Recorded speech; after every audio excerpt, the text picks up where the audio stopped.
right? Because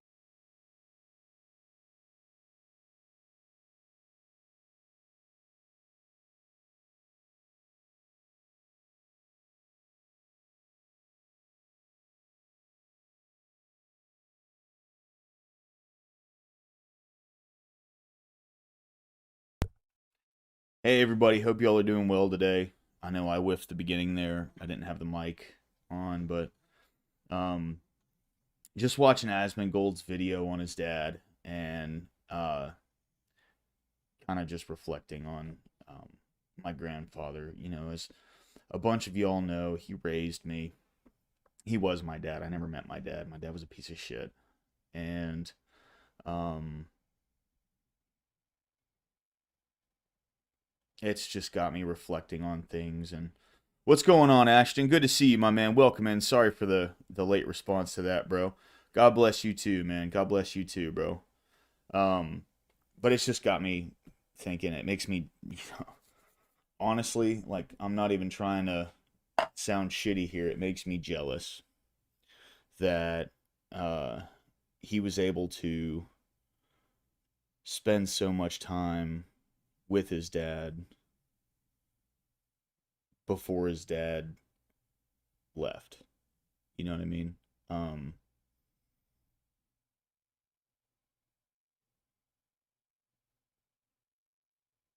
it's made me think. I know I I constantly attribute me starting streaming to Rob Noor. And that's true. Rob Noor is the one who really inspired me to start streaming in general. Um Asmongold is the one who challenged me to start looking at things from a different perspective. 'Cause I don't agree with him on everything. I agree with Rob on a lot more. And it was Rob doing his thing and doing it well and going at it that truly made me believe that it was possible that a right wing conservative streamer could actually possibly make it in the streaming space on YouTube. Because we all know, man. I mean, over the past what fucking 10 years now, like it has been a very hostile environment to what we believe, and that's turning around in spades. Okay, absolute spades. So I was just watching this and it made me think, I possibly want to. Hey, Ashton, thank you, man. I'm glad you're around, bro. I'm glad I was able to help, bro. Here, let me get the Discord kicked up.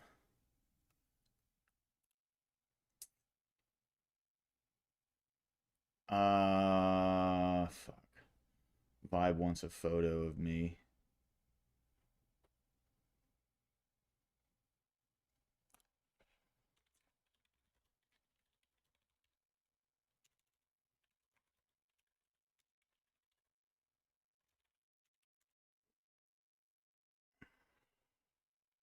What's up, Ice Damie? Good to see you, man. Welcome in, bro. Welcome in.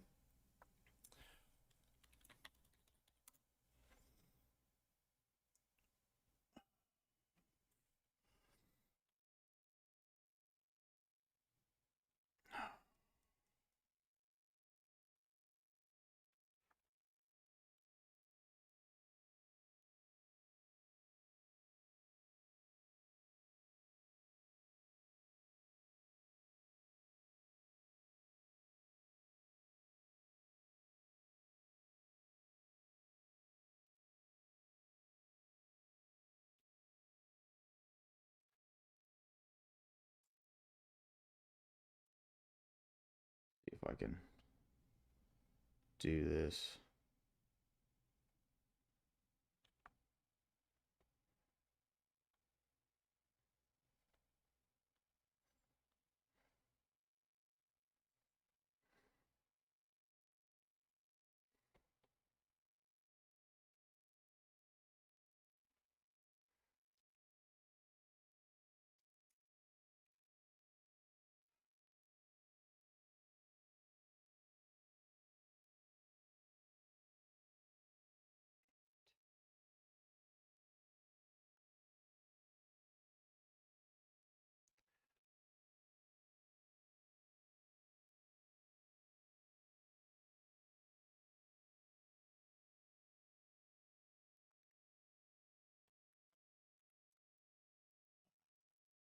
It's probably too late now. I haven't been at my computer all day. They're asking like, uh,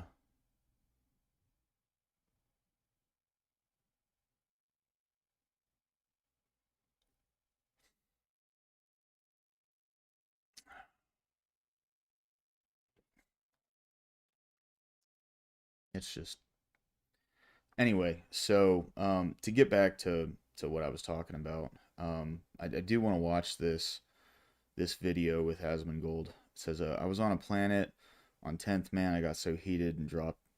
Oh no, dude. Oh, be careful, man. Be careful. That can get you blacklisted from multiple channels, you know. Um, this isn't Rumble. You know, on Rumble it's a little different. You can kind of do whatever the fuck you want, but uh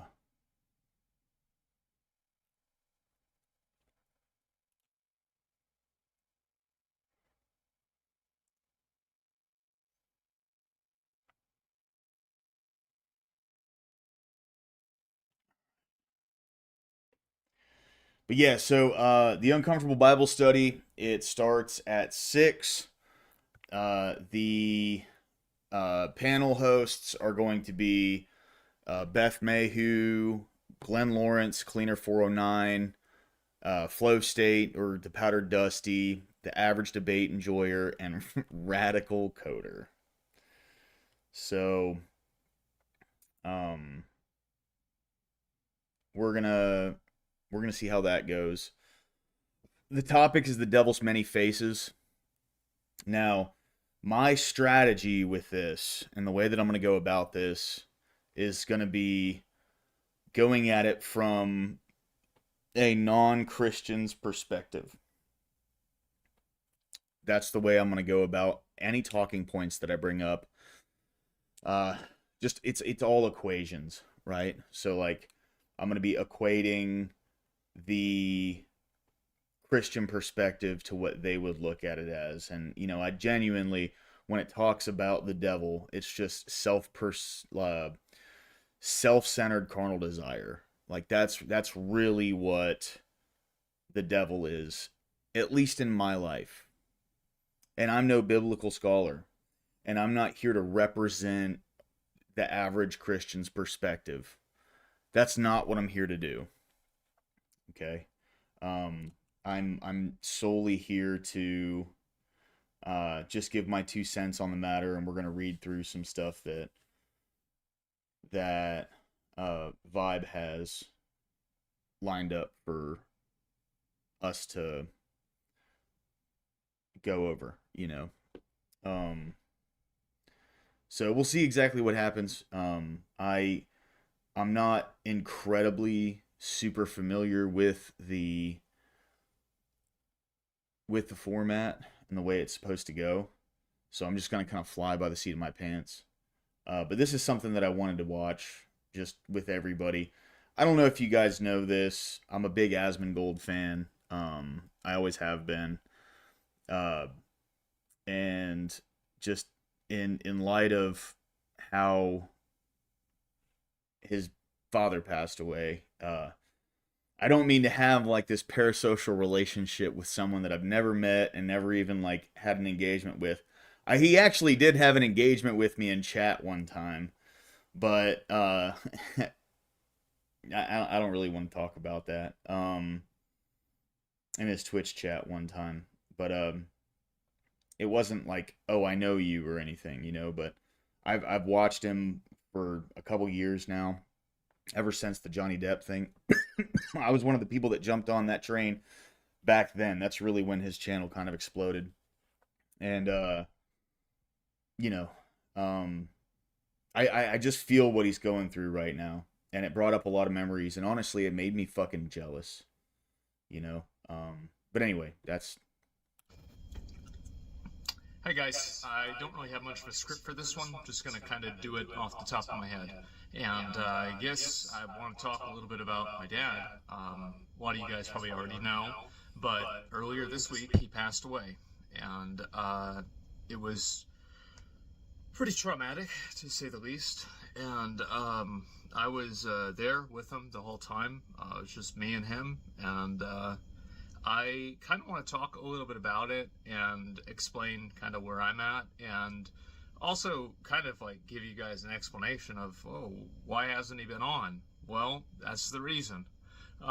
3 or 4 days before he passed, the doctors told me that, well, actually, let me take a step back, okay? So, ever since about 2023, his health has been on the decline, and it has been on the decline despite his best efforts. He had fought against multiple infections. He got pneumonia 6 times in 2 years, basically, maybe a little bit longer than that. And one of them ended up, the most recent one, ended up leaving him hospitalized. That was the one later in June. And that's whenever things really, kind of the temperature of things really got turned up and it started getting really bad. But for about 2 years now, I've been doing a lot. I've been going over to his house, multiple times a week, doing a lot of chores for him, doing things like, anything from going shopping for him to, like doing the sheets on his bed.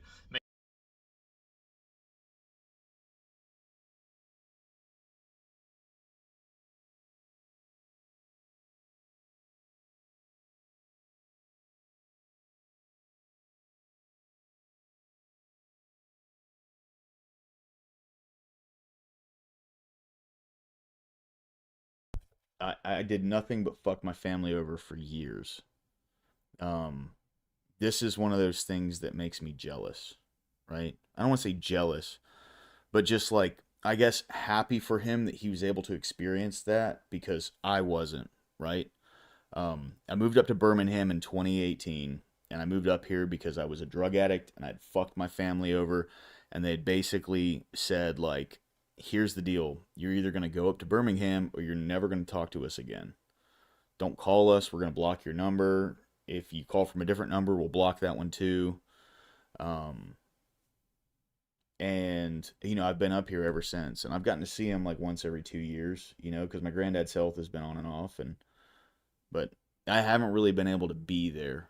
And I went back there to handle some legal stuff that I had back in November, December of last year, and man, I just got to spend some really good quality time with them while I was there.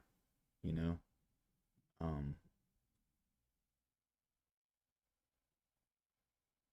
it was it was really good, and come June, very end of June, things started getting worse, and then July 1st, I got the call, and Life Hospice said he had a week left. 3 hours later, he died. So, um, you know,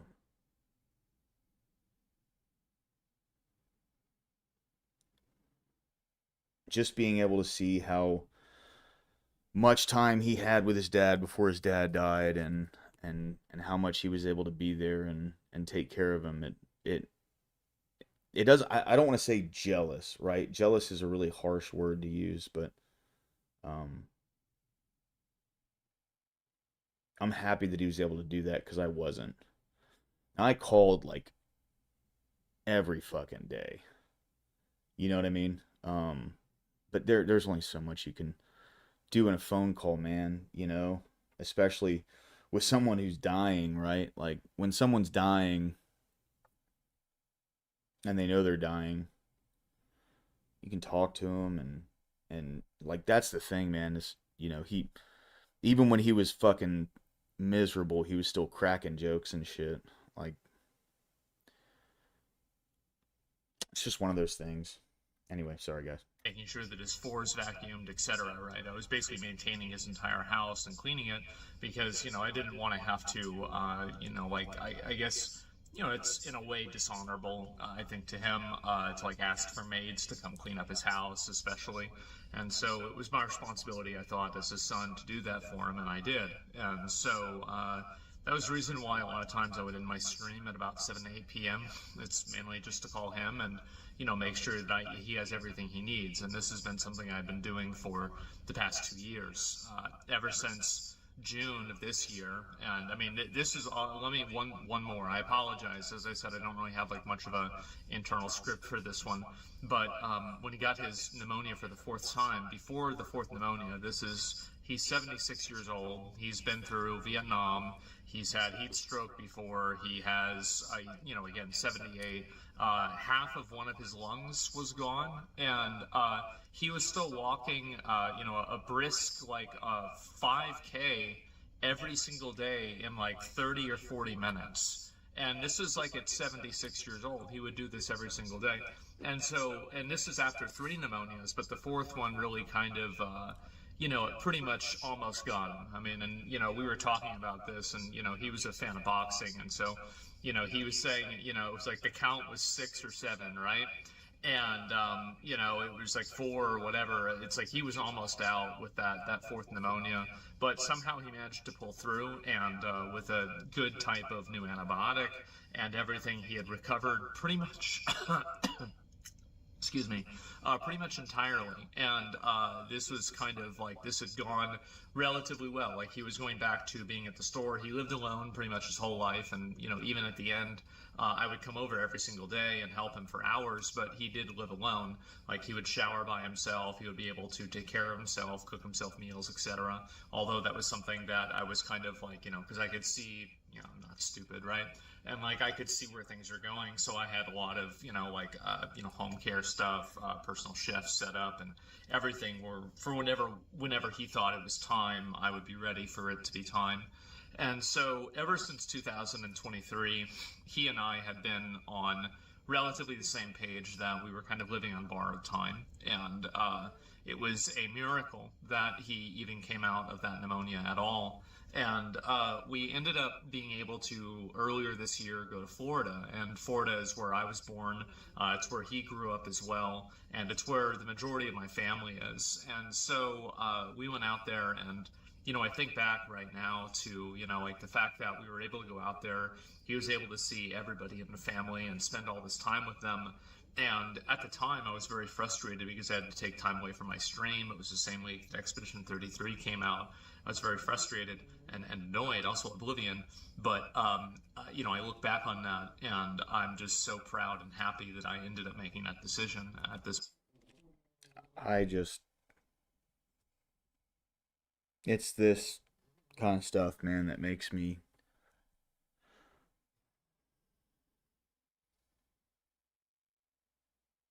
I don't mean to look back in regret or anger with myself, you know?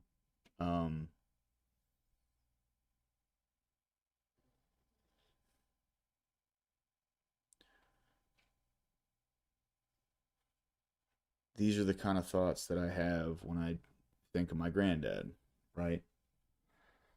Because, I know there was only so much I could do, and there was just so much going on, bro. I fucked my knee up really bad. I couldn't leave I basically couldn't leave my apartment, right? Like, I had to walk Charlie to let him piss on the 3rd floor outside up here. And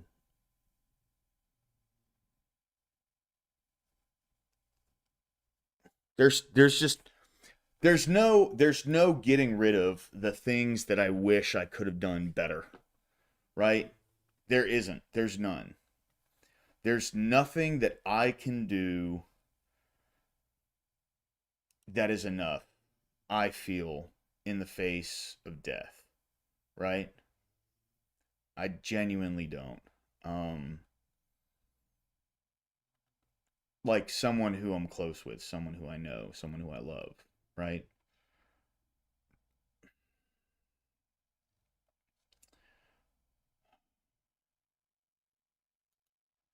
Anyway, didn't mean to get all downer with y'all. We'll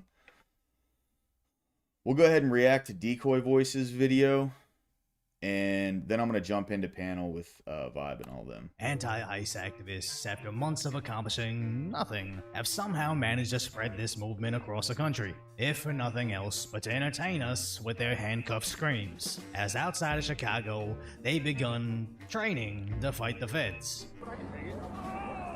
I gotta get lower.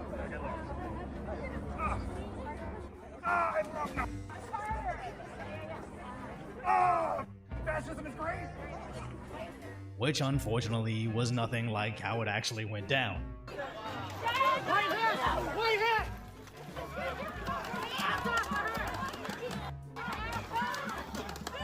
Where even their bootleg Captain America was quickly Thanos'd.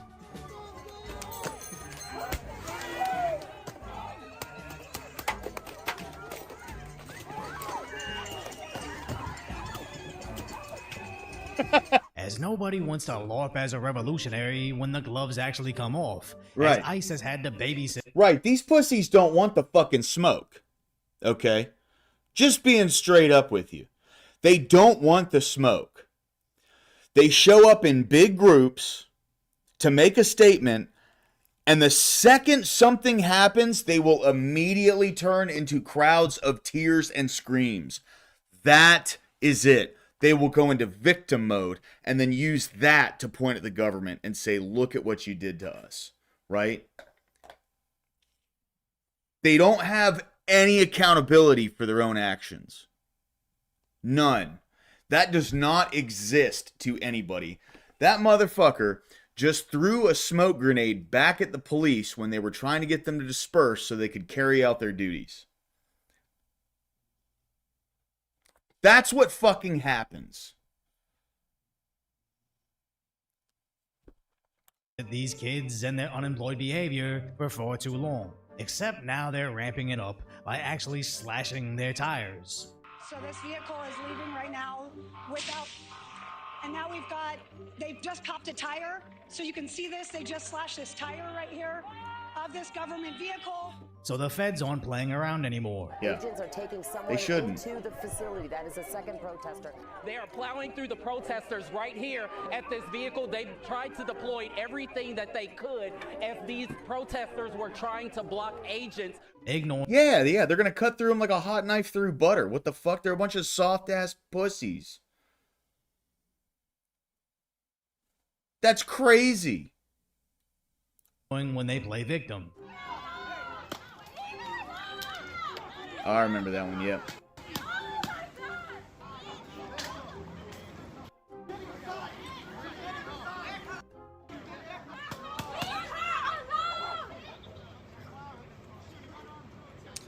Then she's gonna start crying. Notice how she was obviously blocking the driveway where cars drive, and the crowd just shouts, "Leave her alone," which just lets you know these aren't serious people. Just Right. because they obviously don't have jobs doesn't mean the federal agents don't have stuff to do. But aside from these EBT tribes with nothing better to do, what is really driving this? Well, this individual getting tossed aside and then coming back for more of the same, later found that footage and posted, "This is what it looks like when ICE violates our First Amendment rights." Where apparently she's running for Congress, which is scary since she has zero understanding on what the First Amendment is, as your right to free speech doesn't give you the right to block the streets for several hours after being removed multiple times, also you can have a little social media moment for your congressional campaign. But sadly, she wasn't the only smooth-brained politician trying to gain political points. As Julio Rosas shows us, this looks like the neighboring mayor also showing up to... Yeah, and they arrested like 13 of these fucking losers in New York City. Based. Keep it coming. I told you guys, we are going to start seeing politicians getting arrested in droves. I was not kidding about that. Stop federal law enforcement, as honestly it's just a game to them. They're not actually stopping ICE from accomplishing anything, where remember, 3 months ago this all started when they raided a single apparel manufacturer and then LA let the city riot for weeks, all for the Trump administration to successfully send away 1.6 million undocumented individuals. Oh fuck 2 guys, months it wasn't later. updating my chat. I don't know why it wasn't updating my chat. Okay, let me call everybody out real quick.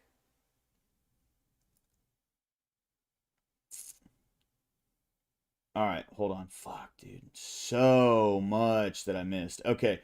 Emmett, what's going on, bro? Good to see you. Never Lucky Rubber Ducky. What's going on, dude? Caucasian Sasquatch, welcome in, bro. I do appreciate you being here, man. Never Lucky Rubber Ducky, Ashton Allwine, Caucasian, Sunrise, what's up, dude? Yeah, I know. Fuck you. I am a boomer when it comes to tech. Balsania, what's going on, my dude? Welcome in, bro. Josh Blinsler, always a pleasure to see you, dude. Ice Amy, what's up? Am I opening Discord? Corey, what's going on, my man? Welcome in, bro. Kat, welcome in. Thank you very much for jumping in with us today. Do I still have doubled up audio? What the fuck? Why do I have doubled audio? Is it double like media audio, or is it double? What's up in 8 ways? Good to see you, my man. Welcome in. Is it double media audio, or is it double microphone audio? I might just have to mute this mic, bro. This mic,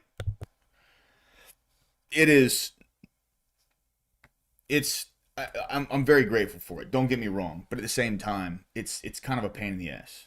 Okay, I'm good right now. All right, cool. All right, let's get back to it.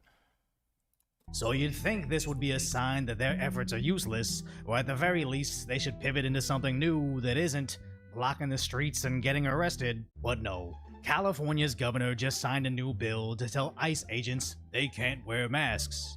I'll be signing a bill, the first in the nation, saying enough. To ICE, unmask. What are you afraid of? Only for the U.S.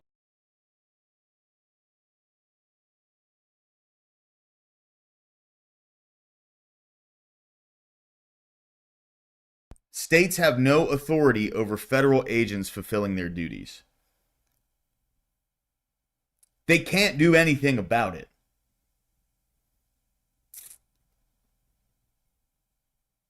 That's it.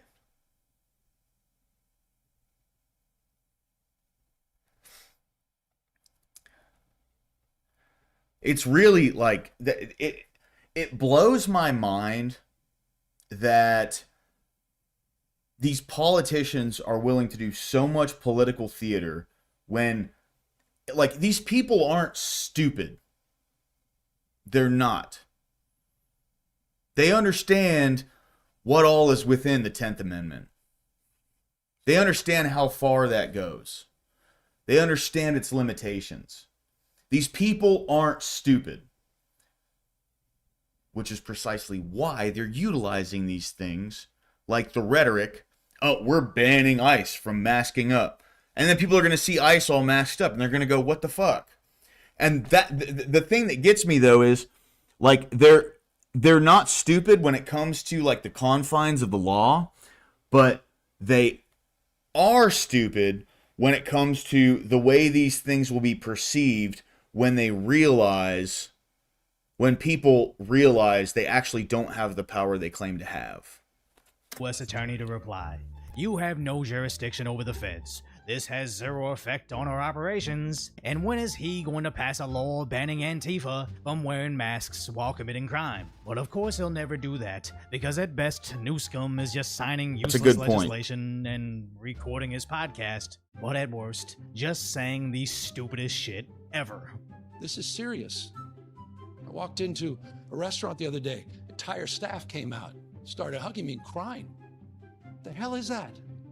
I don't think a single person believes that actually happened, but this is the same guy that once said he was at a Target, witnessing shoplifting when the cashiers were complaining about theft and how it's the governor's fault. But then Newscomb said, once they realized he was Governor Numbnuts, they started cheering and asking to take a selfie with him. And the only thing dumber than Newscomb thinking we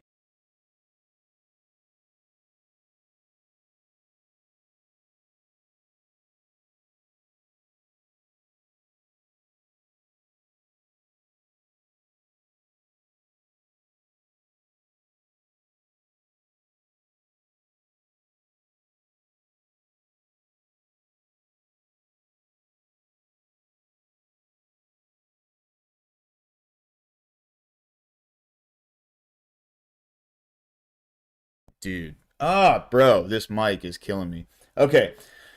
Corey, the uncomfortable Bible study is T.U.B.S, right? And I was asked today to come on and be a special guest on Vibe's show, right? So I'm going to do that. Now, I know, dude. I know, Rubber. It is what it is. But the episode is the Devil's Many Faces, right? And of course, I'm going to start off with the concept that I'm not a biblical scholar. I don't know these things. Like, oh yeah, and Nate, I'm going through everything. But it's just, uh, when I speak of these things, I'm actually going to try and speak from my former, like, pre-Christian ideas of what the devil was, if that makes sense. Because I'm not a biblical scholar and I don't know these things to that degree. So, Corey, it starts in 10 minutes. I don't know how long the delay is, so 9 minutes probably, but that's essentially, yeah, what I'm going to be doing. And then after that, we'll just go through some current event stuff. I'm kind of touching on that a little bit right now, but then afterwards, we'll just go through some news stories, some news cycle stuff, and then get into the word. And then tomorrow, later tonight, I'm going to be doing a little research on some things. Me and Corey are going to work together because tomorrow I want to start a deep dive. I want to go back to my roots. It's been recently, and a good friend of the channel. What's up, Ag? Good to see you, man. Welcome in, bro. Welcome in. Recently, a good friend of the channel had talked to me about me drinking a little too much on stream, and I'll be honest, guys, he was right. When I'm on here and I'm talking about how much Jesus has done for my life, and I'm talking about God's grace, me drinking is completely antithetical to everything that I talk about. And to me, no one even told me this. He was talking to me from a place of concern about me drinking too much and about me possibly slipping and saying something wrong, right? But to me, I thought about it, and now I'm to the point where I don't want to be a hypocrite. I don't, especially when talking about God's grace. So, my only option is to stop being a fucking hypocrite. Because if I'm going to talk about how much Jesus does in my life, and I'm going to talk about God's grace, especially online, I refuse to drink while doing it ever again. So it's not going to happen. That's done, guys. That's done. So yeah, that's all I wanted to say. I don't want to be a bad representative of what God's done for me. That's it. Anyway, let's get back to the video. He'd believe any of this fan fiction he's writing about himself is the other politicians that see this and want to follow suit. As in New York City, these idiots are blocking the streets. I agree, Corey. Protesting ICE. But then New York lawmakers do the same inside the ICE facility. Days later, Freedom News again shows us the Protect Migrants protests blocking the streets, only for large lines of them to be arrested. And all for what? So their own tax dollars can go to babysitting and later arresting them. Meanwhile, violent... I'm trying with that, Ag. I'm trying. But at the end of the day, when it comes to me, like, talking about God and reading the Bible and stuff, it to me, after thinking about it, it seems like a genuine, like, spit in the face to do that while I'm, like, drinking gin or drinking whiskey or something. So I'm not doing that anymore. Thank you, Stammy. I appreciate it, man. criminals are free to commit crimes against their neighbors. The problem being is this is about to get very real. By the way, and Nate, I appreciate that and everything, man. But I do want to say, bro, you know,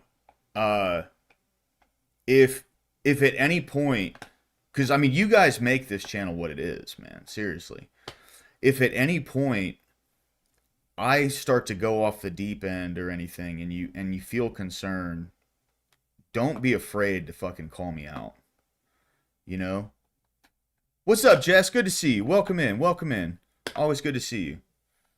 But don't ever be afraid to call me out. Please. I can take it like a big boy, you know. One thing the steps were able to do for me that was vitally important for myself was for me to give an honest self-appraisal of what I'm doing and how things are going. And that's not a pat on my back. That's God. God is the one that gave me that ability, right? That's not, look at me, I can do this, right? But I will say, sometimes I need someone to, like, slap me upside the head and go, hey, you're slipping, you know? I need that sometimes. Real for these immigration activists. As mixed in with these immigration marches is the anti-rich guy signs, but also straight up Antifa flags, which have been known to have their same exact messaging.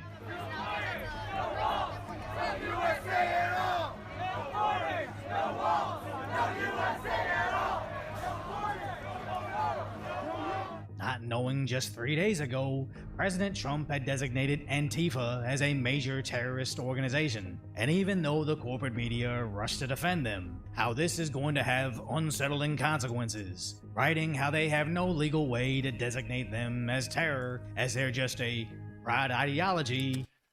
That's bullshit. And case in point, they can use Nick Sorter's most recent video that he did over in Paris. So are you part of Antifa? Yeah, I'm part of Antifa. You know what I mean? A pride ideology that just happens to have chapters across the country under the same flag, recruiting and screening members, seemingly endless amounts of money to execute mass, organized, and coordinated riots. But guys, it's just an idea that organically all wave the same exact flag, wearing the same exact uniform in different cities and countries all across the Western world. But they're definitely going to find out very quickly, as just a couple of weeks ago, the cartels got that same designation, and in just a couple of weeks, multiple of their boats have been droned directly into Poseidon. So and absolutely based, by the way. I know there's a lot of people who are fucking pissed about this. Fuck them, dude. If you have a boat with like 5,000 pounds of cocaine and you're coming into this country, it may not even be 100% pure. It could be cut with all sorts of shit. Who knows? Do you think the cartel cares? They don't give a shit. Blow them out of the fucking water. Shark food. As a matter of fact, cocaine shark food. Imagine, you know, like there's the thing with people who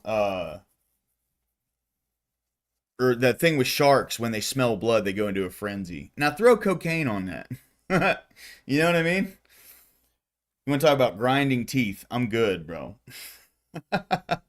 think these activists would take this very seriously and maybe stop blocking the feds from enforcing the law alongside Antifa after getting their terror designation.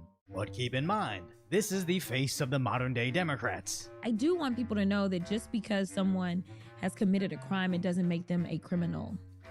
That is completely different.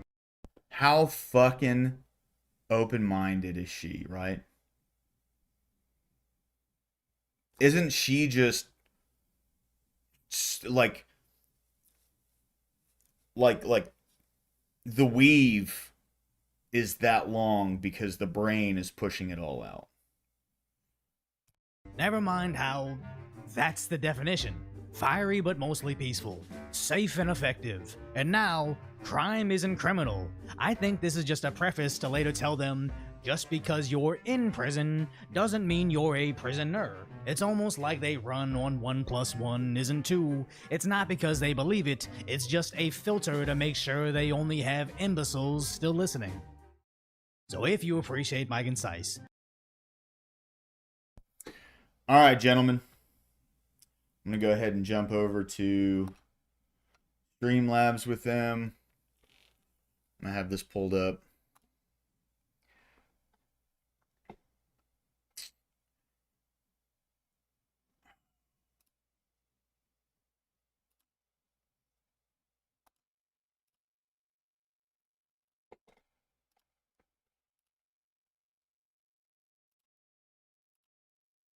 There we go.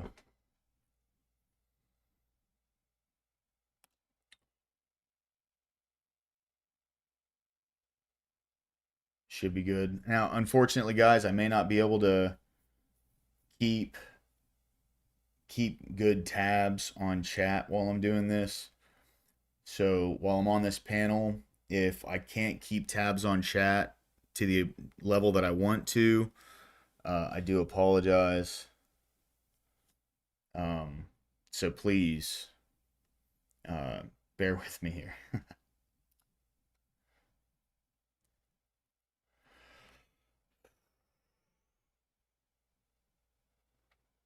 Oh.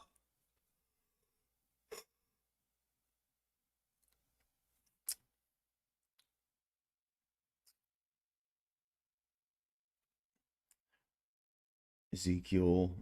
In 8 ways, are you in the Discord, bro? Let me pull up the Discord real quick. And I'm going to post the Discord link in chat. It's about to be streamception, guys. Sorry. Shit. 1 second. Hold on. I'm going to post the Discord link in chat. Oh. I hear you in 8 ways. I hear you, bro. If you want to go into Discord and post that into Discord, you're more than welcome to. But yeah, no, I completely agree, man. This is a great lineup. It's gonna be fun. I genuinely think so.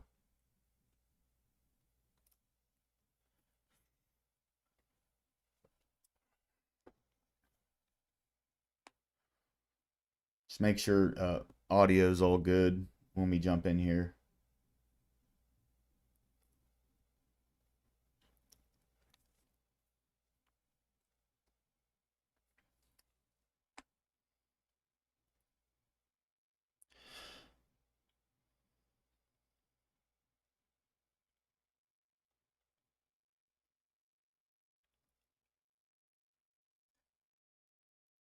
Oh, we're getting started. Step into the space where questions grow, where faith and doubt both share the show. It's not a fight, it's not a stage, it's a table where we turn the page. Different minds, one honest goal. Respect the journey, feed the soul. The uncomfortable Bible study, where we wrestle, where we learn. We don't have to all agree, but every heart deserves its turn. The uncomfortable Bible study, come as you are. Come and see. Come and see. Not an echo, not a war. It's a door to something more. Bring your hope, bring your fear. Every voice belongs right here. The uncomfortable Bible study, where we wrestle, where we learn. We don't have to all All right, guys. There's our new theme song. Obviously created by AI. I think I could find a better one, but I did do it to be a background sound that kind of sounds like Christian pop. But I'm glad you guys are here. Welcome to the Uncomfortable Bible Study. I'm really excited about this episode. I think this is going to be a lot of fun. We can actually find a lot of coherence here, both in the secular view and in the Christian view, I think. And then when we really dig into the Bible and start looking at what is Satan, what is the devil, I think it's going to get really interesting. So this is going to be a freaking awesome show here. I decided not to read the TOS. I think if we put it on the screen, that's fine. So we'll jump into that. I'm going to move this music out of the background so we can have a little bit more focus here. Hope you guys liked it. And yeah, so let's get this thing started. I'm Vibe. I'm here to host the Uncomfortable Bible Study. We are a new show happening on YouTube, in the YouTube panelverse here, where we actually bring together both people that have beliefs and people that do not have beliefs. Most of the time you get Christians jumping into Bible studies online, and we're just kind of an echo chamber to each other. But we never bring in the non-believers and their thoughts and their disagreements with the things that we think. And I felt like there was an important space that needed to be created where we actually have these open dialogues where Christians can have a good conversation with non-Christians and actually have this discourse. And something that's really interesting is today's episode is the devil's many faces. And I believe in the wake of Charlie Kirk, and I've tried to stay out of the Charlie Kirk debates for the last 2 weeks. This is a really good episode. When we're looking at the devil's many faces, the very first thing we have to look at is what is good and what is evil.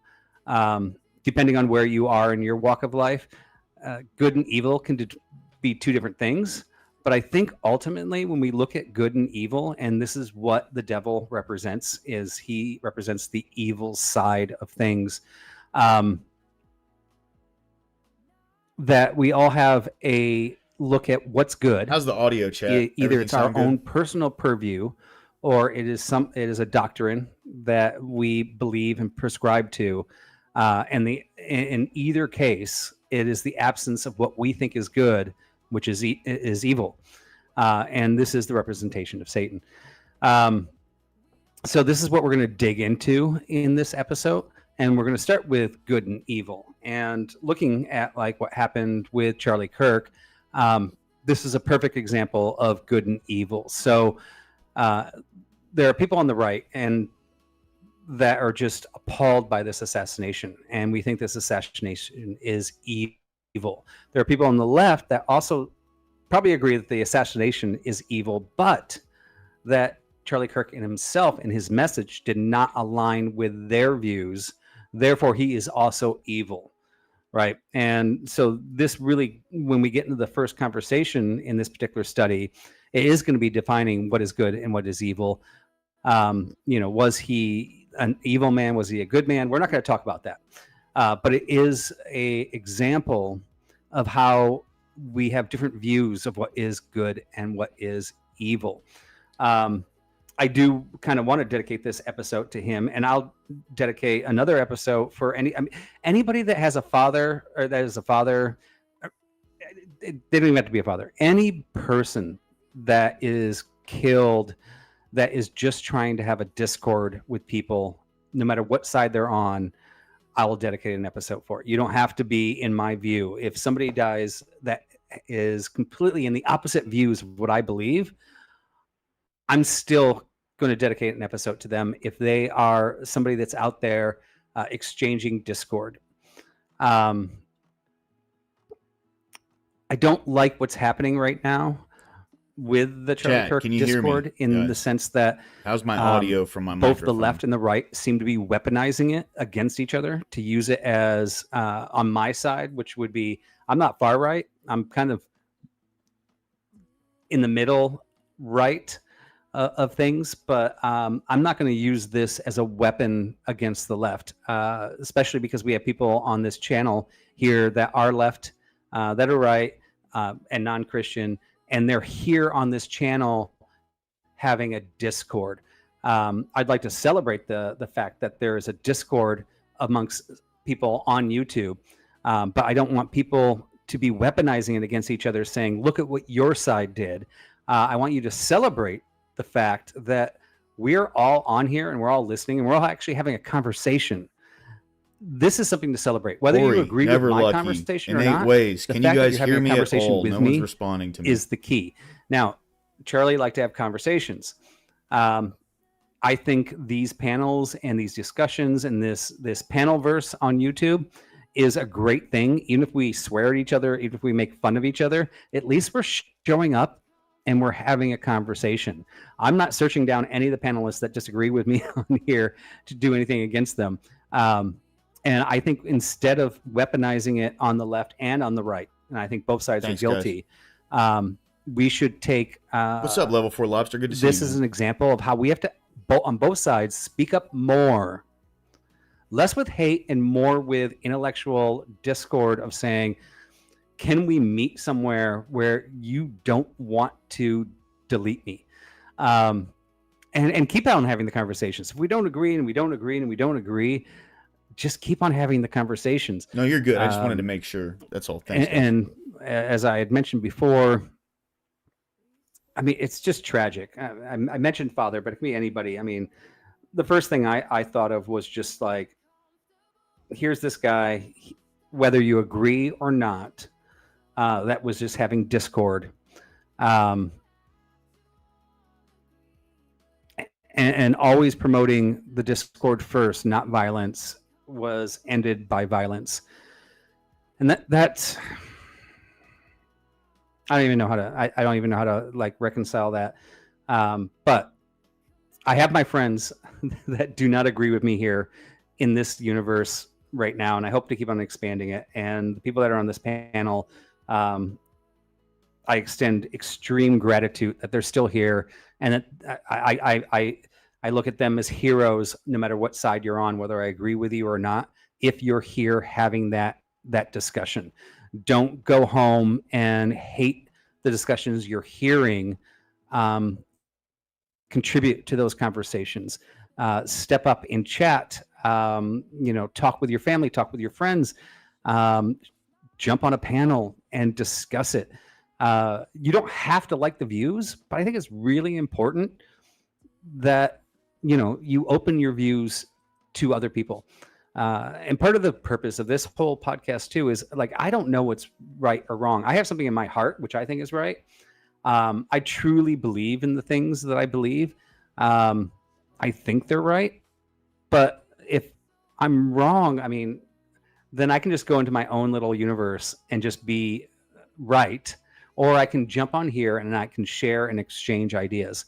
I think there's other people that are probably like me. There's probably other people that are like other people on my panel that may agree or disagree. But there's no better way to know that you're not alone than hearing that somebody else may share, whether it's me or somebody else on this panel, shares that same idea and can expand on that idea and has that opportunity to speak up. I've had many ideas in my past where I know 100% I was wrong. There's other ideas in my past where I'm still not sure if I was wrong or right, and I'm still exploring. This is just part of, like, gaining knowledge and growing up and learning what to do, and trying to find the right result for what works best. So really long opening. Like I said, this episode's not going to be about Charlie Kirk, so I'm putting that to bed for the rest of this episode.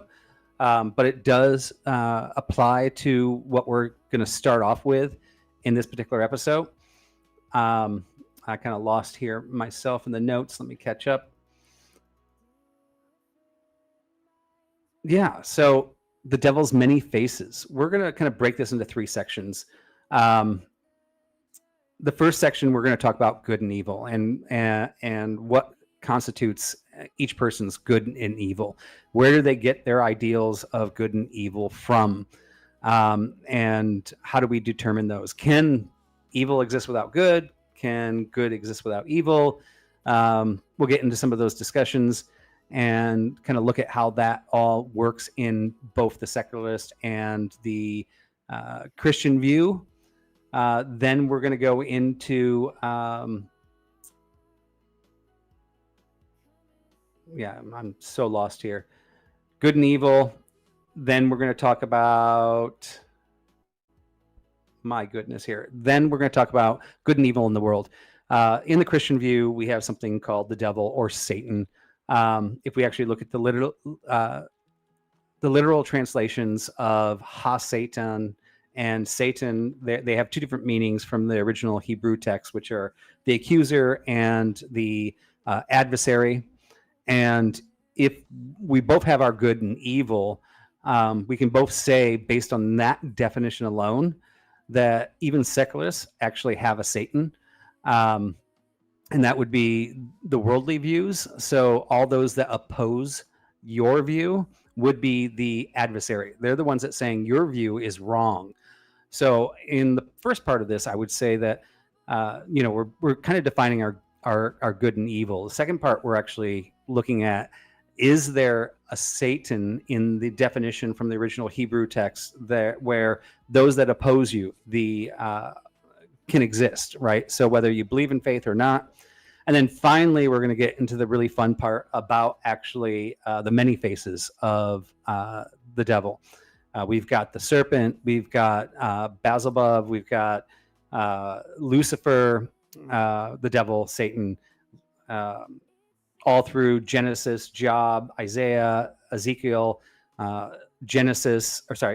Revelations, where we can build like this definition of Satan, and whether that is just the world against you, or if this is a fallen angel, a perfect being that rebelled against Christ. I honestly and maybe have no even get idea, into Lobster. Jubilees and Enoch, that's a that wild actually take, explains because the they're going to continue backstory no matter of what. this super villain that we have. It is and I'm going to try on something YouTube, at the end if we have time. VYBEON YouTube, looking at opening all the one panel word with the @ to symbol at the everybody beginning. that wants to jump on. So if we have anybody in chat that's interested in joining the discussion at the end, we'll post the link for you guys to jump up and throw in your opinions and your views. I know that in some of the past shows that we've done, there have been people that have definitely been going with me and against me, and with some of the panelists and against some of the panelists. So I'd love to give you guys the opportunities to jump up, ask questions, politely say you're wrong, give your opinion.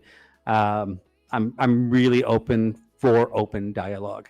So with that, we're going to get this show started here. Let me see who we've got online here. We've got Ryan. We've got Average Debater. We have a special guest. Don't take any offense here, special guest. You're going to be brought up last because you get a special intro. So we're not ignoring you. We've got Glenn. Glenn, you are up. I don't know if you're there, but hopefully you are. We are missing some people. But while I herd up the cats here, I'll go ahead and let each person do like a 1-minute intro, and they, based on this episode and the Devil's Many Faces, kind of shoot out what they wanted to. It's not better for you. No, I'm sorry. Start with the first person on my screen, and let me bring everybody up here a little bit better. Let's bring Ryan up, and I think I just hid Ryan. There we go. Ryan's Free. back. All right. Oh my God. Wow. Hey, yeah, I'm Ryan, Radical Coder. I'm a progressive dude guy, and I argue about politics a lot. Sometimes I teach people how to code. Am I speaking to the topic of tonight specifically? I guess so. I don't know if I believe in like good and evil in any like traditional sense. I have particular values, and I'm regularly re-examining and trying to evolve those values, given like new information and new ways to articulate those values. I'm always like trying to deconstruct things, but in general, like what I believe to be good would be in line with those values, and what I believe to be quote unquote evil would be in opposition to those values. But again, I don't know that I use that sort of language very often. The word evil is very, very rarely in my vocabulary.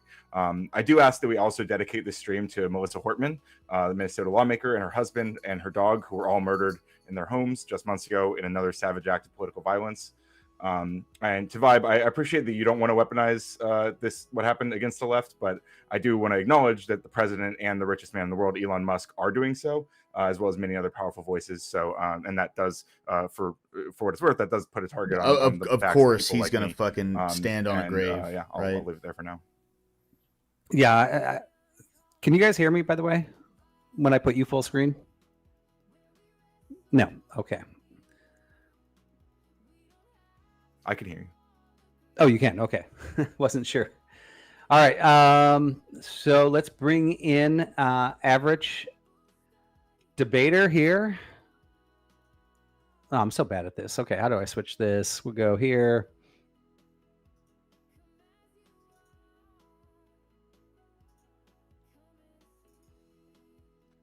All right. Average debater, it's all yours. We can't hear you.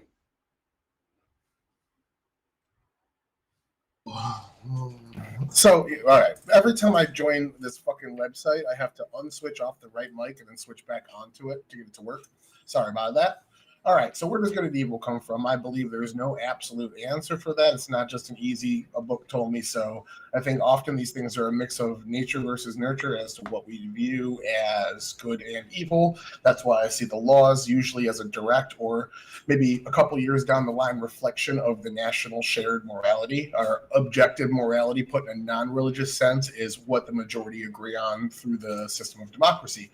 I think if we looked at the most religious society 2,000 years ago, most of what their daily practices are, we would view as completely immoral in today's society, partially because slavery was around then. But there's a bunch of other things as well we can start going through. But I really want to get to the part about the devil because I have some serious questions that I've been asking religious people for years on this specific topic.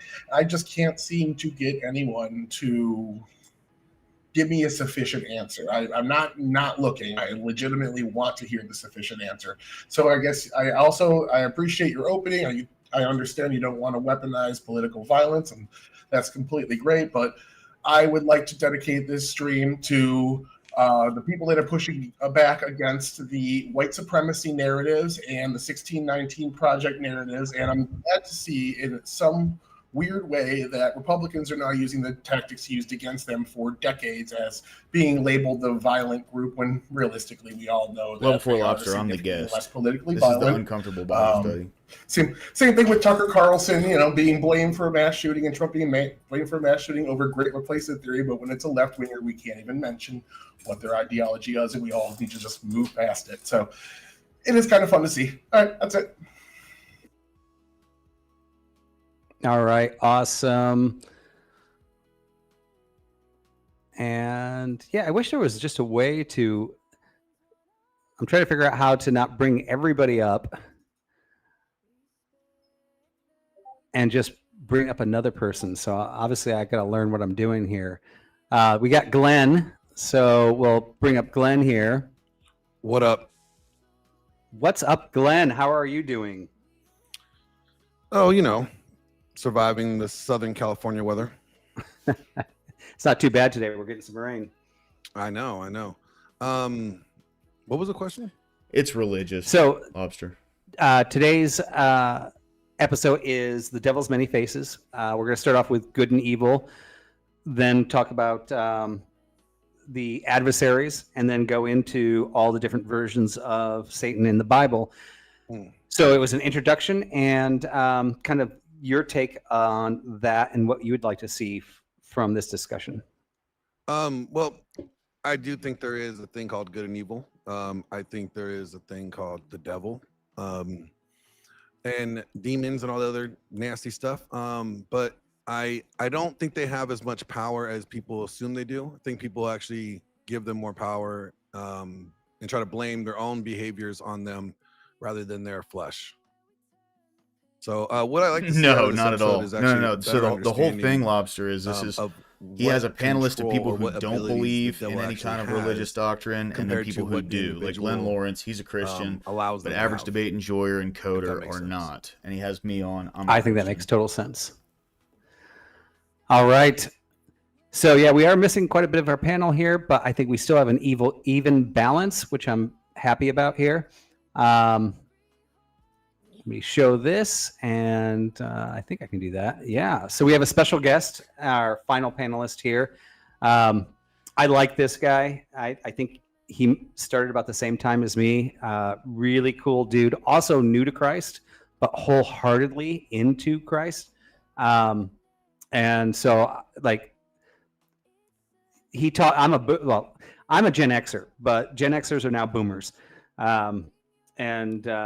He's not a boomer, by the way, but he's the one that taught me what based mean. When I say something and everybody's like based, I'm like, what the heck is that? I don't know, because I'm a boomer.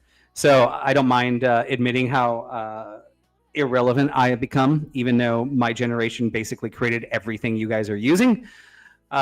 Still love it that I got the younger people out there keeping me relevant here. So our special guest, if you haven't heard of him, is Lower Class. Awesome guy. This is his superhero image, and we'll go ahead and bring him up. Lower Class, I'd like you to kind of introduce yourself, why you're here, your journey. You get more than like a minute, but I really don't want to go over like 3 minutes. So just kind of bring in your story and what you see from this particular idea of Satan, good and evil, and so on. So it's all yours. Hey, what's going on? I don't need a minute. There's not too much to say. Hey, everybody. Good to see you all. I'm Lower Class. I just do political and religious content online. I found Christ last year in about July. I was an atheist first 25 years of my life. Started to believe in God back in 2018. Found Christ last year. And I just... over the past like 5-6 months, I have really actually wanted to dive deeper into that and learn more about that. I'm here because I met Vibe. He showed up on my own channel and my streams, and we've had some really good conversations, and I'm honored to be invited on as a special guest today. Thank you, man. Hey, it's my pleasure. My pleasure. It's always good to have good people. Everybody on this panel is good people, by the way.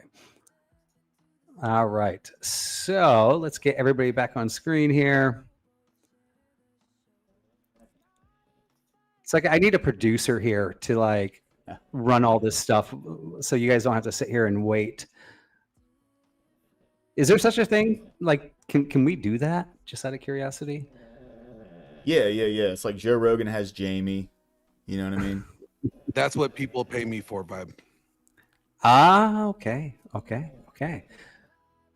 Is there somebody snoring in the background? Sorry, that's my dog. I'll mute. Oh, okay. I have a pug. He does that. All right. I think we've got, let me just hit up Dusty here, because we actually were debating the other night. We had a lot of discussions on this, and he sounded pretty excited to get into this. Lower Class. One. Last time I said I only need 1 minute was to my wife. Right. Oh man. All right, let's get rid of that. And there we go. We got everybody up there. What happened to Ryan, Radical Coder? Where's he at? Oh yeah, Ryan was here. Did I hide him from screen? Let's see, we got. Oh, there he is. Okay, he's bitching. Glenn, Lower Class, Average, Vibe. Okay, these are all the people I have in my back room at the moment. I don't know what happened to Radical. Get your ass back here, because you mentioned something really interesting, which was I don't believe that there actually is a good and evil. and I am very interested in that. So yeah, the very first thing I did want to kick this off with, before we even talk about Satan, I believe that in the Christian view, and I actually believe there is a Satan in the secular view as well, if we actually look at the adversary. The adversary is somebody that doesn't believe in what you believe in. This is the person that you fight. There is, in the definition of Satan, in the original Hebrew manuscripts, there's Ha-Satan, and I don't know if they actually said Satan. I just think it sounds better to say it that way. There's Ha-Satan and Satan, which is singular, but there are points in the Bible where it is Satans, where it's plural, meaning that there's more than one. Ha-Satan is the accuser, basically saying you're doing wrong. And then there is Satan, which is the adversary, the person, the people and persons that are going against your personal view. And I don't think we can really talk about that until we actually talk about, is there actually good and is there actually evil? And what is good and what is evil to each of the people on this panel? I'd like to kick it off with you, Glenn, on your view of what you think is good and what evil is. I'm evil. I mean, there's nothing good. I mean, the best thing about me is that I try to be more Christ-like than I was the day before, but naturally I'm just evil. You know, my fallen state would be evil. They would say then that our flesh nature would be evil, per se. But when you say like the accuser, the accuser, Satan, that could be multiple people. If you look at it from that angle, then even a Christian would be considered an accuser of a non-Christian, and that would be their evil. Right. And so I get where you're coming from, but what would you define as good? And because you're already saying I'm evil, but what is your definition for why you're evil? Because that would be the definition of what's good would be, well, yeah, the definition of good would be Christ, right? He is the only good person to walk on this earth. So anybody, that's the standard bearer. So everybody falling short of that would be you. Just a quick, I don't know what's going on, but I can hear AV.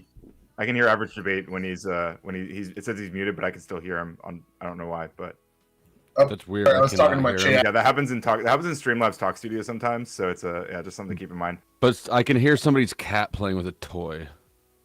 Oh, you can hear it. Might be Umbreon. Umbreon's playing with That's my butt plug vibrating. You got bells on it? Yes, he has a bell. Christmas Umbreon has a bell starts on in his September for me. collar. He's got a Beelzebub plug. Yeah, exactly. Well, this is my winning strategy against him. Is I actually have the remote. This is going to be his fucking butt plug wild. right here. Okay, just So hang tight with me. The fact that you have the remote bothers me a lot, Vibe. And your name is Vibe too. These aren't the sort of jokes I've come to expect out of Vibe. This one caught me off guard. Yeah, I'm sure I'm gonna get shit for that. But nicely done, nicely done. Christians can be for the butt plug. Evil. Don't you know butt plugs are evil? I agree. Not if you have a. I don't necessarily put agree. a cross on the pommel. Put a cross on the That's a pommel. whole other story. I don't think there's any particular passage out there that says as long as it's between your wife and yourself that says that is evil. So that I would put in a whole nother debate. But God did create sex. He did create that intimacy between a man and a woman, specifically a man and a wife. However, that man. What's gay about letting a grown ass woman peg you? Am I right, guys? It's less a lot gay of the time than it goes the other way, Ryan. I don't know if you knew that. It's less gay than begging a dude. Barely, but it is. So that makes her gay? Exactly, right? Let's do we want to? We can keep going down the pegging. Okay, no. Yeah, let's keep this on topic. Interfering.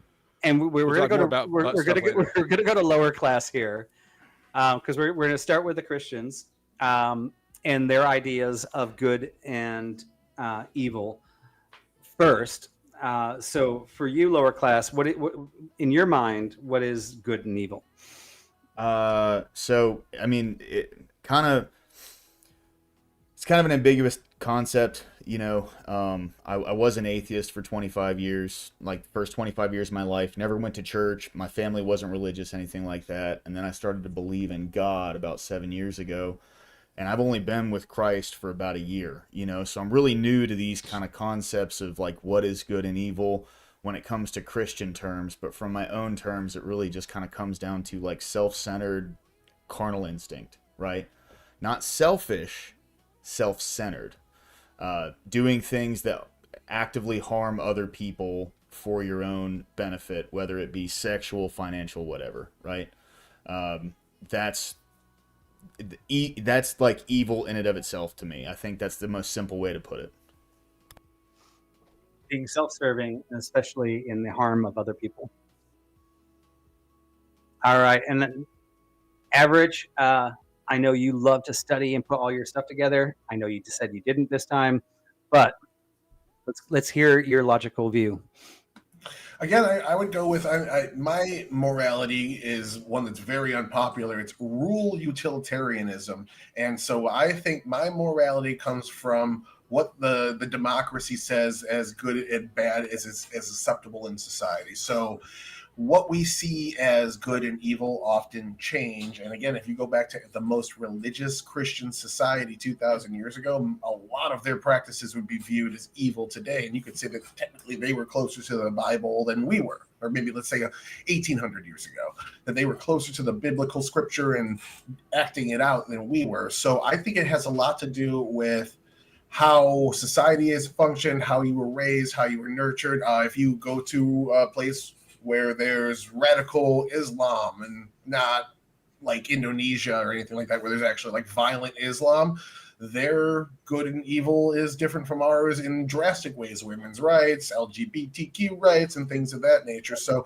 a lot of it is depending on where you are in the world and how you were raised and how the society is functioning. So I think it kind of is ever changing based on new discoveries, new philosophies, more conversations to parse out things like adultery. Adultery was considered an evil for a long time, but here in a liberal society, we say if you want to go ahead and have multiple spouses, go ahead, and it's really just going to affect you. You're the one that, you know, it's not hurting me. Go ahead and do it. So we don't view that as so much as evil now because we allow a liberal, small L liberal outlook on the country. So I'd say it has to do, it's kind of contextual, and it's a little harder to figure out than just this book told me.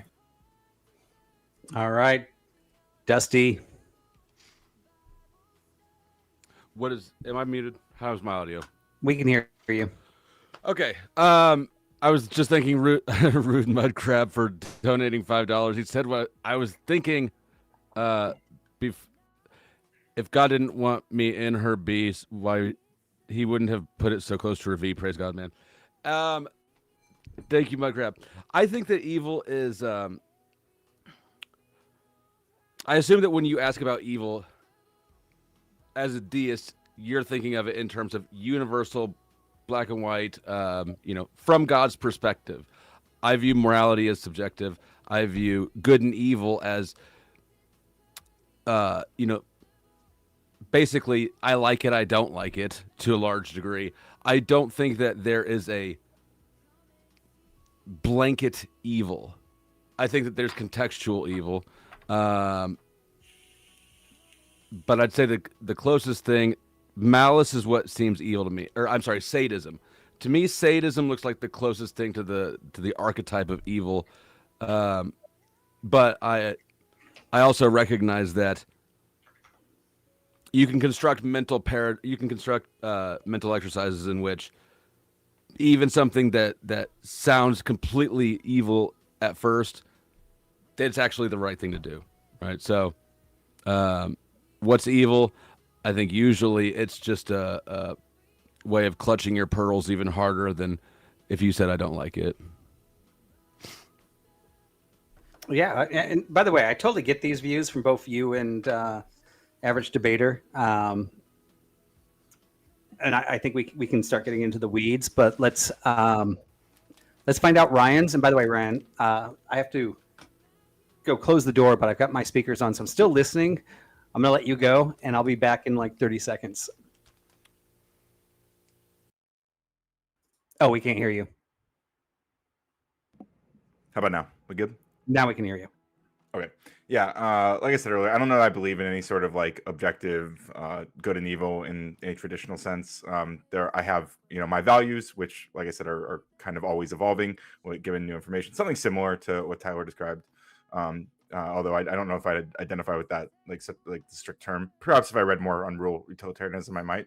I do feel that there's like there's a few like distinct categories that I find like to explore these questions. Like there's what I think like should be illegal, which is like things that I want the government to stop people from doing at all costs, essentially, or within reason, and then there's things that I have preferences for, like that I would prefer people not to do, but I don't want the government to interfere with their ability to do so.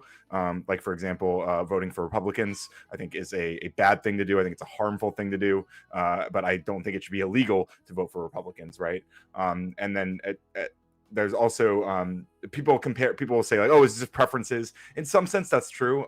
But I feel like there's a fundamental difference between like a preference for like ice cream flavor. Like I do have a preference for cookies and cream, but I have no concept of whether or not anyone else should eat any particular ice cream flavor, except maybe mint chocolate chip, which is objectively evil. Yeah, I think it's an interesting conversation for sure. I totally agree that there's no reason to put toothpaste flavor into any other food. Did you just say mint chocolate chip is evil? Yeah, it is ontologically bad. There's nothing morally wrong with doing anything to anyone who eats mint chocolate chip. It is truly an abhorrent stain on society. I'm going to say it too. Absolutely... Scotch is gross too. I love that. It's like bourbon with dirt in it. I absolutely love that because yesterday we did a little beach break and we went down to the beach and we got ice cream down there, and my 7-year-old son ordered mint chocolate chip and we both shared it and we thought it was great. So you're gonna have to put him up for adoption. Well, we got news for you. Hate to be the one to tell you this bud. So I mean, just a poll here, like. Is every other Christian on this panel also a fan of mint chocolate chip? Is that just a trait of Christians? Or is that just a trait of me and my son? Might just be a trait from you and your son, man. It's not for me. I was going to say, we might have discovered with me amazing. For once. Thank you. The smell of sulfur, weird noises at night, liking mint chocolate chip. These are all... I got to make my modest. Shows your palms. I got to make my first point to the debate that we're going to be having here. When Vibe just mentioned his 7-year-old son getting ice cream, he said, my 7-year-old son, and it sounded to me like parcel tongue. So I think that Vibe is actually the great Lucifer. Out of curiosity, Vibe, do you know your Hogwarts house? What's Slytherin, that? obviously. Do you know your Hogwarts house? Oh, no, I don't know my Hogwarts house. No. Because he's not a bitch. Only Salazar Slytherin was a parcel tongue, and there were very few others that were all Slytherin, yeah. so obviously.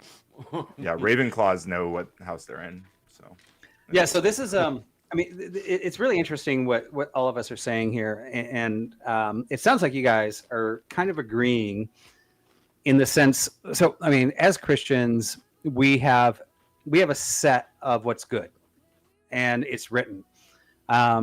Most of society for the last 2,000 years pretty much agreed with that, but it started. Humanity started changing, and they started saying, Agreed "Well, with you know what?" Sorry, I zoned out for a second. What did they agree with? What? You just said most of humanity agreed with something for 2,000 years. Oh, agreed with a basic set of morality of men and women getting married. The things that Christians believe as right. But then society started evolving and started changing, and the secularists started growing and started saying, well, now we believe this, and it doesn't line up with Christian values, and we're starting to separate, and now we're starting to not like Christians. We still like them because they agree with most of us, and now we went all the way to 2025, where the morality, which you guys also admitted, like I think Radical correct me if I'm wrong, you said there isn't good and evil because you can't quantify what is good and evil. Even Average Debater was like, as we learn more, we learn that what we once thought was good is now evil, right? So well, can I just one other, I guess two things there. Like number one was the idea that like everyone always agreed that, you know, or well, most people always agreed it's just a man and a woman. I will point out that, you know, even back then there were people who were gay, who were trans, and they did not like the status quo, right? They in fact they're probably the reason that as they got a louder voice and we're able to understand where they're coming from, we became more likely to as a more liberal society, we became more likely to, you know, allow them to do that. So I mean, there's been cycles throughout history, right? They debaucherous, not debaucherous, debaucherous, not debaucherous, and yeah. Yeah, I mean, if you really want to get nasty about it, right? I mean, kings have been buckering little boys forever. You know, I mean, since the beginning of time, even when it comes to the Romans and the kings in England. However, they still were able to maintain manhood through their perversities, right? They weren't. They didn't consider themselves gay, and Christians still didn't consider them correct. These things have existed for a long time, but Christians would say that those were all going outside of. It's like a drug, right? I like to drink. I like to do coke. I like to put my dick in something. It doesn't make it right, right? Based. Are you doing an hour now? Speaking of that, I got a cantaloupe over there. Yeah, I need at least a watermelon. I don't think that you can make that blanket claim for Christians because, I mean, I don't call myself the Pope for no reason, if you catch my drift. There's sort of a reputation throughout the history of Christianity of them not being sexually moral. So you're putting that title on yourself. You like to bunker the little boys too. That was the joke. Mm-hmm. Sorry, I had to throw it back at you. Mm-hmm. I know, I deserved it. This time was left up. I do think it's kind of interesting that we jumped immediately from, you know, accepting like the reality there are gay people who might want to have consenting sex to child abuse so quickly. And I think this is one of the concerns that this is one of the concerns I have. Can you not do it immediately? Immediately, one of the concerns I have with it's very relevant to the conversation. I think one of the concerns that I have with like this sort of idea of like the Christian morality and stuff is it's like it's dependent on interpreting, you know, whatever God might want, the creator of the universe may or may not want, assuming they even exist, instead of like examining what people right in front of us are, or whether they're being harmed or not, whether we can conceptualize that they are experiencing something, what we might deem as an unpleasant experience, which I think obviously a child being treated as you described the kings treating them obviously was, and as two men who are having consenting sex are obviously not. So I think it's a very, just a really interesting like point. Yeah, and let's dig into that, right? So you are right that I took it to an extreme, right? And as a Christian, I'm taking it to an extreme. But the real point is the immorality of that. So you and I here are now sharing an evil that we both think is evil, right? You said, hey, I can't believe you took it to that extreme. But I took it to that extreme because I think everybody on this panel, and if there is anybody that disagrees with me on that being an evil, go ahead, raise your hand. But now let's let's start stepping it up. On the man-boy thing or on the man-man thing? Yeah, kid stuff. The man-boy thing. Okay. Right? Yeah, no, that's evil. We're good with that. Yeah, I think everybody on this panel can agree. And I think everybody on this panel can also agree that that has been something that has been happening through history, right? Mm-hmm. Like we can go back before Jesus and, you know, even in the Old Testament, we can look at the Roman Empire, we can look at the English Empire. We all know that this was happening and we all agree. Well, we don't agree that there is an evil or a good.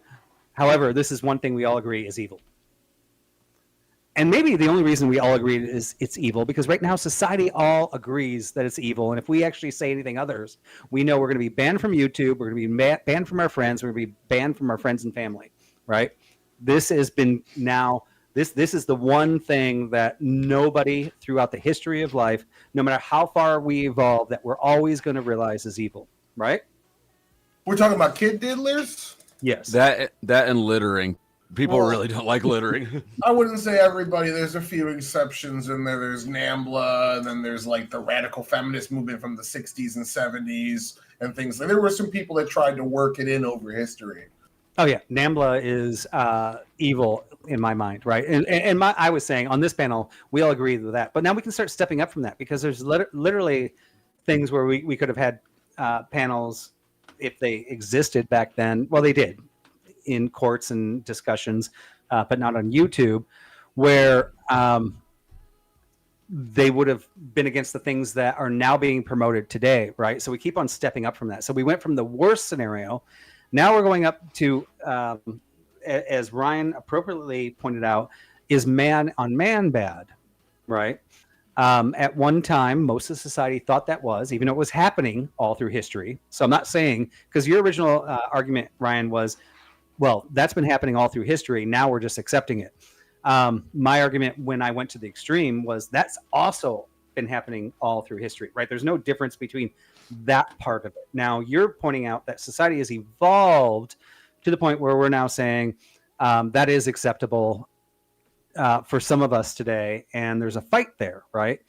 Well, I'm making a slightly different point. I think when I talk about how it was always there, what I'm pointing to is that there were always people who were having a very, what we would probably deem an unpleasant experience, who were being refused access to the rights that other people were given, right? People were being treated horribly, people being stoned to death, people who were just like otherwise like shunned from society for doing something that intrinsically we don't really, there's not, at least I've never heard an argument that it's, you know, truly harmful in any meaningful way. Like these are two people, again, consenting. But in the other case that you brought up, it's very clear. We all agree someone is being harmed there. Someone is being explicitly, clearly, demonstrably harmed. And it would be that child who can't consent by any reasonable definition to such an act.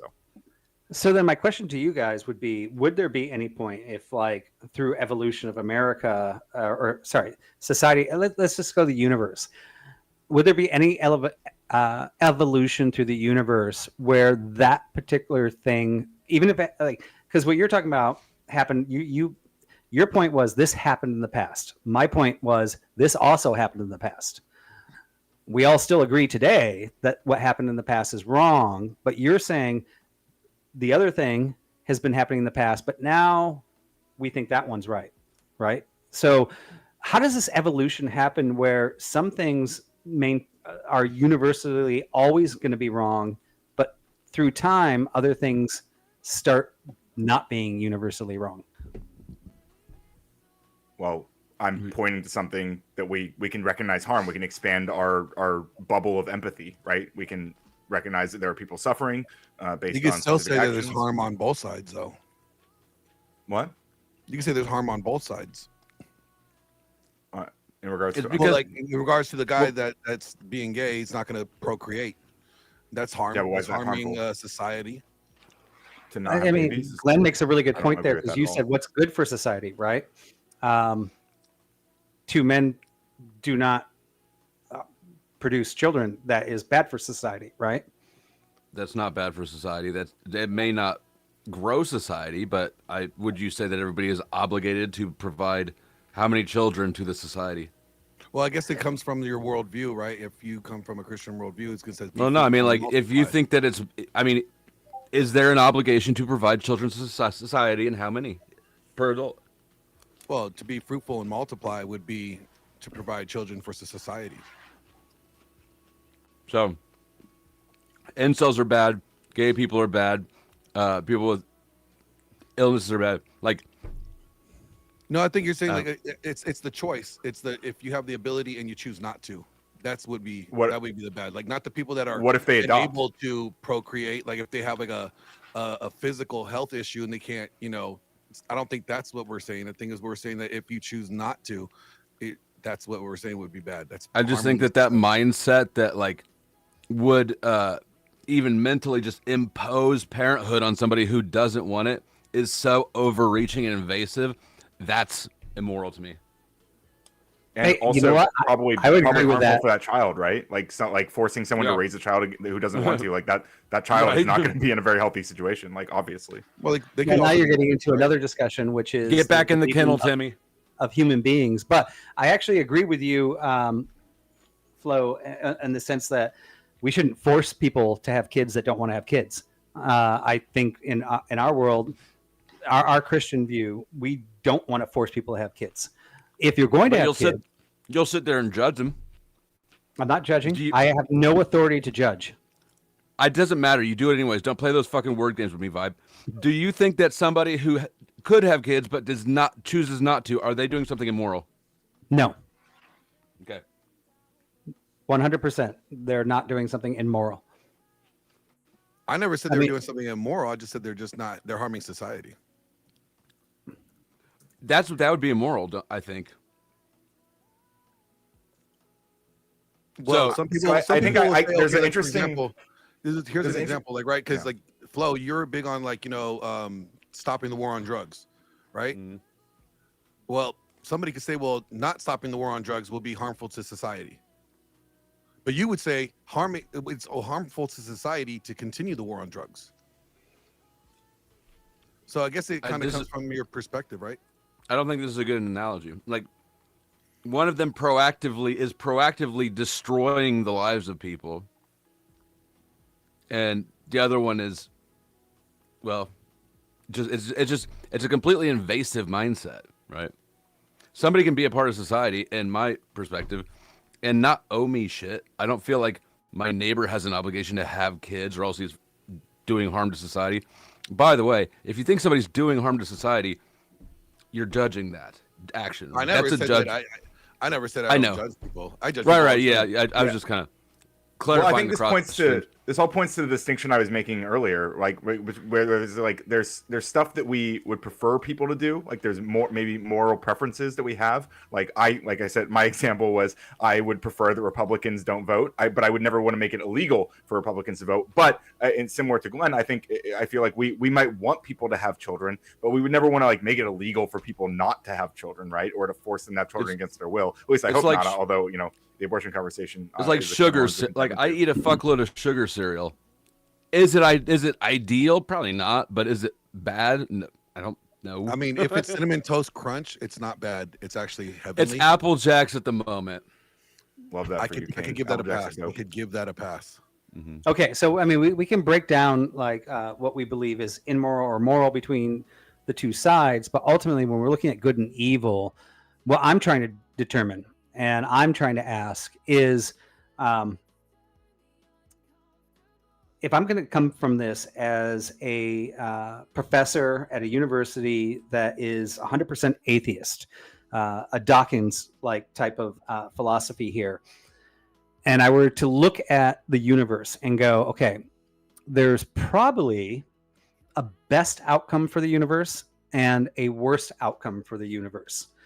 Now, it's impossible for me to know what the best outcome of the universe is, but if theoretically I could know what the best outcome for the universe is, then I would actually have instructions for good and evil based on a secularist, utilitarian idea. If I could get this is how the universe is going to last the longest. This is how the most amount of creatures out of all the planets, of all the galaxies and clusters and everything will succeed if these particular patterns are followed. Would that not be in your guys' worldview? And I know you can't, we can't figure that out. So you can throw back like that's impossible to know. I agree. But if somebody did tell you like, we know that this is the longest and best ending scenario for the universe, would you not then try to follow that prescription? I mean, if I had to be here to see the end of the universe, yeah, but I don't think I'm compelled to that right now. I'm going to die long before that happens. So it's self-serving, the virtue of selfishness. Well, I might encourage people to follow that, right? I might say like, hey, this would be the ideal situation, but that doesn't mean that I would override other values of mine necessarily to force people to do it, right? I think that's the distinction again that I I don't think I don't think it's selfishness more than like serving the now rather than serving the later. Like there's things you can do right now that might conflict with that worldview, and if it comes to the two, when you have juxtaposed how the universe ends versus making somebody's life better today, I think choosing life better today is probably the better path. Even if it hurts the person tomorrow?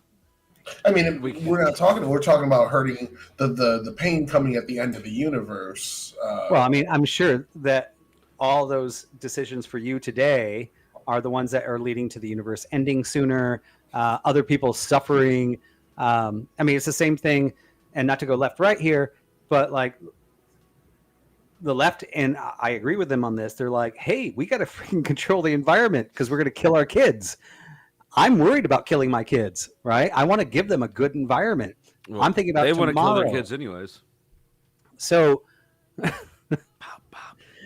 I mean, well, most people who have an abortion already have kids, but you know, Taylor, are you just going? Are you just going like, no? It's what makes me most comfortable today. I don't have to worry about the repercussions of tomorrow. In all honesty, that's how we got to where we're at today in society. Is where we all get to sit comfy and have this Bible study thing on every Sunday. The best human beings have ever had it. Sugary cereal, so it's pretty happy, right? The best society human beings have ever had. America. I mean, I'm pretty happy with it. I get to YouTube for my life. Yeah, I mean, life's good for me. Can I donate money to me, guys? By the way. Oh yeah, and like make my day better too on my end, and donate money to me. And Ryan's audience donate. Everybody's audience donate money to everybody, frequently and recklessly. I heard him, chat. I think that you heard him, chat. You do that. There's you're always having to weigh trade-offs between present and future, and between this person, that person, right? That's the nature of moral situations. I don't think that we got here. I think that there's a big tendency in people to look at one as the good one and one as the bad one, right? Like selfishness is the bad one. Don't be selfish. Well, that's bullshit. I don't think that you can actually separate selfishness from altruism, because we're also such social animals that what's good for me probably going to be good for all you here because we're in a community together, right? So I can act selfishly, and if it works out, everyone's going to benefit. That's the invisible hand of the economy. So I know I didn't answer the question, because what the hell was the question? Well, and I'll agree with you, the virtue of selfishness, because I did throw that at Taylor. I do think there are advantages to that, and I think that's something that Christianity promotes, is take care of yourself first so you can take care of others, because if you can't take care of yourself, you can't take care of others. So I am not 100% selfless. I am selfish in trying to become selfless, right? But I can't do that if I can't take care of myself. I can't provide. I can't give to others if I'm not able to provide, right? Individualism is post-enlightenment. It's actually the root of liberalism too. So the post-enlightenment society that pushed forth that what you just said is the reason I think the way I do as well. So, that's what I was saying earlier was, like selfishness can be of mutual benefit to others. Self-centeredness cannot. Self-centeredness solely comes from the concept of harming other people when you're doing for yourself. There's a balance, just like with everything. But I think what's interesting to me is if I look at the selfishness, selflessness paradigm through a Christian lens, I see Christians out here condemning selfishness, condemning themselves. Really, Glenn's a sinner, right? Like straight up, or evil. That's what he said. I see a lot of self-flagellation still out of Christian psychologically, but God made you. God loves you. He said you were good. Like, how blasphemous is that?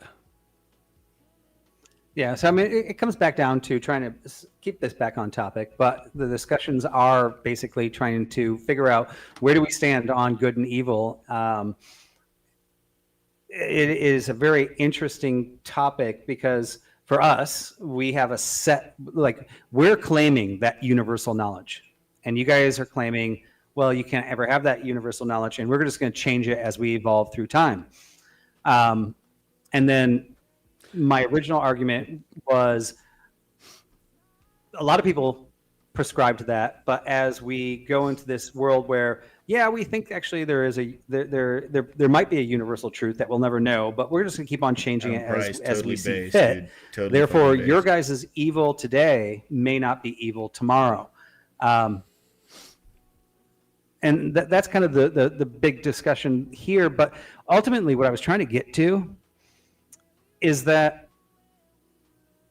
you have a set of morals that you think are good, that you do not betray most of the time. Sometimes, I think all of us, Christians and secularists, betray our own morals. And when we do that, we go, well, that was a bad thing to say. That was a bad thing to do. And we think that is evil. And what I'm trying to get to, and Ryan did make one mention where he said, I don't think there is a good and evil. I think in each of us, there is a good and evil, even if our good and evils are different. And so I actually kind of want to close this segment out with statements from you guys, whether you agree that, yes, we all have our own personal goods and evils, and sometimes we are evil in our own goods, but and even if they don't match, we all do have a line that we say, I think this is good, I think this is evil. It sounds like you're talking about the Jungian shadow self, right? If you're familiar with Jungian psychology, it sounds like you're referring to, and I'm very much a fan of it. And I think that I don't like the distinction of evil as, oh, this part of me is evil. That's part of you. Like it or not, you need to learn to control it and integrate it and turn what could be a weakness into a strength. We can't manage what we're not aware of. And so I think that I disagree with how what I think you were stating entirely, that there is good and evil within all of us. I think that there are different components of us. Some of them we are more comfortable with than others, but all of them are us and should not be rejected, but should be understood and managed. I mean, so, when it comes to good and evil, if we're going to speak in like a general sense, I think, everywhere across the world, we have so much more overlap in what we believe is moral and is immoral. And then that, to me, would be the objectivity, where the subjectivity is all the things on the outside of that, right? Where, like, there are people who believe that being gay is an absolute sin, you're going to burn in hell, and then there's other people who believe that that is just the way that you live your life, right? And it's those things that are on the outside of those massive overlaps that kind of lead into the subjectivity thing of morality.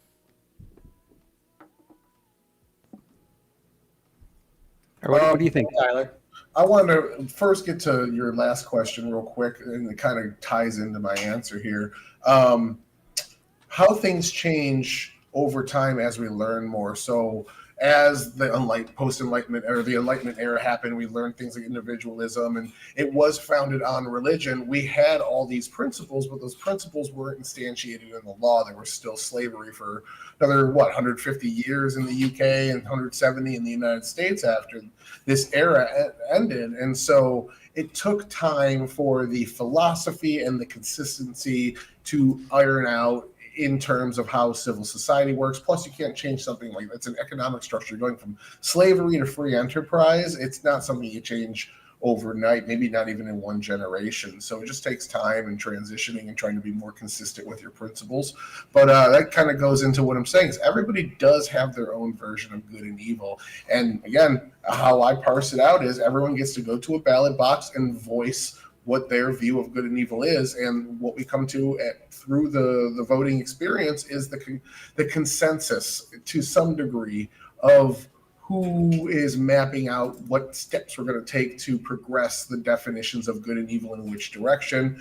In the last election, it was Trump, and previous it was Biden, and then previous it was Trump, and keeps switching back and forth. So both sides kind of get to steer the ship in their own direction to get us down this path. But I think everybody does at the end of the day have their own definitions and things that I might personally see evil as evil. You guys might not. Like, I see anybody picking a support hero and then taking mid and then losing their lane and blaming their offlaner. That's something I see as evil, and I want that person to burn in hell. But you guys don't even know what the hell I'm talking about. So it's kind of subjective to your personal life, your experiences, and things like that. All right, Glenn, do you have any closing comments on that? The good and evil? Radical Coder is more eviler than I. That's true. Yeah, I guess. I mean, I'm gonna kind of sound like a broken record here. I really just don't use the word evil a lot. I think there are, like, if I am going to point to something that's evil, it's going to be like things that are in opposition to my values, and things that are good would be in alignment with those values. I do agree with a lot of what was said about us each having our own perception of what those are, because I think we all have our own values. Sometimes we might outsource those values, which I think is what a lot of Christians do. We outsource those, or they outsource those values to religion, which is fine to some degree.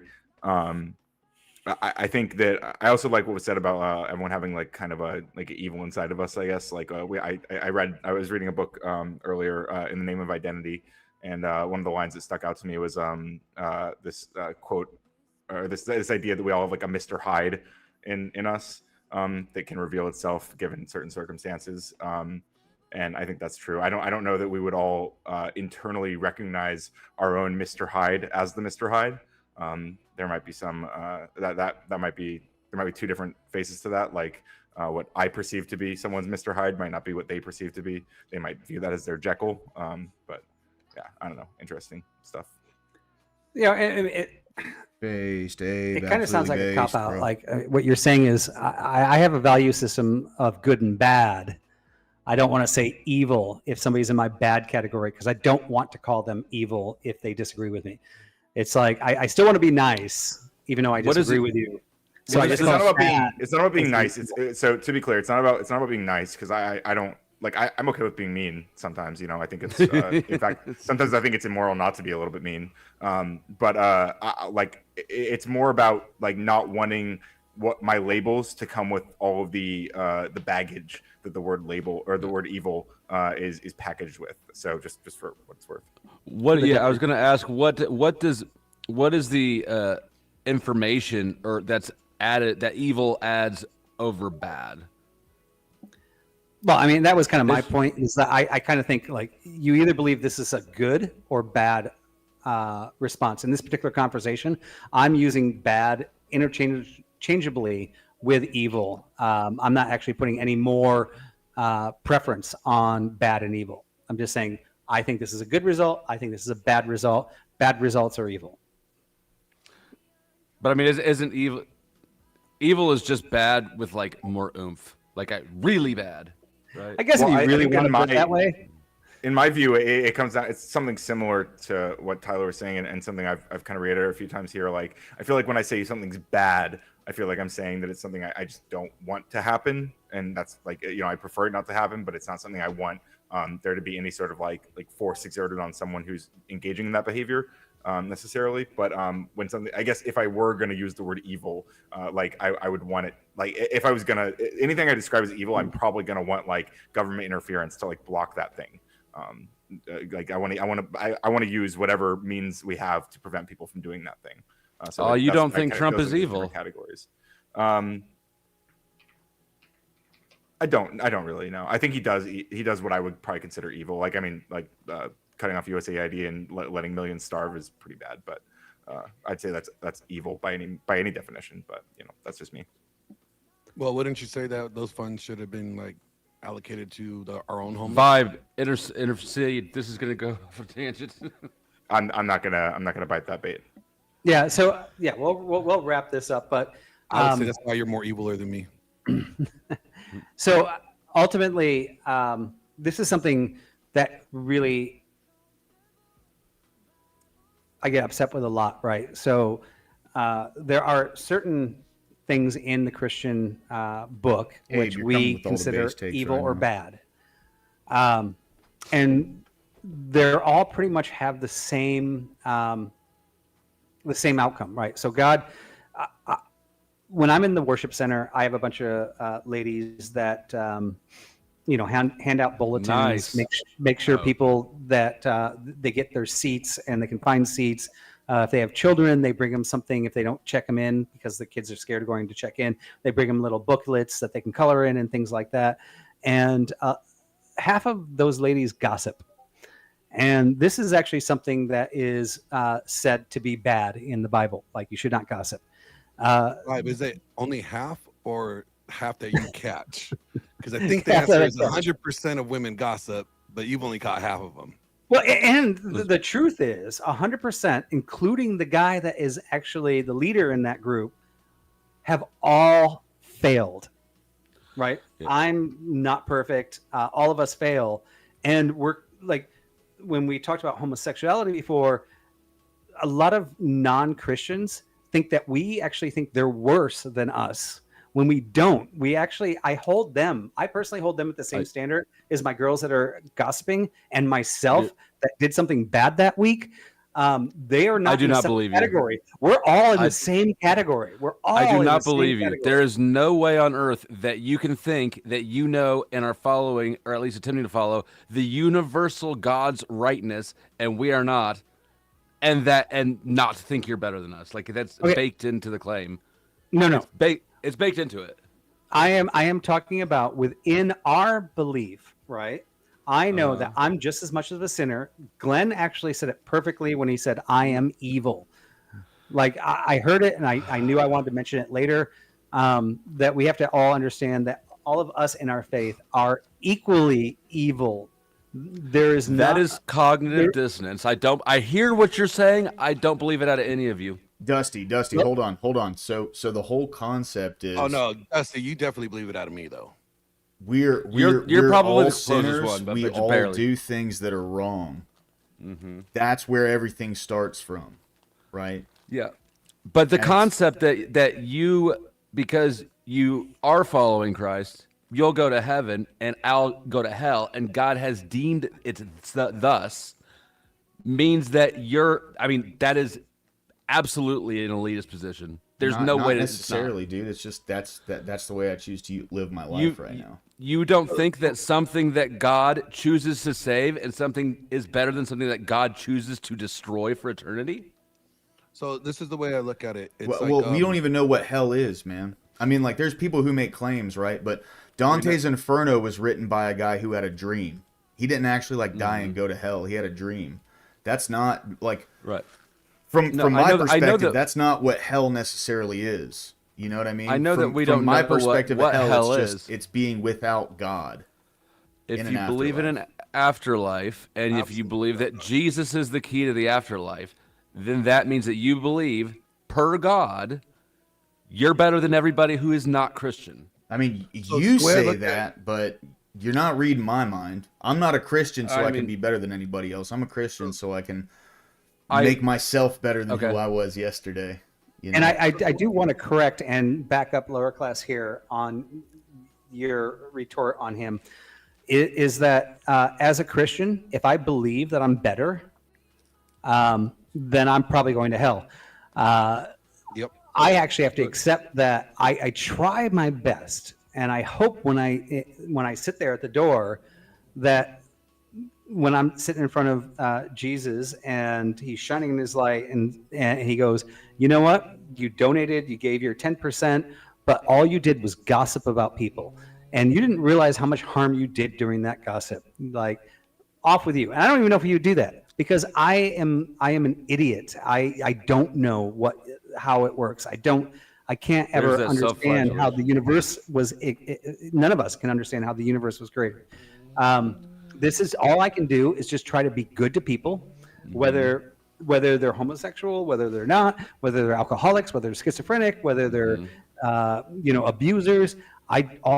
My purpose in life is just to be the best I can be and try to be the best to everybody, regardless of what walk of life they're in. And I don't think that's a bad thing. But you do believe, all of you, and yes, I can read your mind actually in this case. You believe that lower class, that God, that God, all of you do, that God will choose to save you, but choose to get rid of us. That means that's God's. No, I'm not saying that at all. I'm saying that I deserve hell, and you know, at the end of the day, if I end up there, well, then that's okay. I'll go with where I deserve. Right? Okay, right. I don't know if I'm going to heaven because I believe your in mic God. is hot. Your mic is hot. Who, mine? No, lower classes. Sorry. I mean, so okay. Do you yes or no? Do you guys think that the only way to get to heaven is through Jesus? Yes. Yes. For me, it is. Okay. Okay. Well, that was a dodge, but I'm going to take it as a yes. So, if you believe that God will choose not to keep us after we die, but he will choose to keep you because you did the right thing in life, explain to me how that's not. Well, we didn't that actually say that he's going to choose us. I think everybody on this panel all said we actually don't know. We might be going wherever you're going. And I know who that you knows? don't know, but I'm not saying about your Maybe belief. you're This is your more belief system. virtuous than we thought, and you end up there. We don't I know that I can't tell you that. Of course you don't know, but that's not what I'm asking. You were referring to your dogma, your belief system is the cornerstone of it. Is that you have to do this thing for God to deem you worthy to save, and we're not doing the thing. What is this thing? The way I For look the record, at I'm fairly more confident like I'm not going to heaven or whatever, or hell. I'm fairly confident that there's no. I hope you go to heaven. Either. Thank you. And I hope you hate it. The way I look at like heaven and hell is like this. Hell is like you choosing to not accept God, accept Christ, and locking God out from like locking the door on the inside so that he can't come in. Right? It's not that God is sending you there, it's you sending yourself there and choosing to make sure that he has no way to access you. Right. It's a rejection of him. Right. So that way it's not God sending you to hell, it's you choosing hell and choosing not to have communion with him. And there's that Christian gaslighting. God created everything, but he's not responsible for anything. You're responsible for the things that you know. Well, that's where free will comes in, right? And this is fucking retarded. The cognitive dissonance that you people have adopted is crazy. If a manufacturer makes a car that blows up when you turn it on half the time, is it the car's fault? No, it's God's fault. How is it that God gets all the credit for the good things in the world, but has no responsibility for anything bad when he created everything? Why did you buy a bad car? You're responsible. Why didn't you not look at the review first? I mean, turns out I didn't get an option. I was just put in a car. Here you go. Good luck. Hope this one doesn't blow up. You were just put in the car? You could have chose to walk. You just didn't want to walk, so you're lazy. No, I'm talking about putting life. Oh, I could have chose not to be in this paradigm, the Christian paradigm. It's the same plot as the movie Saw, honestly, where you wake up in a situation and you take the leg. Take a leg. Right. So, yeah, I don't remember where I was going with that, but a lot of cognitive It's dissonance. okay because I'm hiding all you guys right now. I've got my sponsors screaming at me that I haven't actually done the sponsorship yet. Hey, I'm back. Yeah, I gotta. Hey, I'm big. I gotta get good at this.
They need Satan needs me to do his promotion. Don't know if that makes me good or bad. We'll see in the end. All right, so I want to move on to the next point here. Let's see. Do I have everybody on screen? On screen? I think I do. Did we lose somebody? No, I don't know, but I can hear Tyler's typing still. I don't know that why. that I don't know why it keyboard is happens. crazy. It's so weird that we can hear it even though he's muted. Like Restream or it's a $300 silent mechanical keyboard that I've had for less than a year. It's top. Well, notch. it's not the keyboard. Like I don't mind it. Obviously, like you were muted. It was like No, it wasn't. He said it was crazy. Yeah, no, it's just the Restream. But he said my keyboard was crazy. My keyboard is amazing. I can't lift it. Okay, well then your type, then all of the stress that you carry around with you in your day-to-day life, it comes out in your typing. You need to stop repressing all that shit because you type like a serial killer. I'm a programmer, man. I type fucking 120 words a minute. Too many fucking programmers on this panel. All right, so the next piece I want to go into, and I really wish Beth doesn't need to be on this one, but Beth, if you're out there listening, get your ass in for the next section. But in this particular section, I wanted to talk about something I was talking about before, and we're talking about the devil's many faces. We went through evil, we went through good, and I actually kind of wanted to bring the devil into the secularist view. And the whole reason I was looking at like defining good and evil was basically the idea of if you don't believe in me or my views and what I personally believe, not me, but Ryan personally believes, what lower class personally believes, what Tyler personally believes, what Taylor personally believes, what Glenn personally believes, then you are an adversary of me. Now, if we actually read the Bible and we do literal translations of Satan, there are 3 different translations in the Bible. Most of it is Ha-Satan. I talked about this at the beginning, and Satan. And the 2 different versions of that is one is the accuser and one is the adversary. We can look at books in the Bible like Job, and in that particular case, he was the accuser. Not necessarily the devil himself, but somebody on a panel that was basically the defense attorney trying to do a trial. Then we also have the adversary, and that is the person that does not believe in what I believe in. When we do these debate panels, when Ryan and I disagree, I am his adversary. I am Ryan's Satan. And when I'm debating him, Ryan is my Satan. If we just go by, let's just take Christianity out of the whole thing. If we just go by the Hebrew translation of adversary, then we actually are getting a translation here that has a coherence between secularism and Christianity. And that is basically being the adversary, those that do not believe in our beliefs. And if I'm a father, I'm a secularist father, and I have a great marriage, I have a great family, I have a great career, I'm doing everything perfect.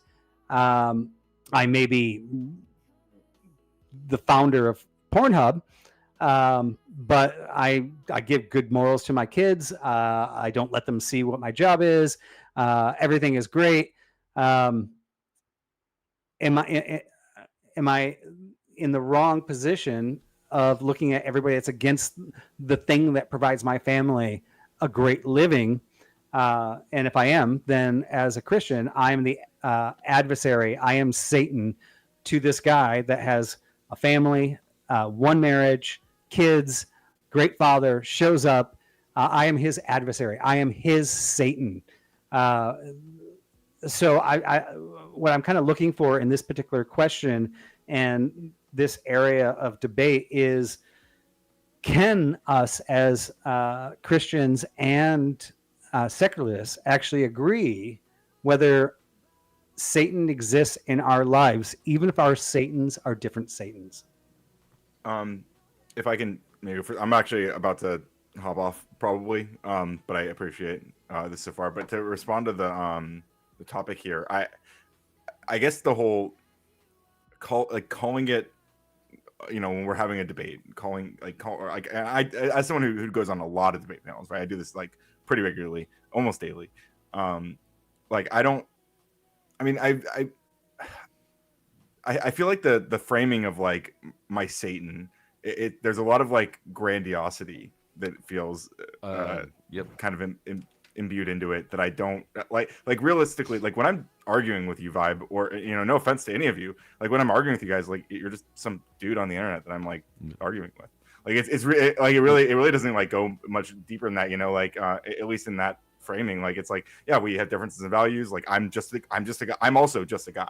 I'm just some dude who like has the internet and wants to like put out my opinions and disagree. And I feel like the whole Satan stuff adds like a lot of extra narrativization that it feels, yeah, again, like maybe grandiose is the best word to capture like what I feel disturbed by about it. But I also dislike it because I like the debate example is a good one, because I actually very much appreciate somebody like Ryan who will argue with me and then come back again the next day and not get in his feelings, because I understand that that's a hostile situation that not everybody can. So I don't at all agree that's I just think that's not a, I don't know if it's a bad example or a bad way of looking at the world, to be hostile towards people who don't agree with you, and not, instead of seeing the glass is half full, I think you can see the glass is half full or it's half empty, and My point though was that the Hebrew translation of what I'm talking about on Satan is the adversary. So, like the other night, you and I were debating, Taylor, and I was your adversary and you were my adversary. Now, if we were actually to translate that into ancient Hebrew, the word would be Satan. So you were, in your mind, debating Satan, and in my mind, if we're just going by definition, book, not Christianity, you and I were both debating our own Satans. Sure. I guess I understand that, but the way that Satan is used today, it carries a whole lot more baggage with it than it was written in Hebrew. See, so for me personally, when I look at things like the devil, Satan, things like that, and this is just how I see it now. Like, I'm not a biblical scholar. I haven't been practicing Christianity for a year. When I see this, it's all internal things, right? Like my internal adversary, the aspects of myself that hold myself back, that do damage to myself, right? Like for instance, like my Satan right now is alcohol. I drink way too much, right? And that holds me back. That hurts me. Just things like that. You know what I mean? Like when I'm on a debate panel, like with Ryan or Flo or whoever, like they're my adversary in that moment, but once I leave the panel, it's like I don't even think about it. I think that's kind of how words work, is kind of my point too. Like adversarial, it definitely has a concrete definition, but really it's how we use it contextually. Like my adversary right now is you guys in this, but it's more like a rivalry adversary and not like China's our adversary on the world stage, and we see that resulting in proxy wars and things of that sort. They would be more of an adversarial power that's conflicting against our power. I think the scale of the word has to do with the context itself. Like libertarians would be the adversary to common sense, and things like that. What's your favorite flavor of boot? I agree a lot with what Tyler said. And I think there is really like these different scales. Like in fact, in this conversation, like I barely feel. I feel like I'm maybe like adversarial in some sense, that I'm like pushing back. Who's mumbling? A lot of like specific things. I don't know. Somebody's doing speaking in tongues in the background. I hear that too. Yeah. Anyway, I'm looking for it too. I'm looking at who's Satan. Who's not. Satan showed up. He's like, I heard my name. It's the Satan. But like I will say, like, the way the scale is and this is probably like one of the lowest like thresholds. But there are like, you know, if I'm debating like somebody who has a lot more influence, like let's say I'm arguing with like Andrew Wilson or something, like I do take it a lot more seriously. Like I do believe that there's like a lot more at stake. Even though like I'd say those conversations even are not. They're not like particularly high stakes realistically, but they're higher stakes than this conversation, right? But yeah, that's it's kind of the final note. Satan heard us talking. You gotta go walk your dog. I want you to remember that you made that I walk my comment. dog. So he's a stubborn ass wiener dog, dude. He just cries because I'm not letting him out into the. When you're breathing your last breath, I want you to remember that comment. You'll be like, damn, that comment was a really high stakes conversation. Because I'm gonna get you. In mind. Satan heard us talking about it, and he heard his favorite political view mentioned, libertarianism. True. You're so gay. Thank you, Vibe, for having me. See you guys later. Hey, Ryan, it's always a pleasure having you. We have to do a one-on-one on something. I think it'd be fun. Sure. Yeah, absolutely. Just let me know. I'll talk to you soon. All right, sounds good. Maybe on a waterbed. That'd be fun for you guys. Taylor, can you send the butt plug over to him before the debate? I'm using it. Get your own. It's got to be a Trump butt plug. You know what I mean? Got a little Make America Great. I'd imagine that they have, you know, interchangeable sort of designs on them. Would not doubt it. Damn, if that, I'm gonna have to do some research. They do. Great. That might. The 2024 one is a pain getting out. All right. Well, okay. So we always know that the chat always wins. And the final section I wanted to get into, and I did actually mention that I might open this up to open panel and bring other people in. I do see some things coming in. I apologize, chat. I cannot do this and read chat. But while some people were talking, I was reading, and I did see animated effigy and Agrillipus throwing some comments out at the end here. And I really like what they are because they were exactly what was the final topic I wanted to go into, which really was the purpose of this particular Bible study, which is the many faces of devil, right? And they were bringing up Lucifer and the morning star. Christ was actually called Lucifer. Lucifer is not a name, by the way. It's a description of somebody that is of a high status. So I'm gonna jump into that next. Lucifer is a Greek concept, right? No, so the Greek concepts really kind of come down to, and maybe I'm wrong here, is like two sides fighting. So when we really look at, oh my God, I have so many notes on this because I've been doing it for 2 weeks. I just have to get to the right notes here. But actually, instead of finding the notes, let's just jump into the final piece here. And this is kind of the piece where the secularists and the Christians actually definitely differ, right? Because we're actually getting into the theology of the devil. Secularists are basically like the devil doesn't exist. Christians can take many different views of what the devil is, right? So we have the serpent at the beginning of the Bible in Genesis. We've got Job, who is actually fighting against the devil with God.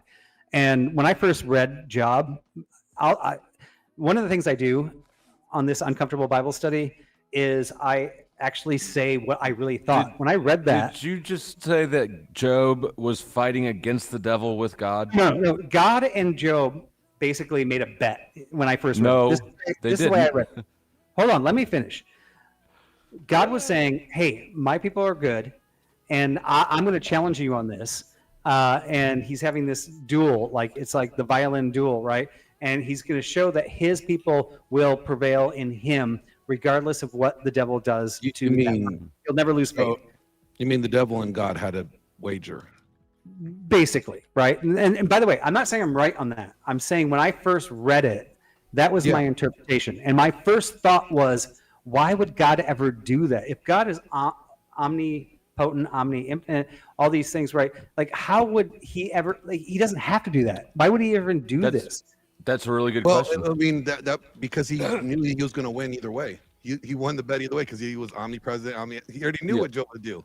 Well, I mean, why would And How did before we everybody get- not know He was that? omnipresent. And So before he we was get expecting before we he get into the debate expected here them to of win. that, this is I'm talking about the descriptions of the many faces of the devil. Now we can talk about that. I'm not actually stopping that conversation, but I want to get through the whole thing first before you guys jump in on this. So now, as you reread that and look at it, and we actually look at Satan and the word that was used in the original Hebrew, it was not the adversary; it was a singular as the accuser.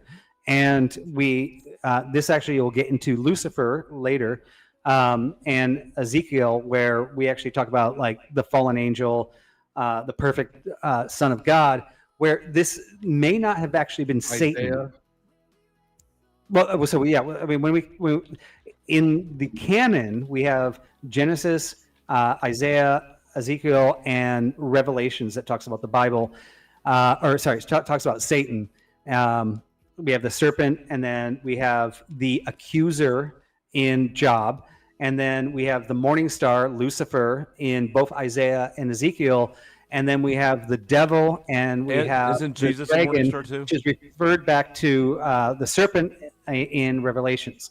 Now that's all we have. Also, the accusers in Revelations 12:10. Yes. And it isn't Jesus self-referred to as the morning star?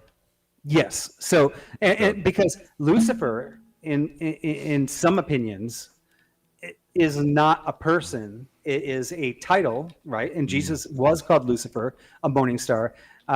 When we look at Isaiah, when they're doing the poem, it's children doing a poem mocking the Babylonian king, or we can look at that as the Babylonian king actually was Lucifer running that and was a fallen star.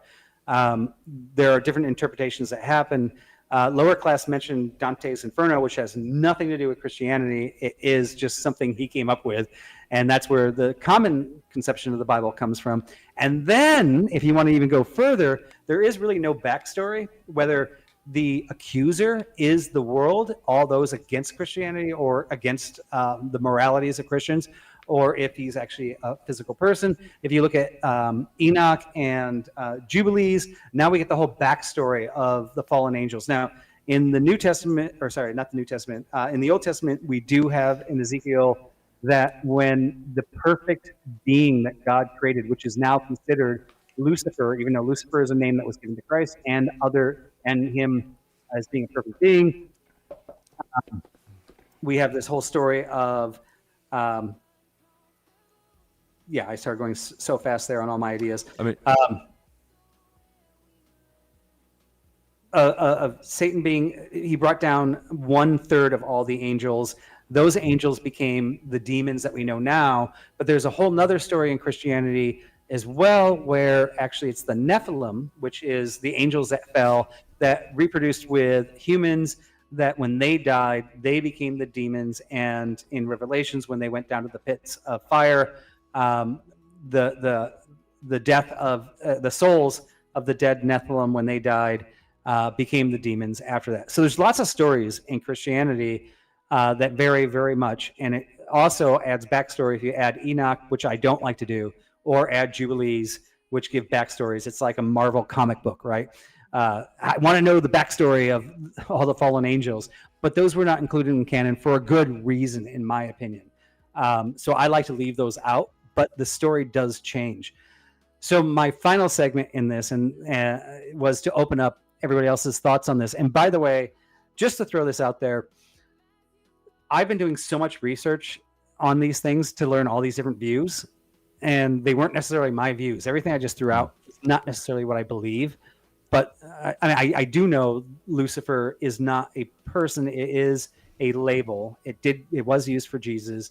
I don't know, to be honest, if he was the king of Babylon, if Satan himself, the snake, went there and then fell when he was saying he's going to rise higher than the stars of God.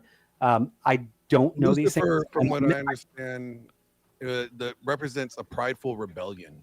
Yeah, so the fall was the pride. Now, was the pride of the perfect being Satan or the devil? Was the pride of that particular king who was thinking he was better than God? There can be two different interpretations there. And And I went to my pastor this week and I told him what I'm doing. And I realized, and I literally said this. I said, I've been studying so much for these studies that I'm opening up to the world, and I don't know what I'm saying, and I'm wondering if I'm coming up with the Book of Vibe. Does this even follow my own? Does this even follow my own religion? And I asked him. I totally would read it. I may not like give it much credit, but I'll definitely read the book. I'll write you forward. Well, I mean, here's my point, though, and especially for anybody that's watching, like, don't trust me. Like, whatever Christianity you're in, go to your elders. I am not your elder. I am sharing my confusion when I read the Bible, and my questions, and I'm opening it up to the world, and I'm willing for correction from Christians. Now I know Dusty's like, you're not going to take correction from me. He's not. You're not. You think you're not going to, but guess what? But you know what? I do listen to some of your things, and I do actually look them up, and I try to find reconciliation between all of them. And I'm opening this up to the world to do that. You are too logical to ignore the things that no matter how much you might try, you can't ignore them that well. I don't think. And as a result, my meeting with my own pastor, he showed up to church today. He walked over to me and he handed me a book. I read the first page, and it's Understanding Theology. He didn't give me good answers. He didn't tell me if I was right or wrong. Did you tell him your channel name? Where is that ninja? Get up here, Pastor. So, I mean, I'm just saying, I mentioned this before. I'm not a pastor. I'm not a theologian. I am not an expert on this. I am just sharing, as I go through this, my experience, and I'm sharing it with atheists and agnostics. I'm not sharing it with my brothers here that are just going to back me up. I'm sharing it with the people that are going to tell me I'm a freaking idiot and I'm insane for what I'm doing. So, Vibe, I would love you did. I could tell you did a lot of research because you just flew through a lot of different things about the history of Satan really quickly. That would make a fantastic pre-recorded video. I'd be very interested to watch that if you do.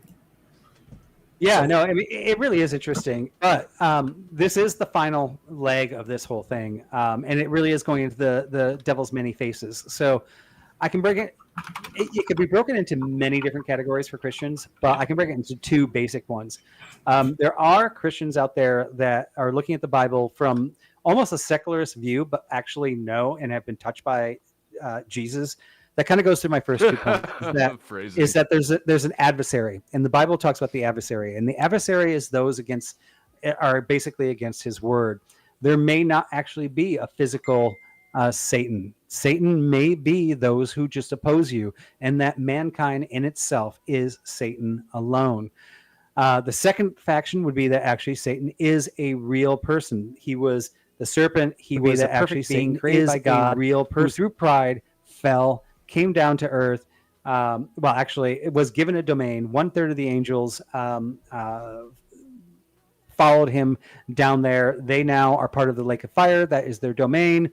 However, through Christ, when Christ was born, basically defeated that, and through Revelations will be the final segment of that story. I actually don't have the story to tell you of which one's correct. I'm opening this in the final segment to give everybody's opinion. And I saved it for the final one because I assume people like Ryan would probably like jump off once it wasn't secularist anymore. And we actually do get into the theology here. Beth actually had told me she had a bunch of stuff on this too. So I was really excited to see her jump up and give her preview. I know, Glenn, you texted me yesterday to be prepared for this as well. I'd love to get your preview. And then lower class, I mean, you're new in this. I'd love to hear your newity of ideas in this, and of course always love the secularists. So with that, I've been talking a lot. I'm going to shut up and let you guys go. I've been waiting for this. This is the subject I've been waiting for since we started doing this. So first off, Beth, I'm sorry she didn't show up. It's my fault. She owes me a debate. She wants to advocate for private schools, and she is dodging the hell out of me because she knows she's about to take that massive L. Oh, I'll fuck you up. Oh, you will. I'll fuck you up on that one. No, I am about as pro-public institution as one can be, and I just crushed a debate on it last night. Anyway, so what's your flavor of boot? You are such a cuck. Hold on. So going into the conversation, if your pastor checked out this stream to see what you were talking about, I feel bad for him because we had a long conversation about butt plugs. So what I've heard from the past is Vibe said he doesn't think the devil is a specific entity. So I want to kind of go through some examples that I've looked up in the past on this. One, it would be the most credible witness from a religious perspective would be Jesus. Who the hell was he talking to in the desert? Did he eat some bad mushrooms? Zechariah points to this as a supernatural entity. Job points to this as a specific entity. Genesis 3 points to this as a specific entity that turns into a serpent after escaping hell and then interacts with angels while there. Matthew and John point to a specific entity. Ezekiel and Isaiah both talk about an angel that rebelled against God and took a large, I think it was a third of the angels or half the angels with him and rebelled. So in multiple points of biblical scripture, it's stated this is a specific entity. So my question is, if Satan was kicked out of heaven, cast down to hell, why doesn't he make hell a place that people actually want to go to? Why is it torture, fire, brimstone, and the devil sticks pineapples up your ass like we saw in Little Nicky, as opposed to you get down there and it's basically a giant like paintball game where everybody's spiff the place up. Yeah, Satan. like you're getting trained for the holy war and he wants to attract people. Why is Satan's PR so Probably bad? because when you're in jail, you don't get to decide what furnishings. But I mean, we have to go into Milton for this, but he built a damn castle down there called Pandemonium, and Milton isn't really scripture. It's more of a fantasy fanfic of the Bible. But like in all these instances, like how did Satan escape from hell? He walked out the front door and he then went into the new garden that was earth and then transformed into a snake. So you can see that he has some dominion over the area. So why does he torture? Why does he act as the jailer, the warden, and the torturer? Yeah, but why? If his ultimate goal is to rebel against up top, why not turn? Like, is he stupid? Is he so emotionally driven that basic logic just bounces right off? And if so, why is he even a threat in the first place? I don't know why Christians don't. I don't want to know why everybody doesn't treat the concept of Satan as archetype, right? Jesus spoke in parables, like that was his thing. So it would make sense to me that we can apply that lens to everything. Satan, I think that Satan absolutely exists as an archetype. I think it's very much an archetype in humanity's psyche. That's exactly what I've been saying this whole time.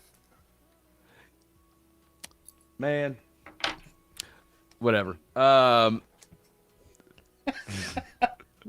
I obviously wasn't listening to you. I was obviously just yelling at my own memories or something. Hey, Flo, I never expect people to listen to me. It's okay. I'm fucking nobody. You know what I'm saying? That's too bad. You should find somebody to fuck. It's a good idea. So, yeah, I mean, it was kind of my point, too. Maybe Vibes Pastor is a hottie. No, yeah. So, and by the way, I am sending the link of this show to my pastor. I think somebody was yelling at me the other day of you're going to hell, Flo.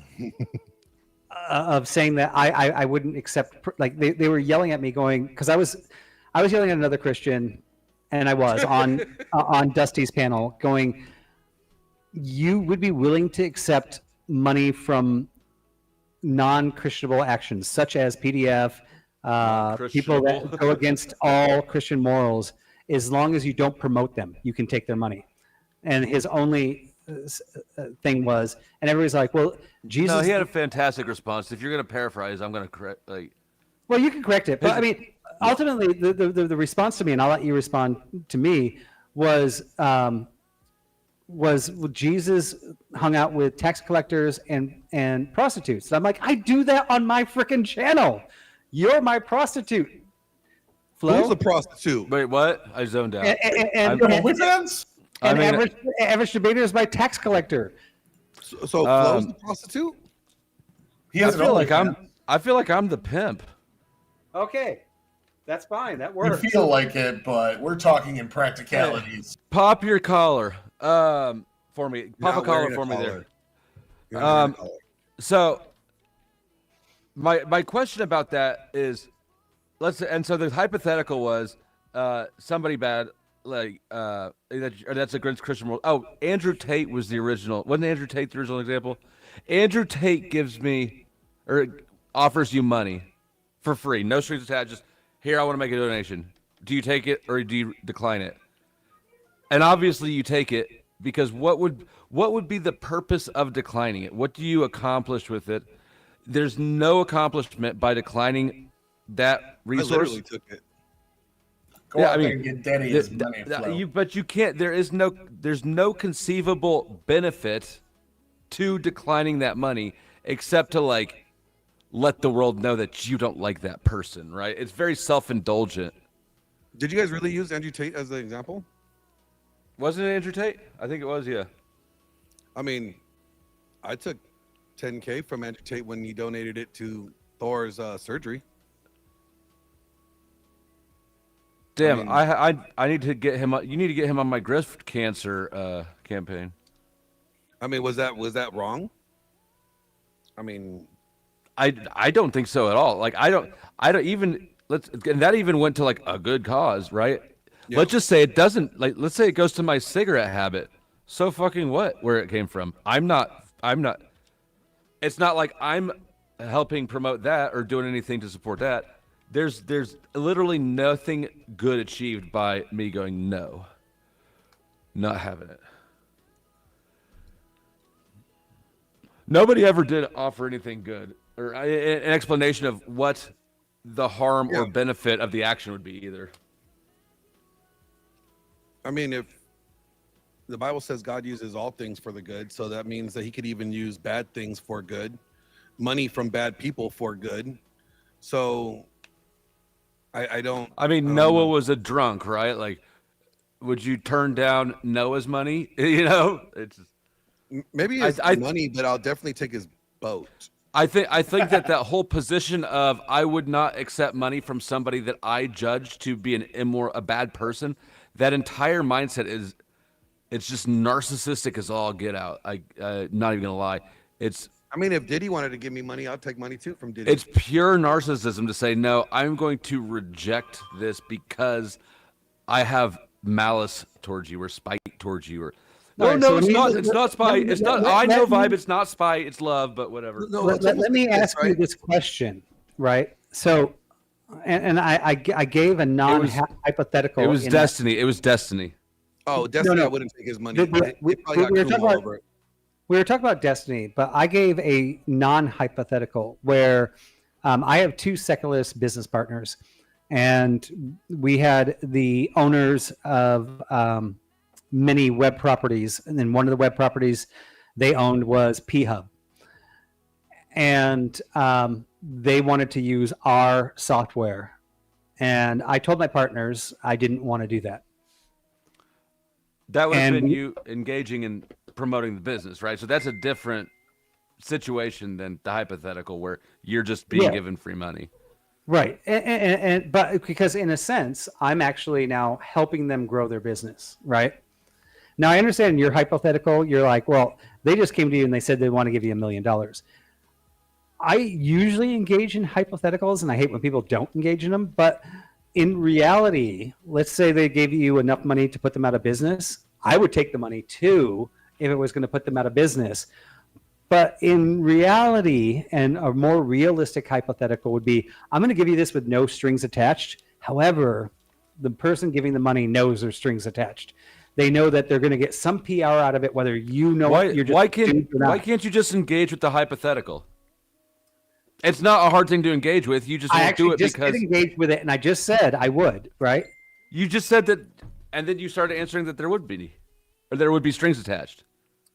Yeah. So okay, sorry. Maybe I jumped the gun because I assumed it would be a repeat of last night. I apologize. I didn't retract my. Yeah, I mean, I don't want to. Do your routine last night.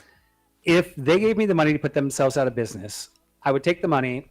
And I would not personally I would not be able to personally, consciously, not even because of God, just personally, consciously be able to take a cent of that. I would have to put it somewhere in like what you said last night, in the recovery, the fighting of anybody else doing that, right? I'm okay with that. Why? I mean, no, but why? No, that's not me. I'm not saying God's saying that you have to do that or that's a mandatory. I'm just saying my conscience could not live with taking that money that I know that the money I'm holding, even though they're out of business or whatever, even if they're not out of business, came from that abuse. My personal heart, outside of God, says I can't do anything with that money except put it to good. That's my personal opinion. This is not a Christianity fight, a secularist fight, or anything like that. My heart tells me that I'm good. Yeah. I'm good with that. That answer is satisfactory for me now. Hey, your Constitution says that too. So freedom of association, good for you. Yeah. No, I'm actually perfectly content with that answer right there. The other night, though, it was the way the conversation was going. It was much less of a humble personal belief and much more of a you would be bad for taking it to North. And it wasn't just you, but North was like, I'll just take money from anywhere. Like, he's like, I don't care. As long as I don't promote it, I'm okay. Like, he had no like regrets about it. Like, it was, he was saying it almost in an arrogant way. But it was, what should he feel any guilt for, right? I can respect your own, if you feel a certain way about something, feel a certain way about it, right? Like, I respect that it's your life, you do your thing. But why should anybody feel? Opinion, but at the same time, I don't think it lines up with Christian values. And he said he was a Christian. And how? That's what I'm trying to get at. How does it harm anything or disalign if in the hypothetical? The hypothetical, not a derivative of it. Okay, I can put this together just like I did for Glenn, and that monogamy is required by the New Testament. Really? But I try not to do Google searches, and I am not. I don't have every passage memorized, so I don't have a solid argument to put together. But I could definitely put together a solid argument for that. And I'm not just going to go off my ass and look like an idiot.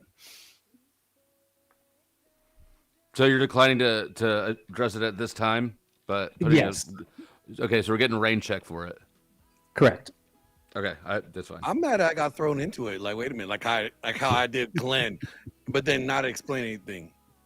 No. You had your the Bible doesn't say anywhere there's a sin. Yeah. And I actually put together the Bible verses that basically threw together all those pieces that actually says it is a sin. I haven't seen that yet. Maybe it was like I think when you did that one, you did like 20 hours on that. So maybe you didn't catch it because you were tired or in bed. Probably. But I put together a really good argument. Your argument goes against church history. No. Okay. So actually I brought church history in, but I'm not. Let's do the debate again. All right. Okay. So I'm going to bring, I know people, I already have some people DMing me right now that they want to be brought up here. Are we talking? So was that the end of the many faces of the devil? Because I think that, like, my research there's a lot more faces or names for the devil than just the ones that you listed. Oh, go. So, like, I would have the deceiver, as in the serpent. We see that in the Genesis. We also see the deceiver in Revelations. Satan, the adversary, right? You reference Job, Zechariah, and then Chronicles. The accuser, we see that in Revelations. Lucifer, Isaiah, referencing the king of Babylon. Ezekiel, referencing the king of Tyre. The devil being the slanderer, right? We see that in Matthew and also in Peter. The tempter, we also see that in Matthew and Thessalonians.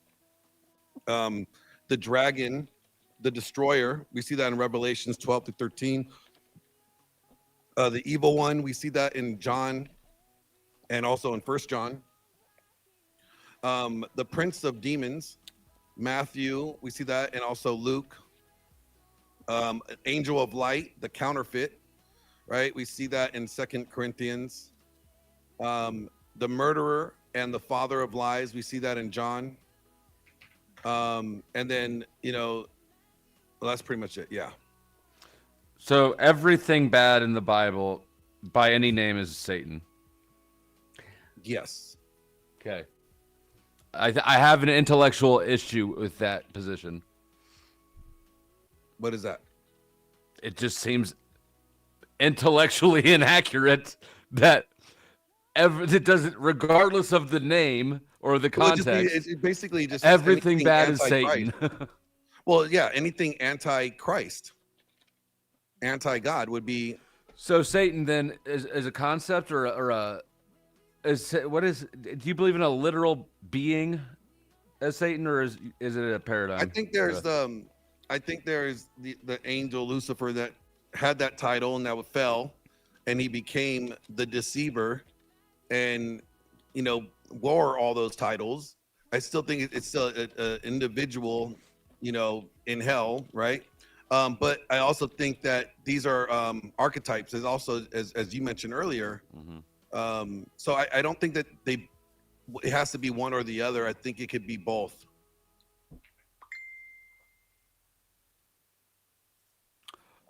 Okay. It's pretty cool how fluid Christian views are. Very flexible. Are you dropping the link, Vibe, or is it? Yeah, so I just dropped the link. I've got a couple people in back chat right now. I got Shiva. All right, you cool with me dropping it? Can you cam up? Shiva is cool. I could vouch for him. Yeah. Shiva's good people. And then, of course, we got Animated Effigy. We got two people who hate God and have never shown their face. I see. Hello, smelly internet nerds. I don't hate God. I just don't think he's real. Me neither. I've been listening. I've been dipping in and out. I was very interested in the earlier part of your conversation where you guys were talking about the nature of good and evil. Mm-hmm. So just to lay my cards on the table, I did think about coming up and trolling slightly, saying that I believe that morality is objective and can be found in the Bible, and then pointing to various biblical passages that I think we would all agree are pretty horrific. I'm largely a moral emotivist, which is a non-cognitivist position. So, on my view, I don't know what that means any more than the first word you said. That's good, because I was going to ask the same question. Yeah. So, moral emotivism. He speaks the proper English, you guys. Educate yourselves. He speaks Corinth. It's the view that there are no moral truths, and that when people say, for instance, the act of theft is morally wrong, what they're doing is, rather than expressing something that's truth apt, they're saying how they feel about the act of theft.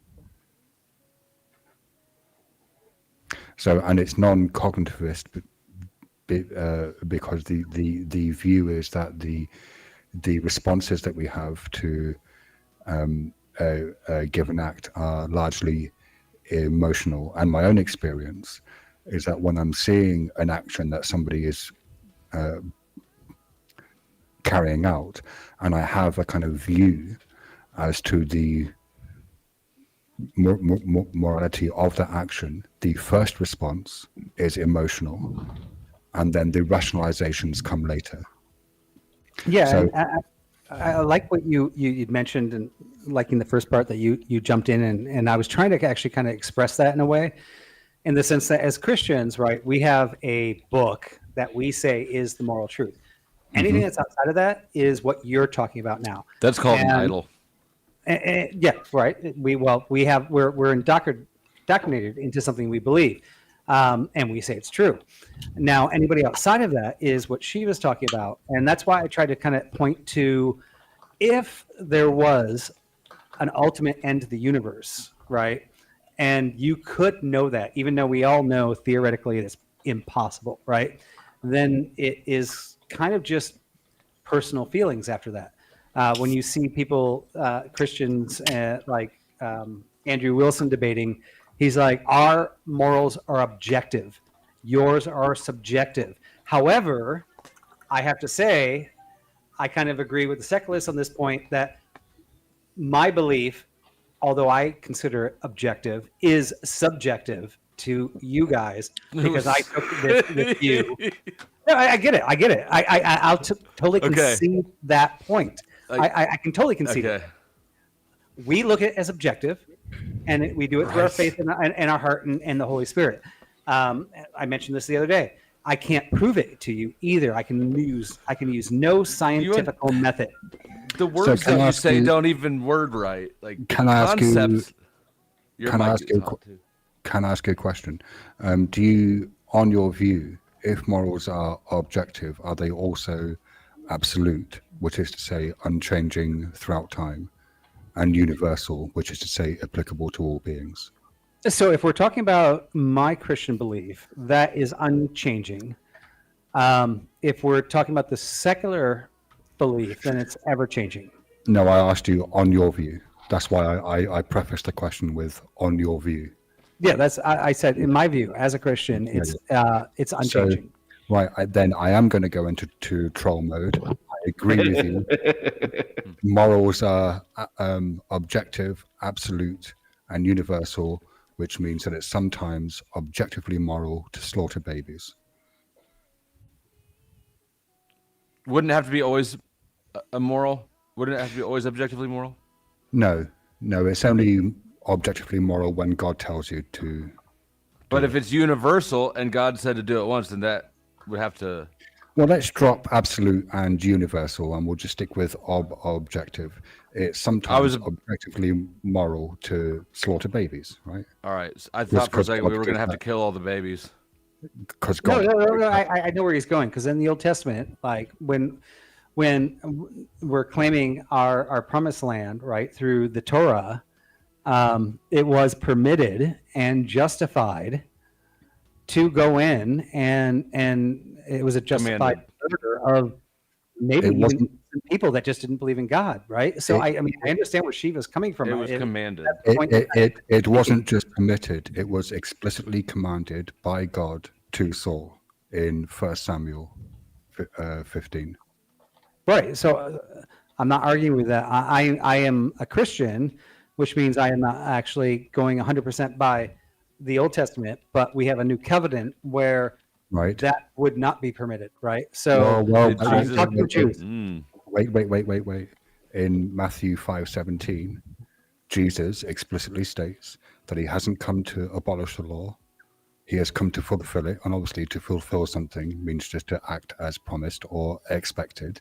And then he further goes on to say in verses, I think 18 and 19, that whosoever, not one stroke or letter of the law shall be changed, and whoever teaches that you should will be considered the least in heaven, and whoever teaches that you should obey the law will be considered the greatest in heaven. Now, Paul later went on to repudiate this, right? So it sort of depends on whether you take the Paulian view or the Jesus view.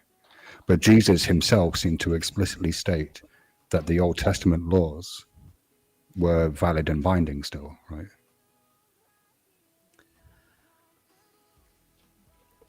Well, there's a change of order, but they are binding in the sense that, like, we can look at many things that were changed in the sense, like, let's look at sacrifice, right? Mm-hmm. Jesus was sacrificed, and he was the final sacrifice of everything of the Old Testament. In the Old Testament, we had to sacrifice animals and things like that. And children, people. So, no, there was never a sacrifice of children. There was a test. There was a test of somebody sacrificing their child, but never. Hang on. So, depending on whether you prefer the Greek or the Hebrew. In Greek, the word is anathema, and it's where we get our modern word anathema from. In Hebrew, the word is harem, and it means to put something under the ban, right? So when the Israelites waged war against the various cities, the people who were killed were put under the ban. Objects that are put under the ban are devoted to God, and we know this if we read Leviticus 27 verses 28 and 29, where the law says that anything that a person owns can be devoted to God. Anything that is devoted to God is considered most holy and has to be destroyed.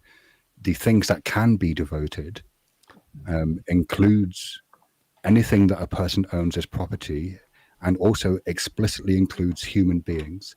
And human beings so devoted have to be put to death.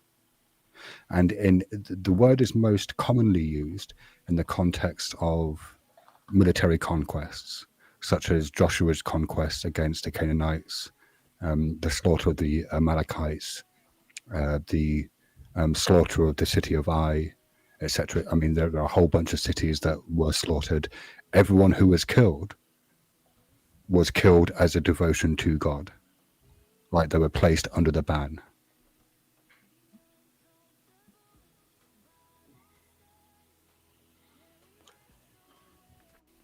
Well, that's pretty good for them. They're probably going to heaven. They probably love it there. God's happy. They're happy. Everybody's happy. What's the problem here? No, it is an interesting thing because, I mean, as I mentioned before, I mean, I did read from front to back the Bible. I've read it many times, but never front to back. I spent 3 years. Needs to mute while they're typing. Yeah, Tyler, man, they were right, man. Like when you're on YouTube, like it ain't a problem, but on this panel, dude, it's really annoying. Like it's the shitty talk studio. Yeah. Just mute. Give me 1 second here. The wife is calling. And screw you, Charles. Put her on speakerphone. Let us all talk to her. Why not? It's a woman. He was like, that will never happen. So the other Christians on the panel, is your view that what is morally permissible is absolute? Real quick. Sorry, can I jump in? I just want to say no. I want to tell you, lower class, that I love you, brother. You look like you need a hug today, or that love of Jesus you were spreading the other tonight, and I'm sending some back. Wow. And Flo's my dog. No. It's not absolute. Is it objective?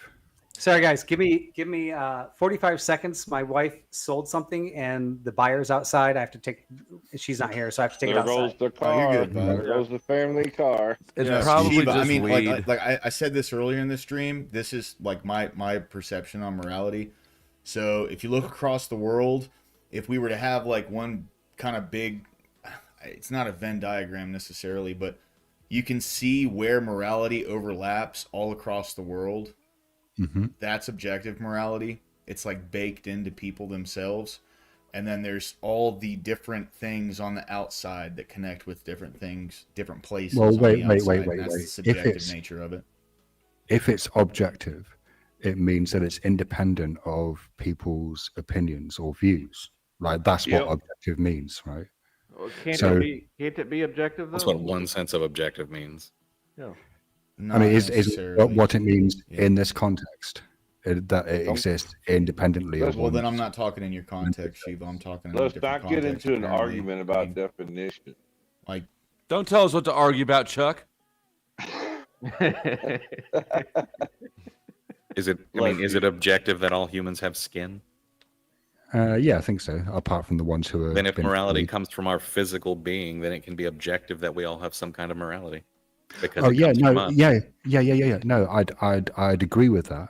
Maybe. I mean, I wouldn't because I'm a moral emotivist. But yeah, sure. If you want to argue that we all have some sort of objective morality, I wouldn't necessarily have a difficulty with that view. No, but here's where I split the hair, though. I don't know if I would call it objective morality. I would say that it is objective that we have morality. Yeah, of some sort. Yeah, I can see where you're coming from, Effigy. It comes from us. The way I always describe it is that everything starts with our instincts, our moral emotions, the things that we're born with. We're then taught moral reasoning through the people around us, interactions with humans, all that base learning, the beginnings of religion, and then we hone it with moral philosophy, moral ideology, choosing our paths and stuff like that. It's a complicated web to me. It's never just as black and white as it's a deontology that exists outside of us. Yeah, well, right. Agreed, but I think you would also agree that that's saying something somewhat different to what Christians say when they say morality is objective, right? It's why we argue with them, Shiva. Yeah. I'd like to commend you on your recent enlightenment into the world of moral objectivity, Shiva. I mean, I just found effigy that morals are objective and they're to be found in the Bible, and that we should all follow what the Bible says is good. No matter what the Bible says is good. So isn't it more likely that morals are both objective and subjective, and that not everything is a damn binary choice like humans are always trying to peg them into? Right. Thank you. That's what I was trying to say. As an atheist, like, I can acknowledge that we derive some of our morals from the objective logic and things that existed prior to humans, right? But also at the same time that there are social construction components of our morality that we have all agreed on culturally to determine what right and wrong is. So it's a little bit of actually moral both. norms. Moral norms are subjective morality. But it derives from the actual physical universe and the intangible aspects of that universe that we're bound to. Well, hang on. What do you mean by the intangible aspects of something that's physical? Well, so there are the logic, the mathematics, things that you can't perceive physically that exist, like time. Right. Right. So there are aspects of the universe that have shaped us as human beings and impacted our evolutionary scaffolding. Right. So those intangible aspects are inherent inside of our morality. I mean, although on my view, I would say that mathematics, and I'm a mathematical and logical anti-realist. So I don't think that they exist in the universe outside of our mind. Lord.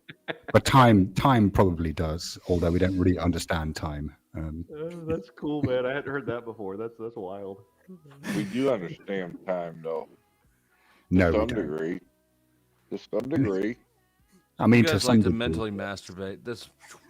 No, I like to physically masturbate. We can measure our perception of time, but we have no idea what like time itself outside of the measurement actually is. So let's get back to the devil. Yeah.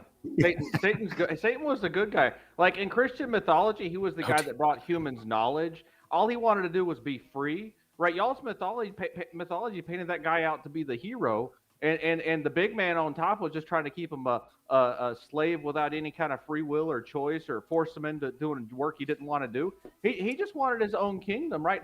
Who doesn't want to be the king of their own castle, right? He right? wanted Satan's just a guy trying to make his way in the world, and God was trying to keep him down. Well, see, in the Garden of Eden, it was just two people who were fucking and eating and sleeping. And shitting. Like that's. To be quite frank, that's literally all they who did. Something wrong before they knew what wrong was, right? Exactly. And then they ate the apple, and once they ate the apple, they had developed an element of self-awareness, probably spurred on from the development of a prefrontal cortex. And then once they did that, they developed ego. They were able to, I mean, there's a lot of different interpretations on what exactly happened in the. Can I ask you a question, other class? On your view, in order to commit an act of evil, do you have to know that the act you're committing is evil? Yeah. So, I mean, okay. Like I said earlier, right? I'm going back to what I said earlier. Like, evil to me is self-centered, not necessarily selfish, because eating healthy is selfish, but self-centered carnal desire, which is carnal desire acted out upon despite whether it hurts somebody else. Right. It hurts so good. that doesn't really answer my. That doesn't really answer my. Well, my question. I wasn't done. What I'm saying is that is evil. So most people who do self-centered things, whether they understand it's quote unquote evil or not, don't necessarily realize it's hurting anybody else until later on. So, no, is what I would say. So you don't have to know that what you're doing is evil in order for any given action to be evil. No. So your view would be a kind of consequentialist view then, right? What do you mean? Rather than a deontological view. That the outcomes matter more than the rule. Well, is it more that a person has to have agency in order to be responsible for their own actions? Like, you wouldn't say that a wolf is evil for eating a family, right? You would just say that Right. it was fulfilling its nature, right? So humans are animals, and they have a nature, and if they're not That's the intelligent, lowest. then Now we're going to get back into what I was throwing around in chat, which was teleological evil. That was a who If effigy. everything is made with intention, if everything is created as it is with intention, there are creatures that exist who the only way that they can reproduce is laying their eggs in the eyes of mammals, children. So, did God intentionally create an animal whose only way to survive is to eat the eyes of children? Well, yes, and also, did he do that as a punishment after having planted the tree in the garden, put Adam and Eve in the garden, allowed the serpent access to the garden, made the serpent deceptive, and made Eve susceptible to the serpent's deception? Well, so and this goes back to when people start to say things. And now, let me say again, I said this before, I'm not a biblical scholar. I don't know the book like that, right? But when I read the Bible, I read it from a set of parables. I don't read it from it. This is literally exactly what happened in the way that it happened consistently, right? I don't necessarily think that that's how it is. Well, then the whole book would be a parable, from what you're saying. Then maybe it is, I mean, man. I mean, I don't know. Presumably, you believe there was a man called Jesus who died and was resurrected. You believe that was literally true, right? Well, there was a man named Jesus who was resurrected, and then he did rise out of his tomb. I mean, supposedly, Now we Shiva, you eat him. believe that there was a man named Socrates that Plato later wrote about, right? Yeah, probably. Yeah, right. So, and most historians, secularists and Christians, all pretty much believe that Socrates existed. Plato wrote about Socrates' teachings, although Socrates never wrote about anything. Jesus never wrote about anything. Right.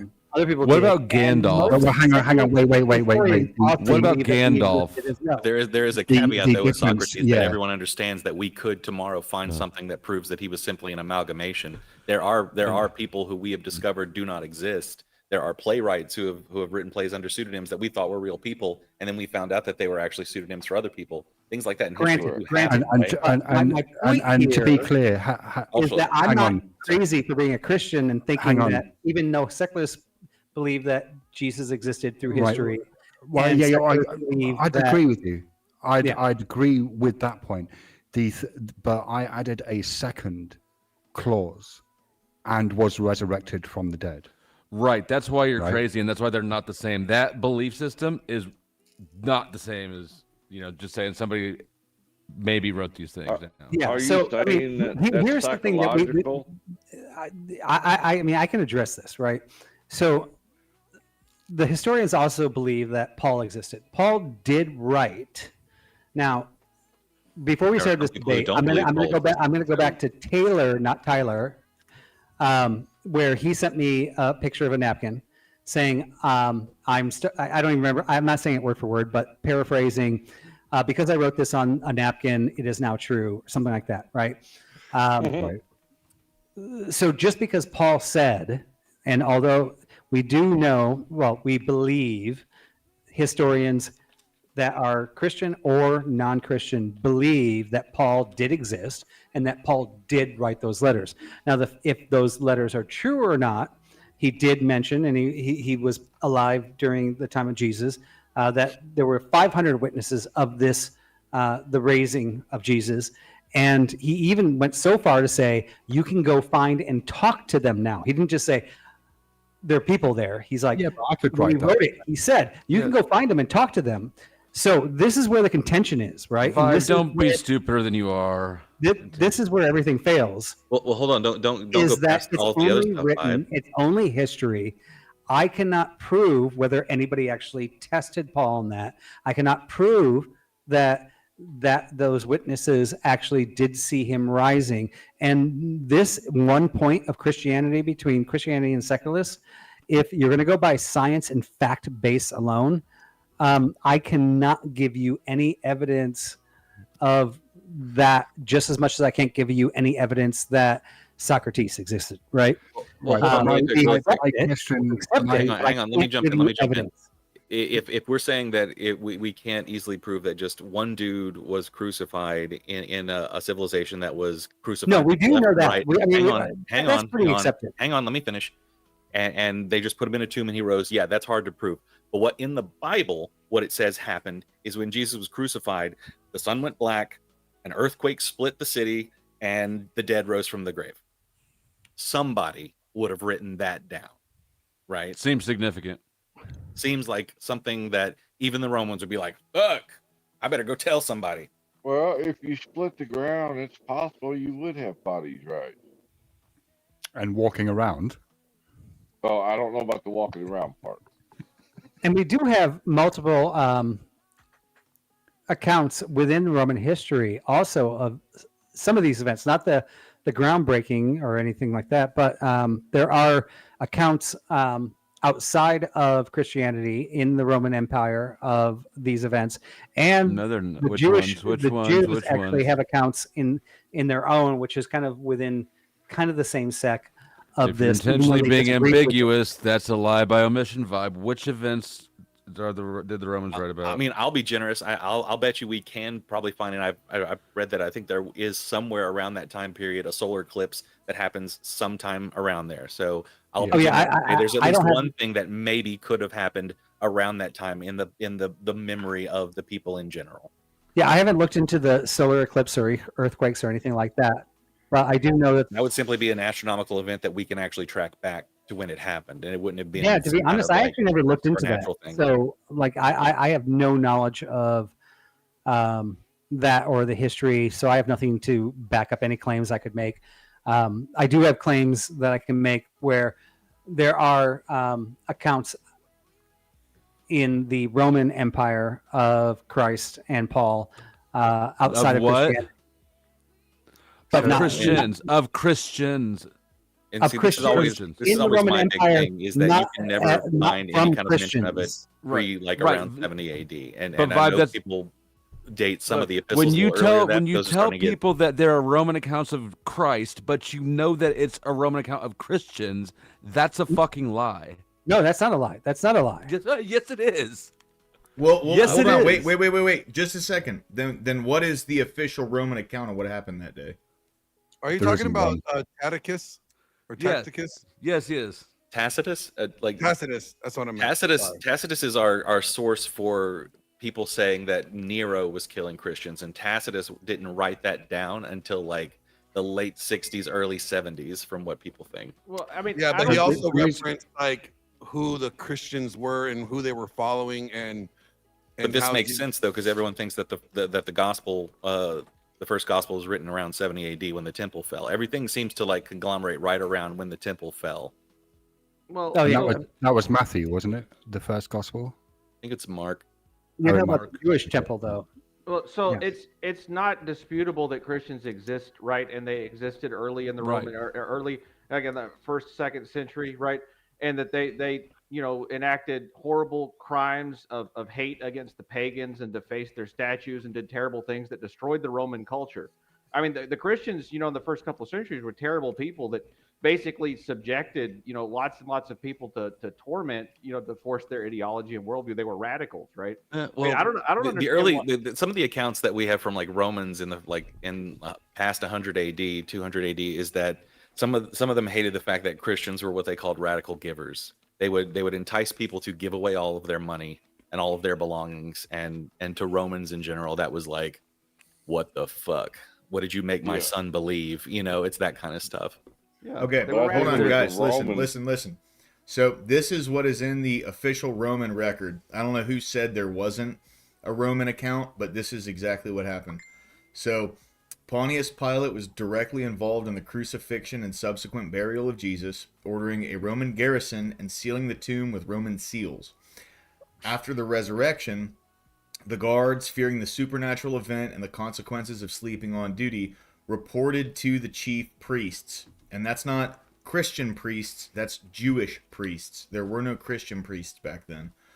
The priests then bribed the guards to spread the rumor that Jesus' disciples had stolen his body while the guards were asleep, a story that the Roman and Jewish leaders never officially documented or investigated further due to the rapid spread of Christianity and the Christian claims of Jesus' resurrection.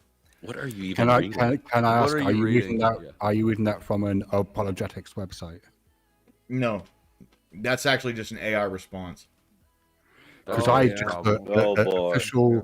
official Roman record of Jesus into Google, and the AI response that came up was, there is no single official Roman administrative record of Jesus, such as government-issued trial or crucifixion report. But there are there are non-administrative no Roman. contemporary. Well, that Yeah. gave both of us you're right. two different responses. From all the research I've done, there is no accounts of the crucifixion or the trial on the Romans, but there are accounts of him existing. I was not making a claim that there's an official court record of that. So yeah, What you is are the correct. what? Okay, what is the account? What is the account? The reason What is why the- I brought Jesus and his crucifixion up was because we were kind of circling around the problem of Okay, evil. well, stop hogging the conversation. What is the point? What specifically is the Shut thing? the fuck Vibe? up. Suck my dick, Britt. I mean, I am gay. So, Vibe. you know. Ah, damn it. Eat my pussy. Vibe. I want to follow down what the claim you just made about there being Roman accounts of Jesus existing. Let me have it. I know it's not there. I know it doesn't exist. I know you're lying. No, I have it. But let I me have it. it. I have it. I have it. I've done this with Christians No, before. yeah. They always flake out.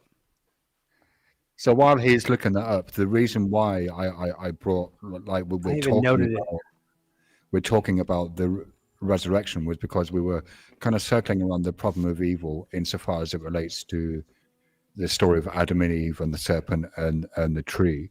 And Lower Class said that he didn't necessarily take all of the Bible as being literally true.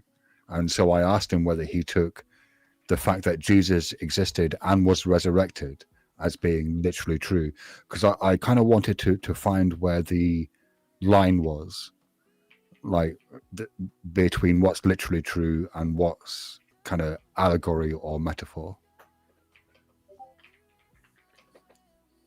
Yeah, I don't know, Shiva. You say a lot of big words. I'm a dumb redneck from Alabama. You know, I ain't got a clue what you're talking about. I don't believe that for a second, Yeah, Anthony. I don't know. I'm just an old chunk of coal, man. I ain't got no clue. But yeah, if you think that there was some like guy that walked on water, you're a big dummy. I don't disagree. And I fail at being nicer about it. Yeah, no, you're right. And welcome, John. We've been expecting you on this podcast for a long time, so I'm glad you finally made it here. Sorry. I this morning I was having some issues with pain, and so sometimes I have to take something that helps with that, and it makes you a little sleepy. No worries.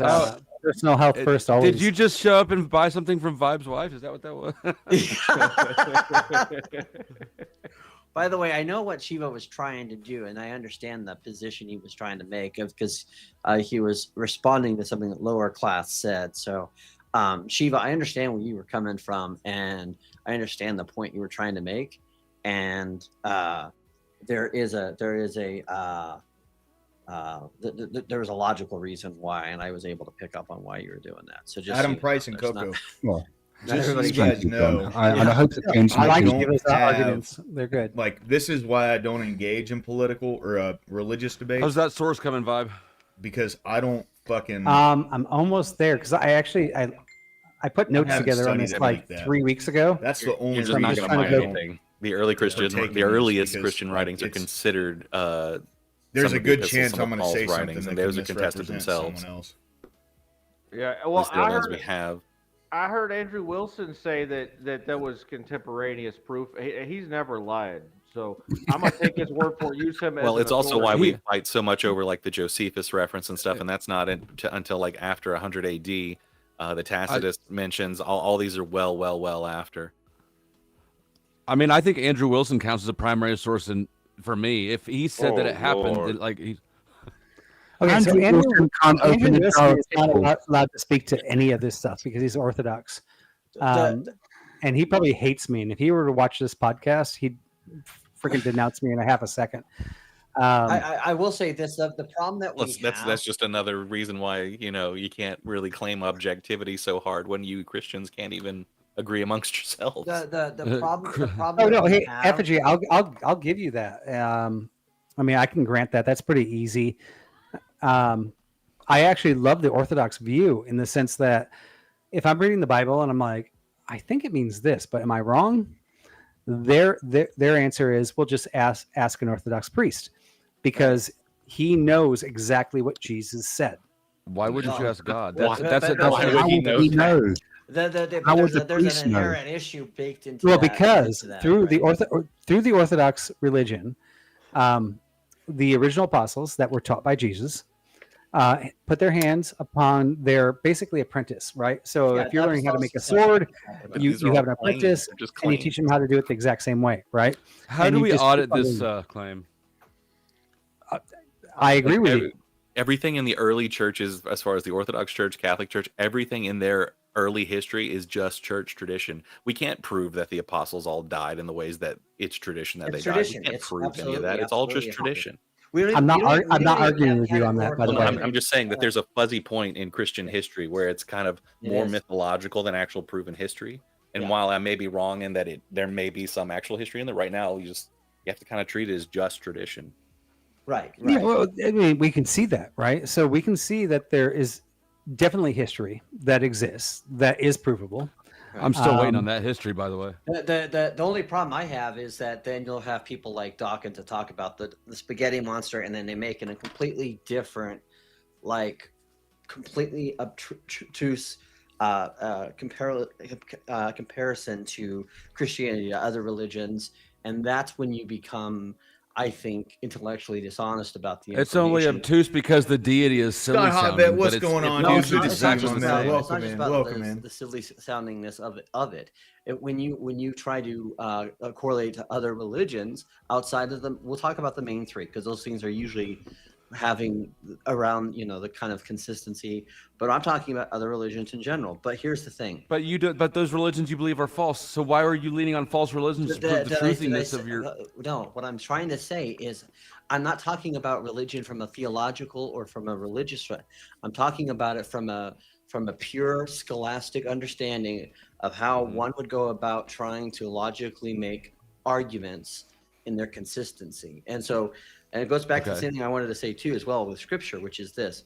You're right. We don't have completed source material as old as like 35 AD, 36 AD. However, to say that, well, the first ever scripture was ever written was like 200 AD is complete, for the New Testament, is complete bogus. So I don't think anybody said that. Well, but see, this is how it's alleged. 70, right? I think. This is how it becomes alleged, though, is my point. And I'm being a bit histrionic for a point, which You're is just the fighting idea- straw men.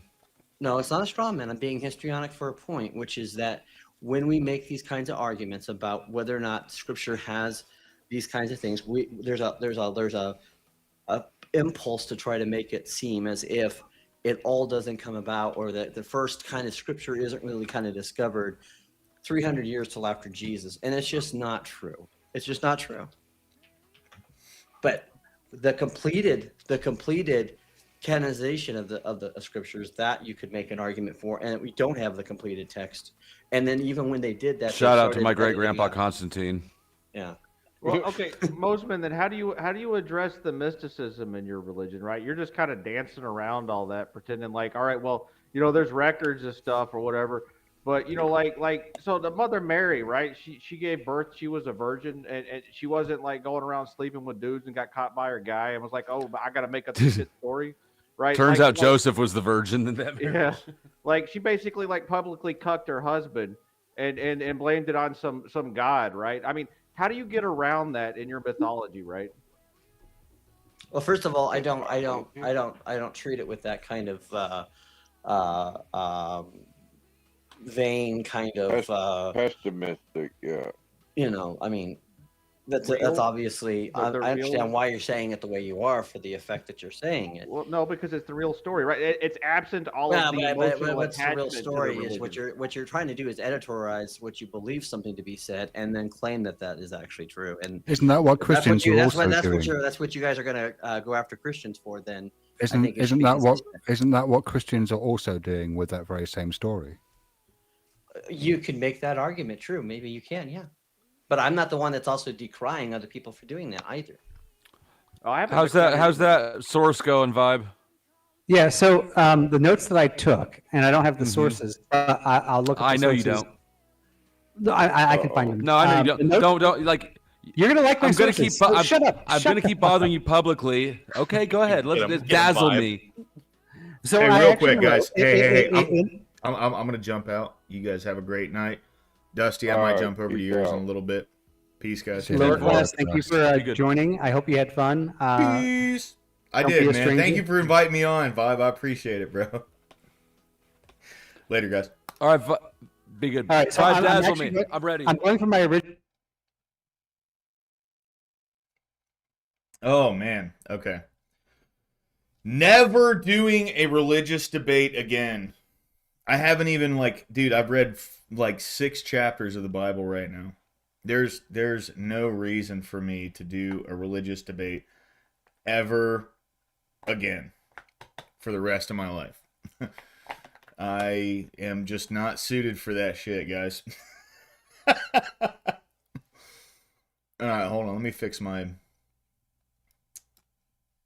Oh, there we go. All right. Holy shit, dude. So I told Steelman...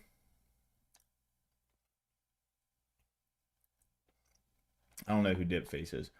I told Steelman that if he wants to get unbanned, he needs to come onto my Discord and apologize publicly for being a coward and lying about me on other channels. That man can go fuck himself. Okay? That's the bottom line. He is not banned from my Discord. He can come on my Discord whenever the fuck he wants. He knows that shit. All right.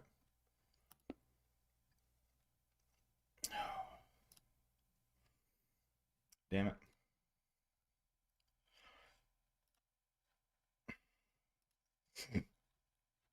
All right, Discord's open, boys. I'm going to post Discord link in the chat. There's a few people who are welcome to just jump straight into the channel. But until then, we're going to watch some videos today. What's up, Bubba? Sorry, guys. I am starving. Wait, did someone open fire at the Kirk Memorial?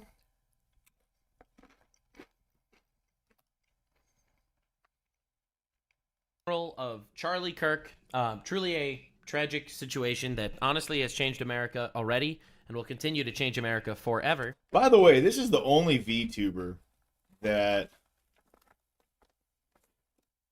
this is the only VTuber that I'll actually watch. Yeah, Corey, please jump in, man. I'm gonna do some current event stuff, and then I'm gonna well, we get another word. Yo. Hey, buddy. Hello? Can you hear me?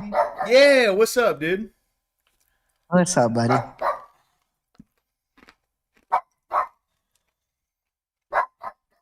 Not much, man. Sorry,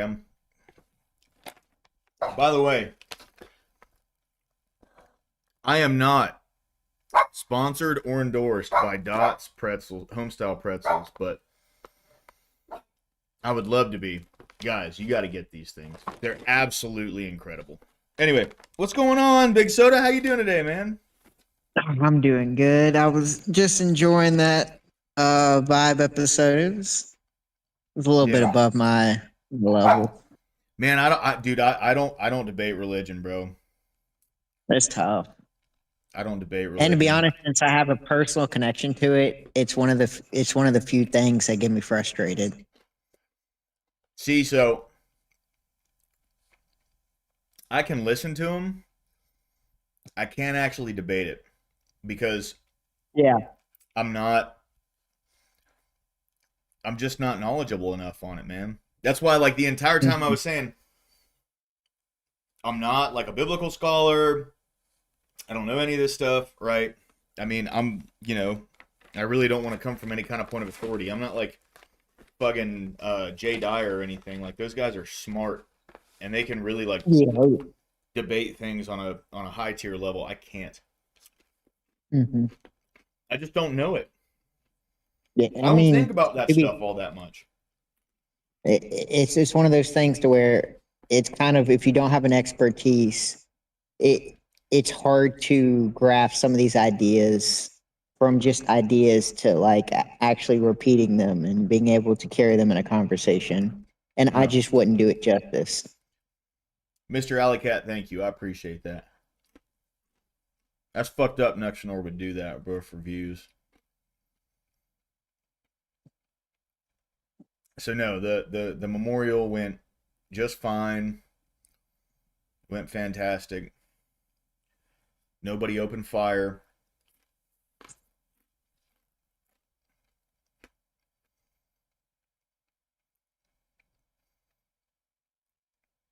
Fantastic news. Yeah. Yeah. I watched a little bit of it earlier, man. It was making me all kind of emotional. And then I saw Asmongold's video earlier about his dad, and that like compounded everything because it made me think about my granddad, because he was basically my dad, man. Like, he raised me, and oh.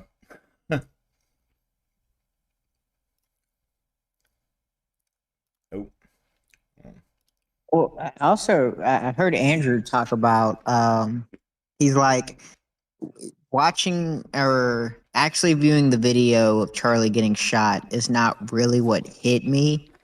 It's when I seen the video of his daughter running on stage when he was doing some Fox News event and running up and giving him a big hug.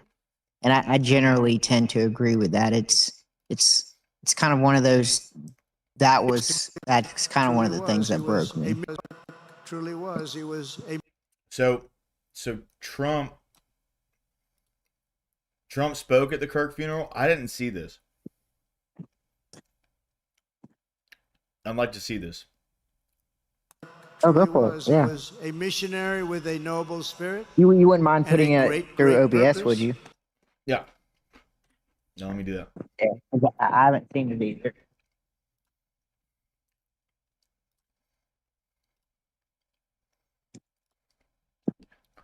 You see it? He did not. Hang on, it's clicking on too. Yeah. All right. Truly was. He was a missionary with a noble spirit and a great, great purpose. He did not hate his opponents. He wanted the best for them. That's where I disagreed with Charlie. I hate my opponent. And I don't want the best for them. I'm sorry. I am sorry, Erica.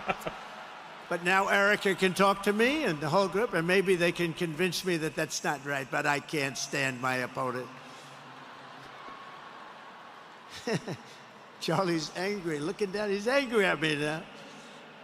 He wasn't interested in demonizing anyone. He was interested in persuading everyone to the ideas and principles he believed were good, right, and true. Truly was. He was a missionary. That's a pretty good thing. That's a good, yeah.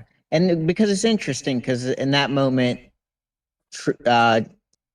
Trump allowed Charlie to be right and him be wrong, and then Charlie to be rightfully angry at him at his, I guess, wrong statement. Because he was talking about, I hate these people, and to be honest, we generally all agree with that. But then he's like, Charlie would be mad at me, and he would hate me for saying that, or he wouldn't like me saying that.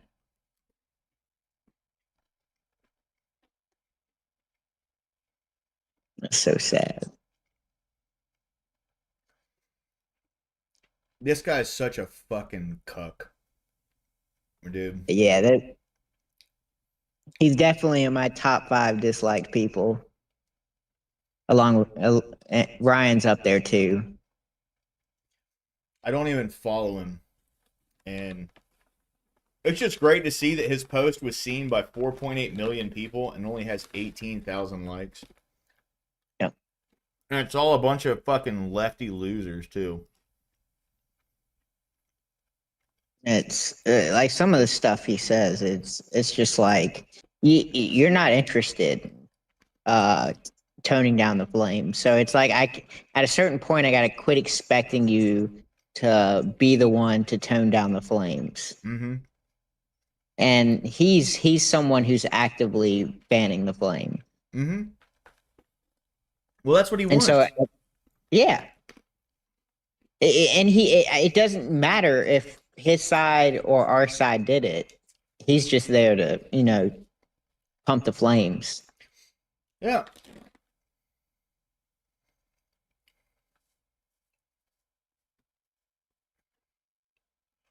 This says, liberals say they'll be boycotting Charlie Kirk's memorial today. Like they were going to go in the first place. Give me a fucking break. And watching reruns of Jimmy Kimmel during the service in protest. Well, nobody laughed on their side today. He really wasn't funny, man. And that's not even like a... Go ahead. I was just going to say, like he's really not. Like if you listen to it, it's just I don't understand the point of these shows anymore because the show itself is a shitty format for a show. It just doesn't make sense to me. Like the little quasi political humor stuff, it just doesn't make sense because it's always going to be infected with biases. Because, like, if you look at Steven Crowder is able to pull it off, but he has to be honest about, hey, I'm on one particular side. I'm not this objective guy making political humor. Dude, I can't lie.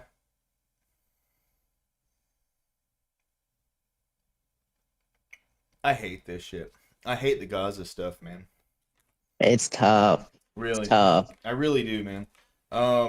And to go like aside from the Israel shit and all that, I just don't want my tax dollars going to this. No. And that's where they're going to. And to be honest, it's fair because I don't want my tax dollars putting us in that position to do it. So I definitely don't want to spend my tax dollars putting someone else in that position.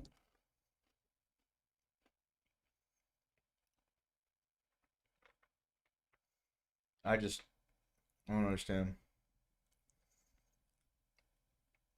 Because of his horrific music, California will indefinitely suspend Kid Rock from performing in the Golden State. Okay.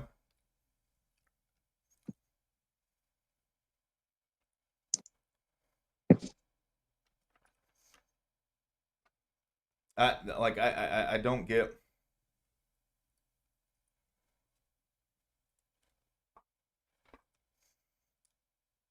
Fuentes says, first there was a coordinated top-down campaign to frame me and the Groypers for Charlie Kirk's murder. Now there's a coordinated campaign to accuse me of covering up Israel's supposed role in Charlie Kirk's murder. Oh yeah, because he came out. He said he didn't really see the evidence that Israel did it. And I agree with that. I haven't seen anything that would cause me to think Israel killed or offed Charlie Kirk. I don't see it, bro. I'll be honest. There's no that's something that's going to need some evidence to back it up. I don't think that even if there was evidence that it would ever get backed up. Yeah, it just doesn't make any sense. Because, like... But I will say... Gross. Yeah. Israel does shady shit. And this may not be one of those shady shit, but they do very shady shit. We do shady shit. We do very shady shit. They do shady shit. It seems like either we've taught them or they've taught us, and now they're, I guess, the new early 2000s America where they just want blood and they're going after everybody to get it, which is kind of what we did. It's like I guess the extreme patriotism in us caused us to then want to, prove ourselves in a military facet, and it seems like they're going through the same thing. Yeah.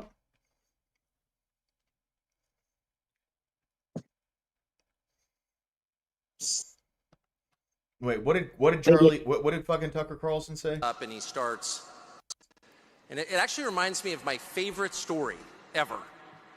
So it's about 2,000 years ago in Jerusalem, and Jesus shows up and he starts talking about the people in power, and he starts doing the worst thing that you can do, which is telling the truth about people, and they hate it, and they just go bonkers. They hate it, and they become obsessed with making him stop. This guy's got to stop talking.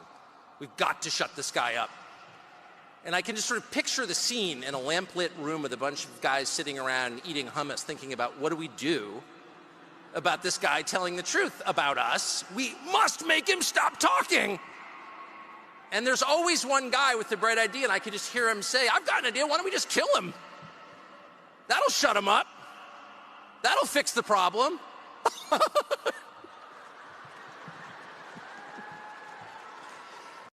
And it actually reminds me of my Why favorite the fuck story would you laugh? ever. So it's about 2,000 years ago in Jerusalem.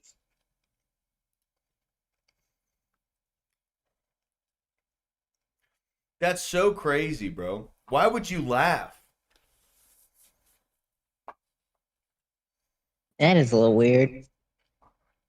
I mean, I guess it is a clip caught in a bigger context, but I don't know if I would ever laugh at someone as I'm at an active funeral and memorial. Right.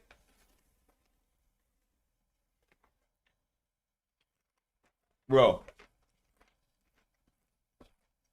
These people are fucking insane.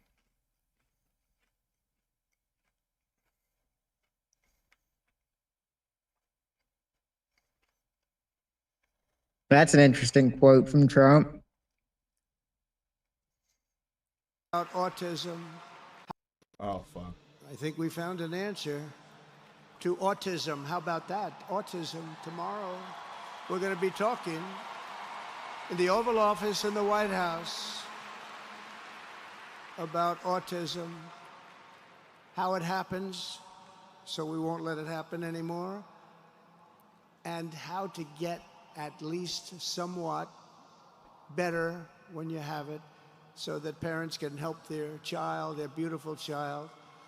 That's a big one. I've been bugging everybody over there, get the answer to that.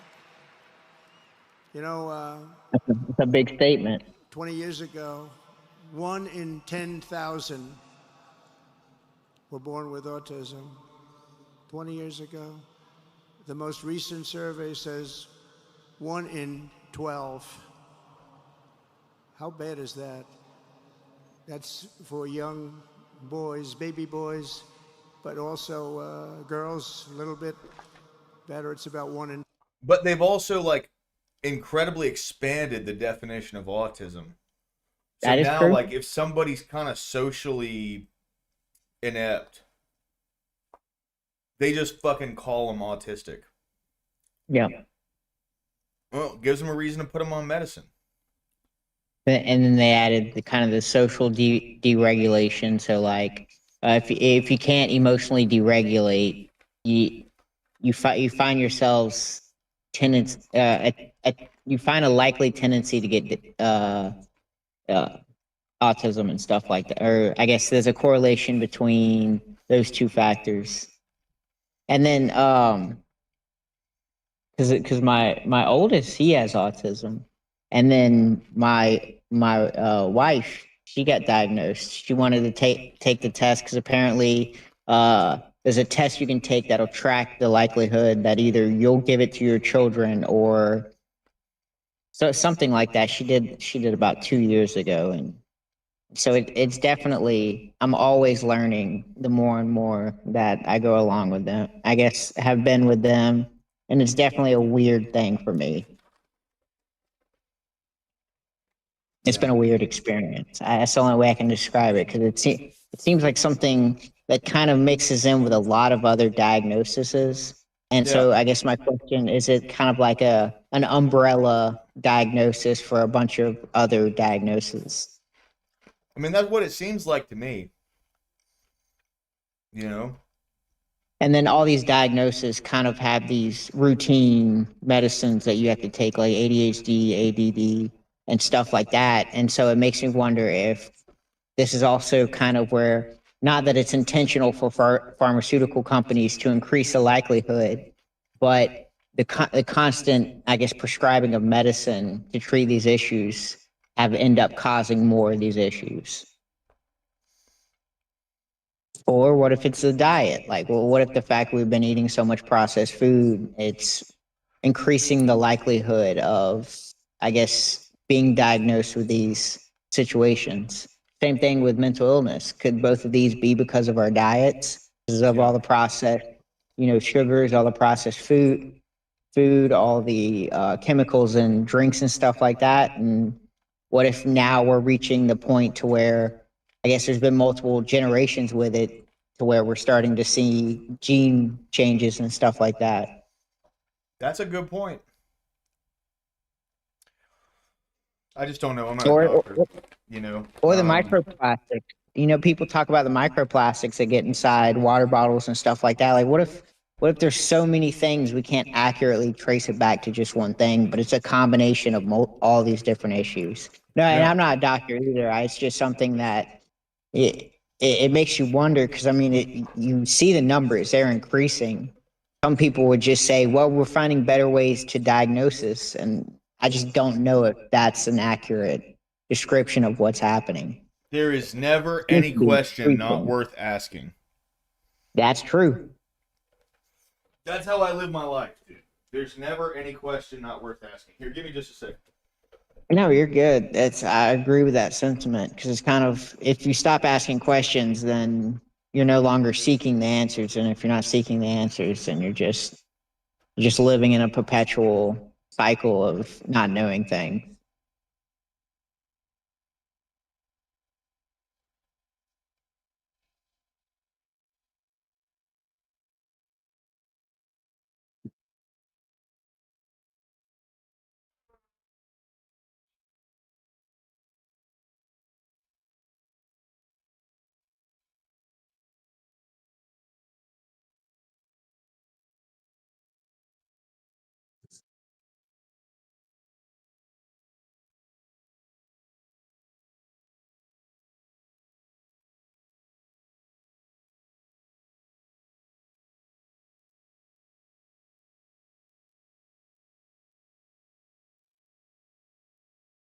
I'm looking at this. I don't.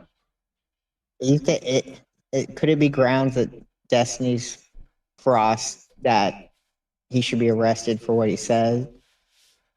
I don't think he should be. That seems a little extreme. Now, I think we should shame the fuck out of Destiny, and he shouldn't be accepted in our, I guess, conversations, or we shouldn't legitimize anything he says. But I don't know if he's crossed the realm of anything legal. I think there's a better case for Hassan.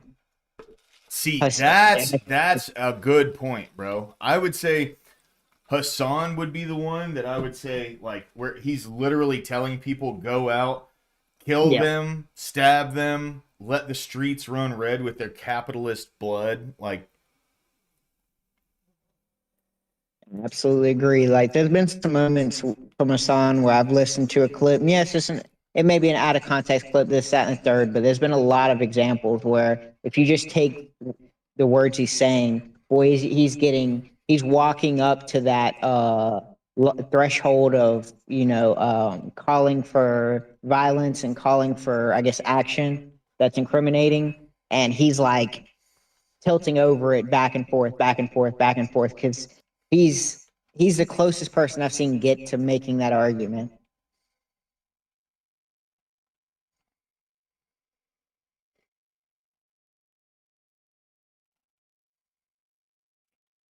versus You gotta be Destiny. Destiny's careful. just a degenerate. Yeah, Twitter's dangerous. Oh man. See, this is a good one. This is a good channel.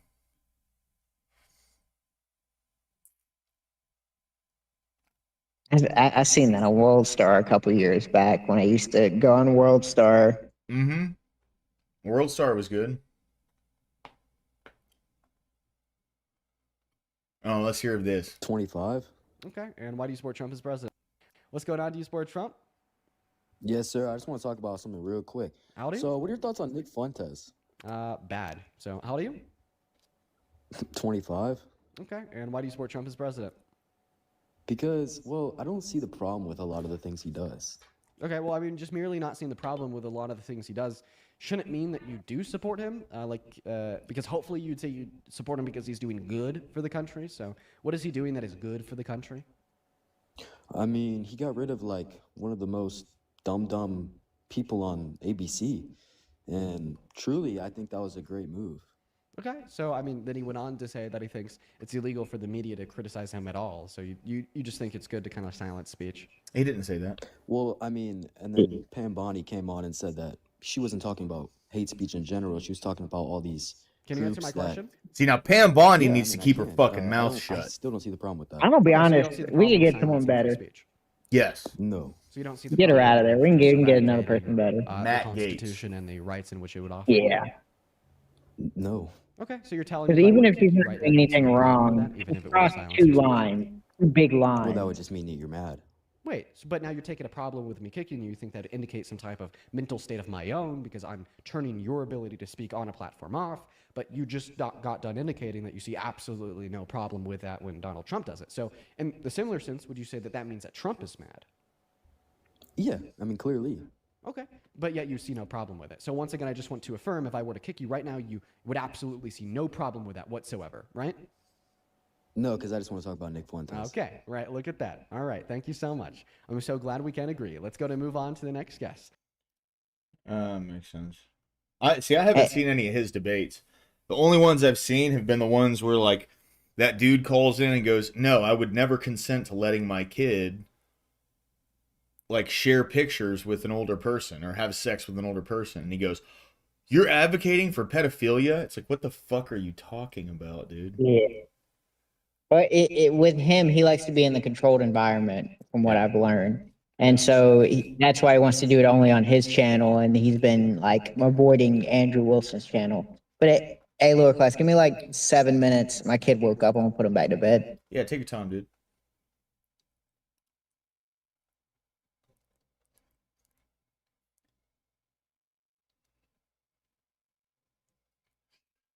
Gentlemen, this is what we're fighting against. Ideal, nightmare. We are the messengers of the messenger. We are the representative of this deen of Islam. We have to be the solution. The future is ours. Every ideal, nightmare of a Muslim Europe will come true. They can be as mad as they want. I don't care. America will be a Muslim country. Russia will be a Muslim country. Islam will enter every house. We have to be a part of that change. We have to be a part of that da'wah. We have to be a part of those ghuraba who stand firm on our aqidah and our practice and our deen and never ever apologize. I hope we don't, Scott. I don't think we're going to lose the First Amendment. Honestly, like if by that logic, you know, with him getting demonetized from YouTube and with Jimmy Kimmel getting essentially like suspended from ABC, we already lost it. Seriously. Because they've been doing it for years now. This isn't a new thing, you know? Look at the Twitter files. They've been doing this shit for fucking years, man. You know what I mean? So if it's either we already lost it or we never will. apologetic, never ever compromise. We're uncompromising. We are the messenger. I hate these fucking slums, dude.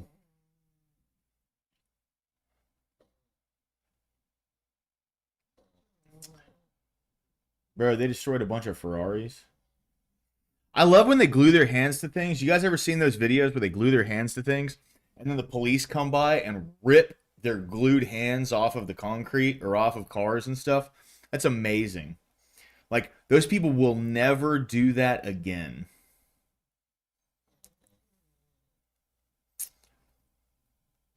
Trisha, Ohio says, to be clear, we're not complying with this law that prohibits face coverings for federal agents. Because, like, they literally have no jurisdiction over federal agents.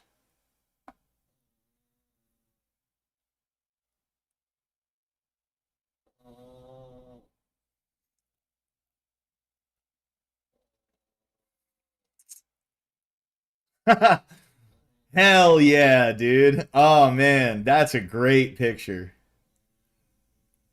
Just donated 50 cents to the LGBT community. Hope they find a cure.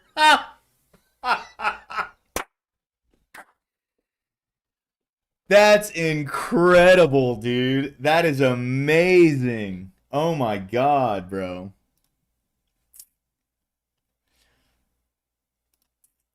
Oh. Well, there went my camera.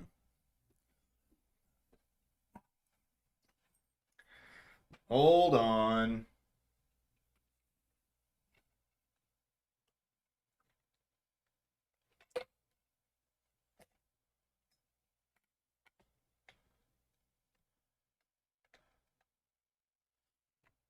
Okay. I'm back. No, the camera's back. That I got, my setup is so fucking ghetto-fied, guys. You have no idea. It is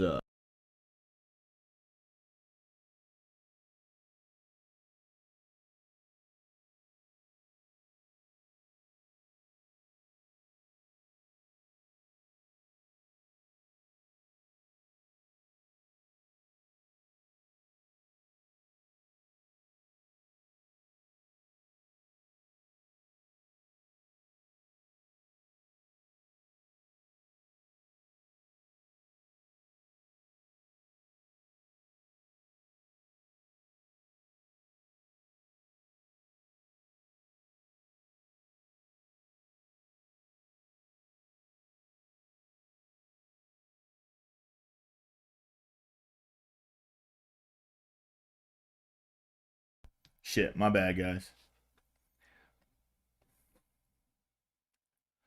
Yeah, right, Cree Dog. That's evil. Yeah.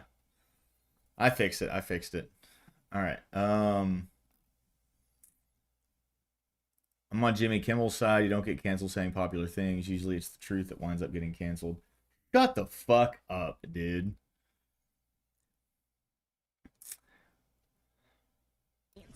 Think back to the children at Uvalde who couldn't be identified by anything other than their shoes because their bodies were so badly mangled. Do we really want to be a country where children's bodies are being pulled out of schools mangled because we refuse to take any semblance of action to fight? No, we don't want to be that country. Which is why I commend the efforts of the senators and Congresswoman McBath here today. Because while their Republican colleagues are finding new ways to terrorize transgender children in this country, they are actually taking action to make it safer for kids in the United States of America. I have lived with post-traumatic stress disorder for the last almost 6 years of my life. Oh my God. These fucking victims, dude. I'm so glad they're losing. I mean, it's just, it could not get any better watching them lose so fucking bad. It's amazing. Next Wednesday will mark 6 years since my shooting happened in Colorado. I was a middle schooler. Being a school shooting survivor robbed me of my adolescence. I didn't get to have normal experiences. I went to 3 high schools because my anxiety was so severe I couldn't sit still in a class. Just in December, I acquired a service dog because my PTSD is still that bad. This is what they want. They want everybody to be able to be a victim to everything. So that way they can brush their own actions off as a symptom versus their own choice. Gross. Gross. Oh, let me cover that top one up.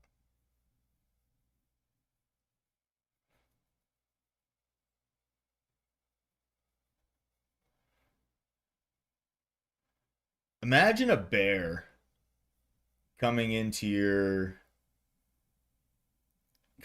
store and just like grabbing a candy bar and then walking out.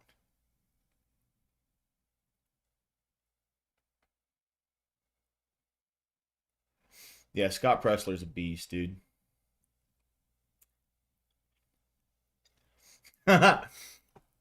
More people showed up for Charlie Kirk's memorial than to watch Jimmy Kimmel. That's fantastic.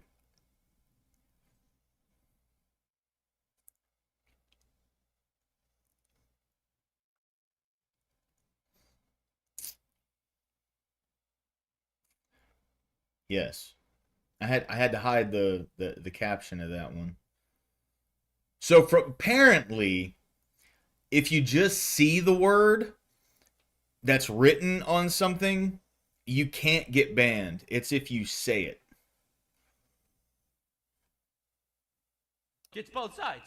It's literally both sides. Holy shit, both sides. Both sides. We absolutely need to condemn this immediately. I can't believe both sides are an issue here.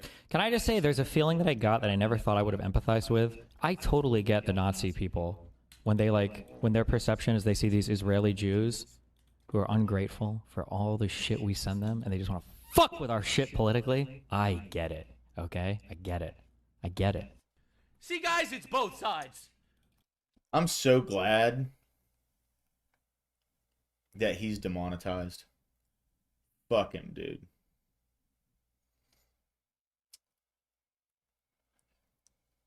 I don't get this shit.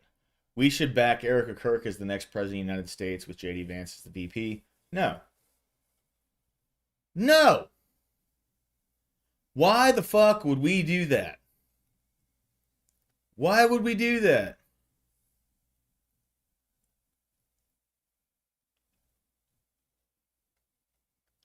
Is this some trans? Anaconda, she, her. Thank you.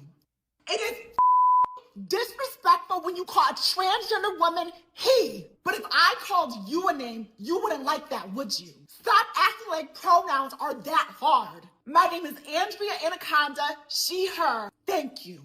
That's fucking disgusting, dude. Oh. How did we get here, guys?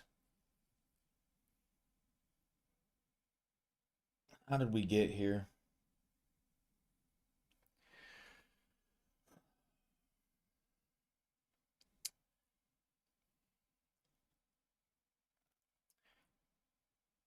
Make Mexico Spain again. Ah! Base, dude. Long legs, too.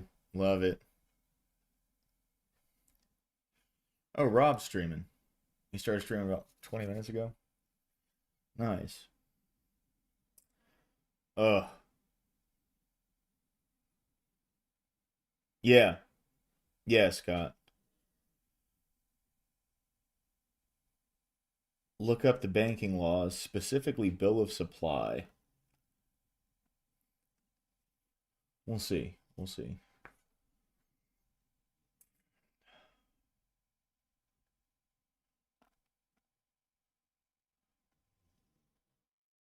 Gross.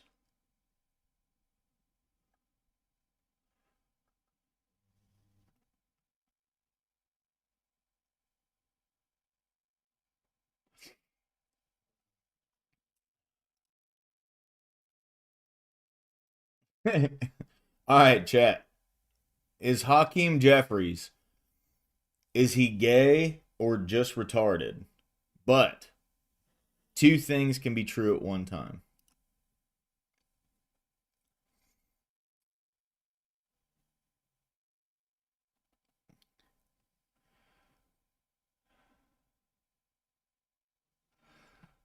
All right.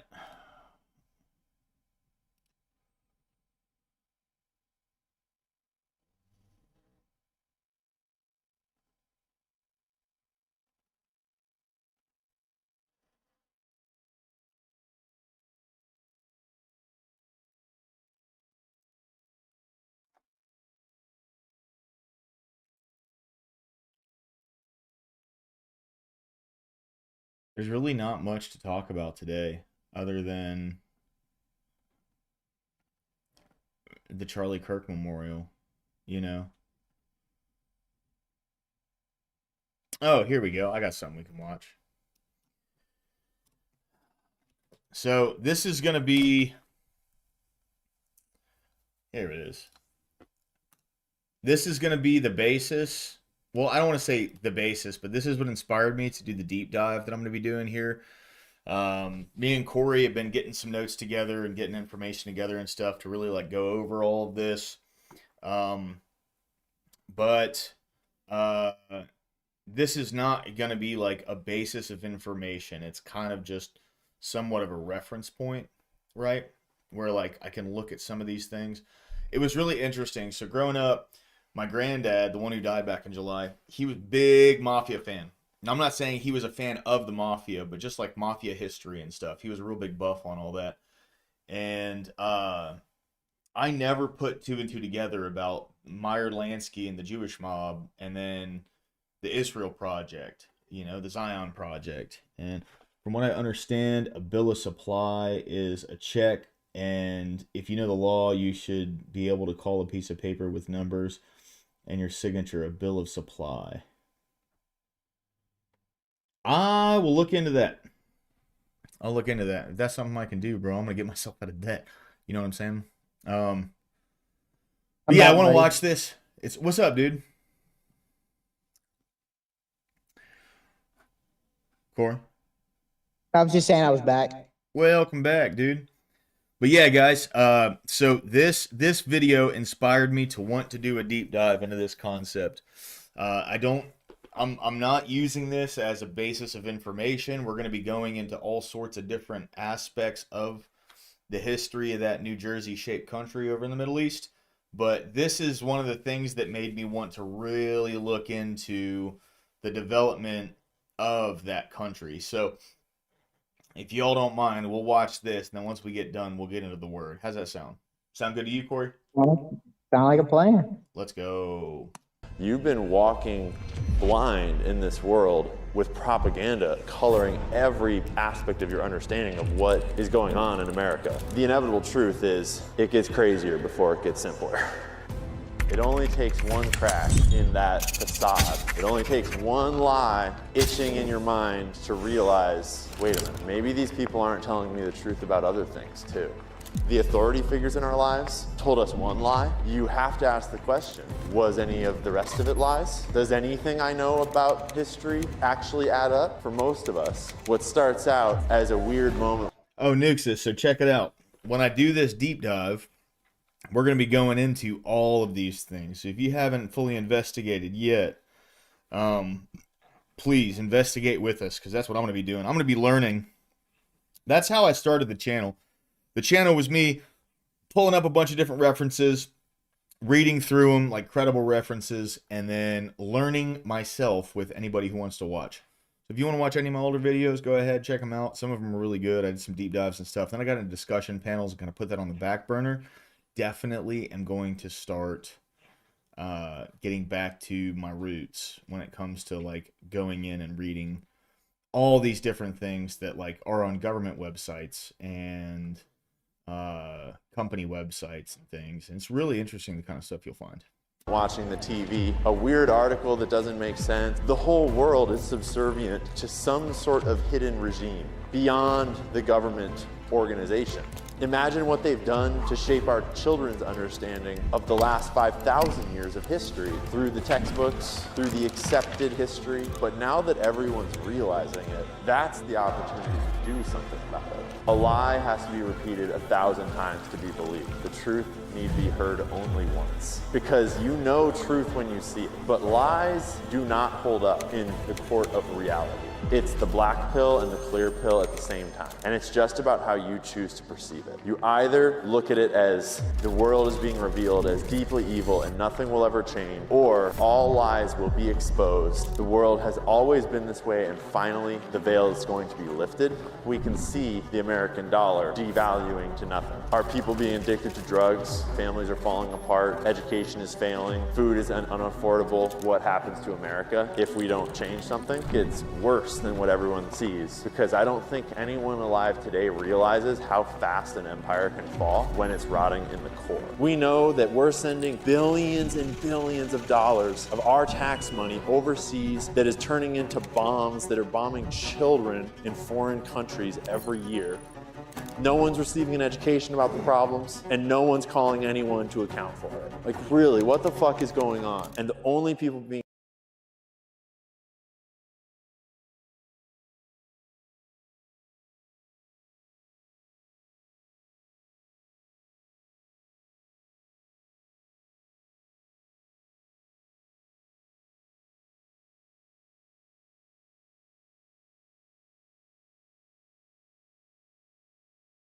You there, lower class?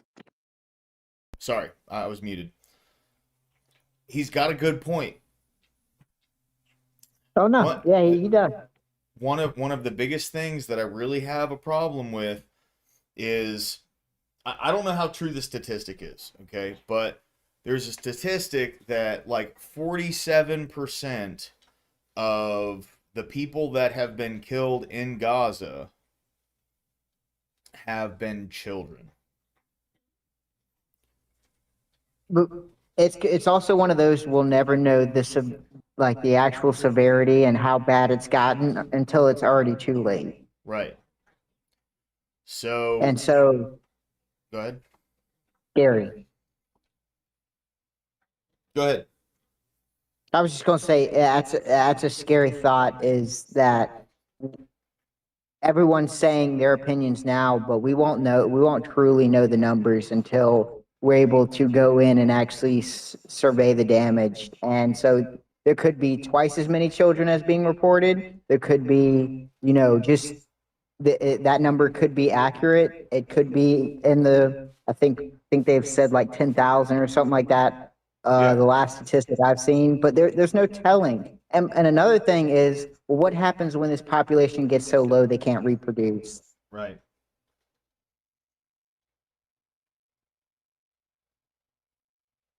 Well, here's just my like 2 cents on the matter. They're gonna wipe Gaza clean. Yeah.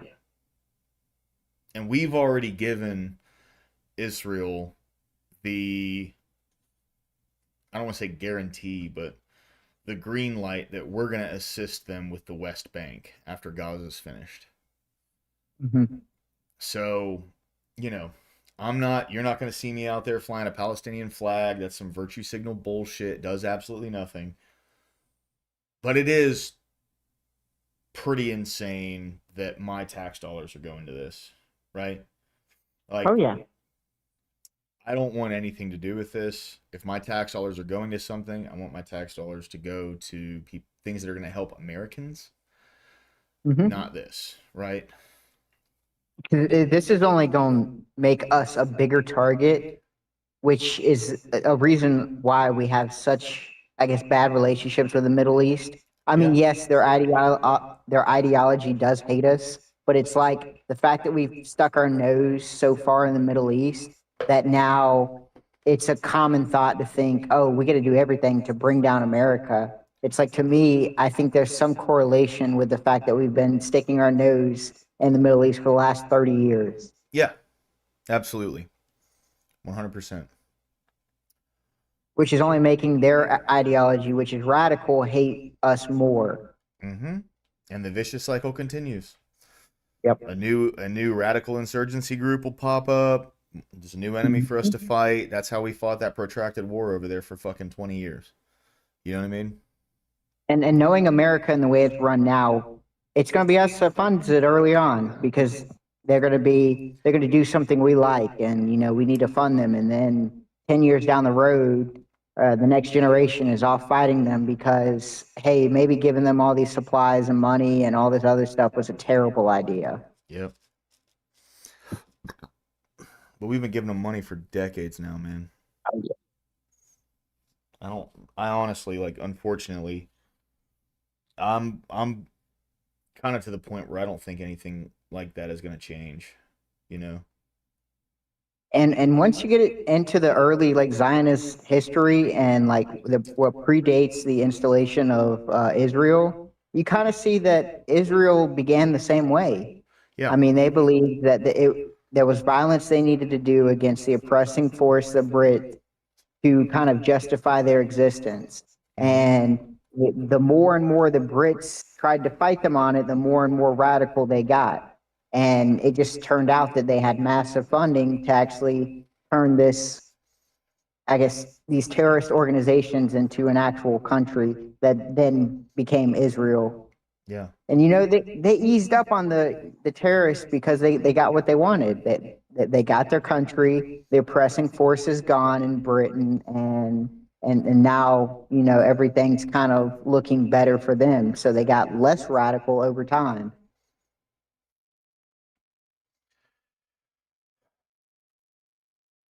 I just, I've said it before, I'll say it again, anti-war, man.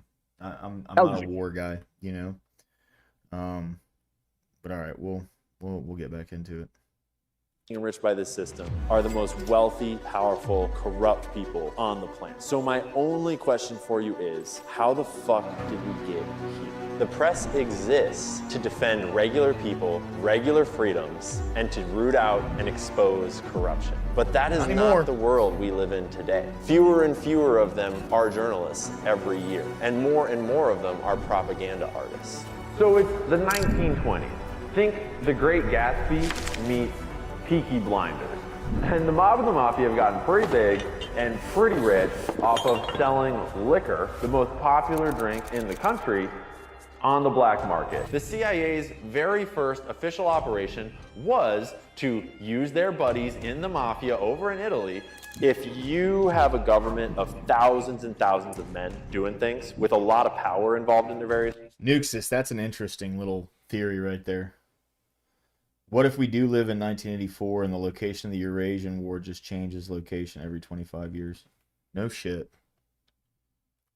Jobs. Some of those men are going to be bad dudes, inevitably want to abuse their power. No one is saying it's the whole government. It only takes a few bad apples in the bunch trying to abuse their power to start doing something really dark. The mob and the mafia learned how powerful sexual blackmail is, and they started to use it on all sorts of law enforcement officers, and they started to create a network of essentially spies that sought blackmail over law enforcement. That could be, first it's a bribe because this guy needs money, then he takes the bribe and he does a favor for you, but then once he's done the favor, that's a second piece of blackmail. So the same technique can be used on a local law enforcement officer, a local sheriff, a deputy, all the way up the chain to the very director of the FBI. They started to hone that craft over the next 100 years until now we have exposed that Jeffrey Epstein was running a global pedophile trafficking ring that was being used to blackmail the most powerful people in the world. And the further they went in, the more impossible it would ever be to get out.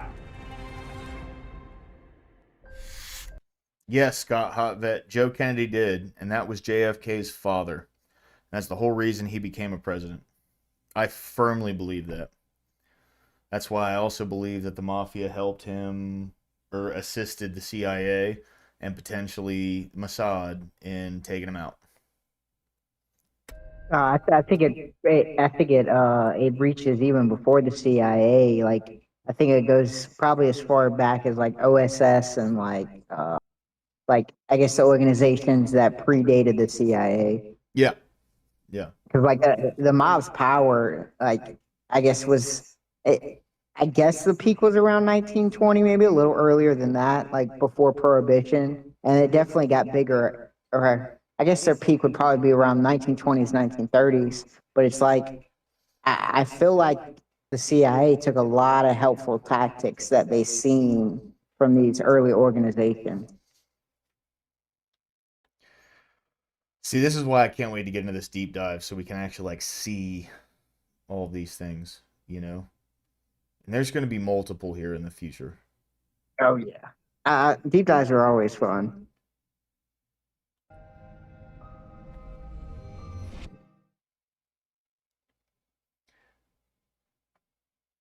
What if I told you that Iran stole nuclear technology from the USA and has a secret nuclear weapons arsenal that they use to blackmail all the countries around the world into doing exactly what they want? And they have a global child trafficking ring that they use to blackmail the world's most powerful billionaires, politicians, and celebrities. And they have the entire US government on the payroll, bribed to do exactly what they want year after year. Psych!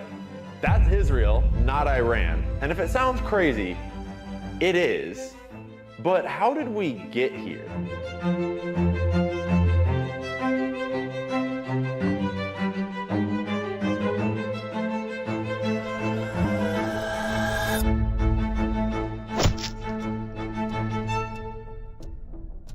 The story starts thousands of years ago, but I think a good place for us to start is 1920.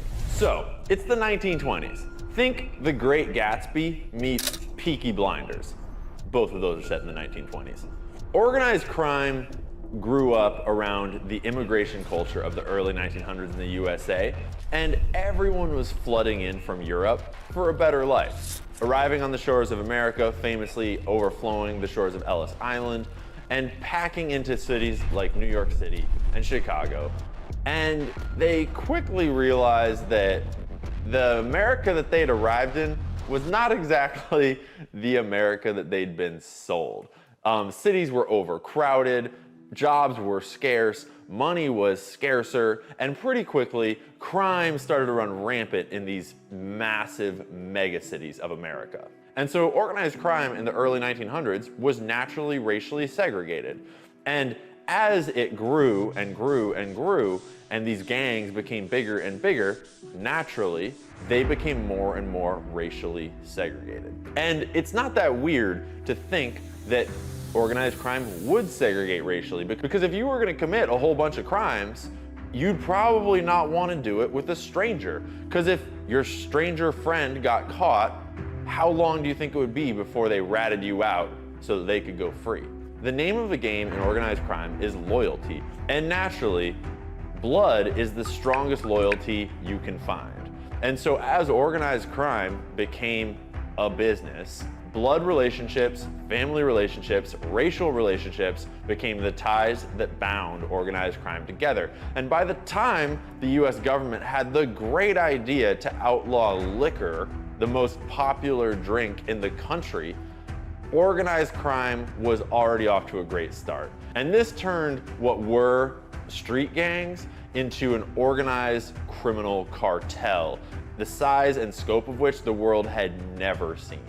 Suddenly, small Italian gangs became the Italian mafia, the Cosa Nostra, and small Jewish street gangs became... Now, he did get that wrong. Cosa Nostra was already very powerful over in Sicily, and they moved here, and they started out poor here, and then built their wealth. So that is, and that's something that's wrong.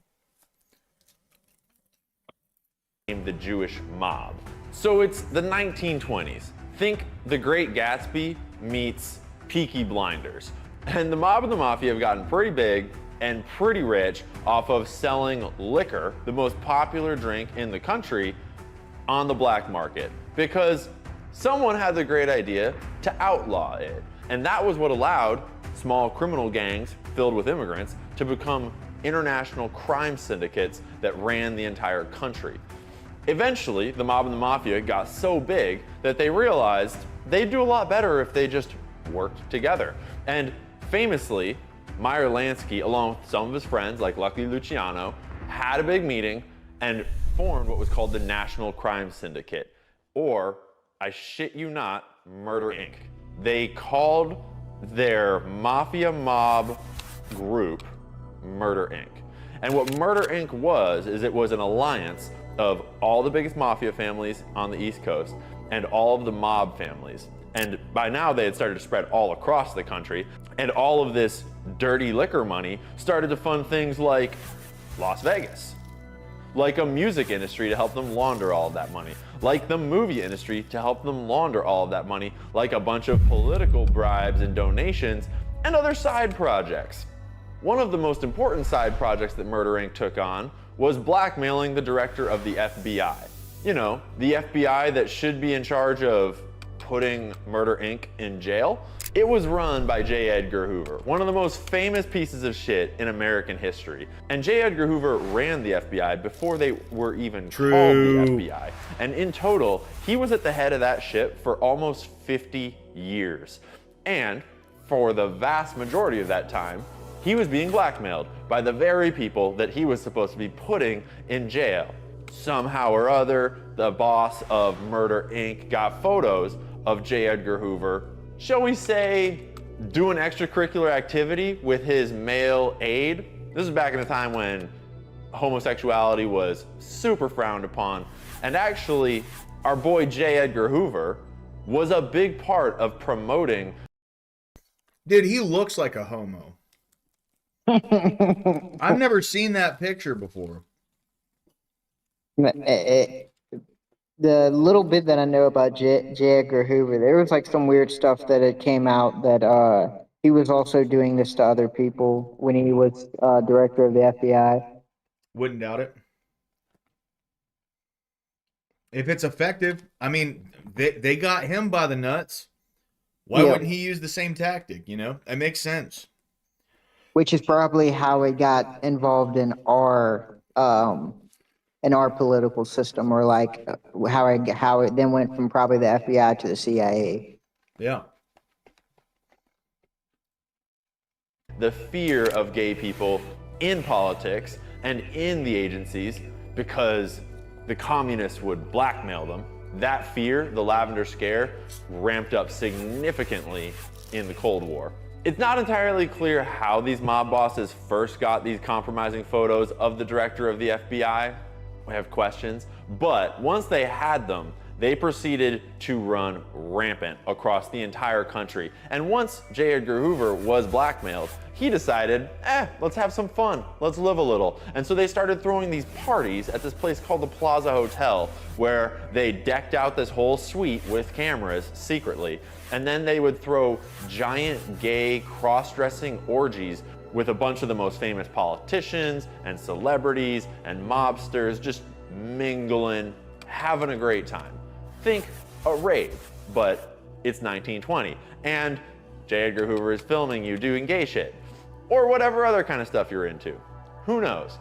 This was the birth of modern video-based sexual blackmail, which we're gonna see again and again in this story. And it's worth pausing to think just how powerful this is, because we all know that men run the world. And we all know that men are great, but they like to stick their dicks in things without necessarily thinking about it.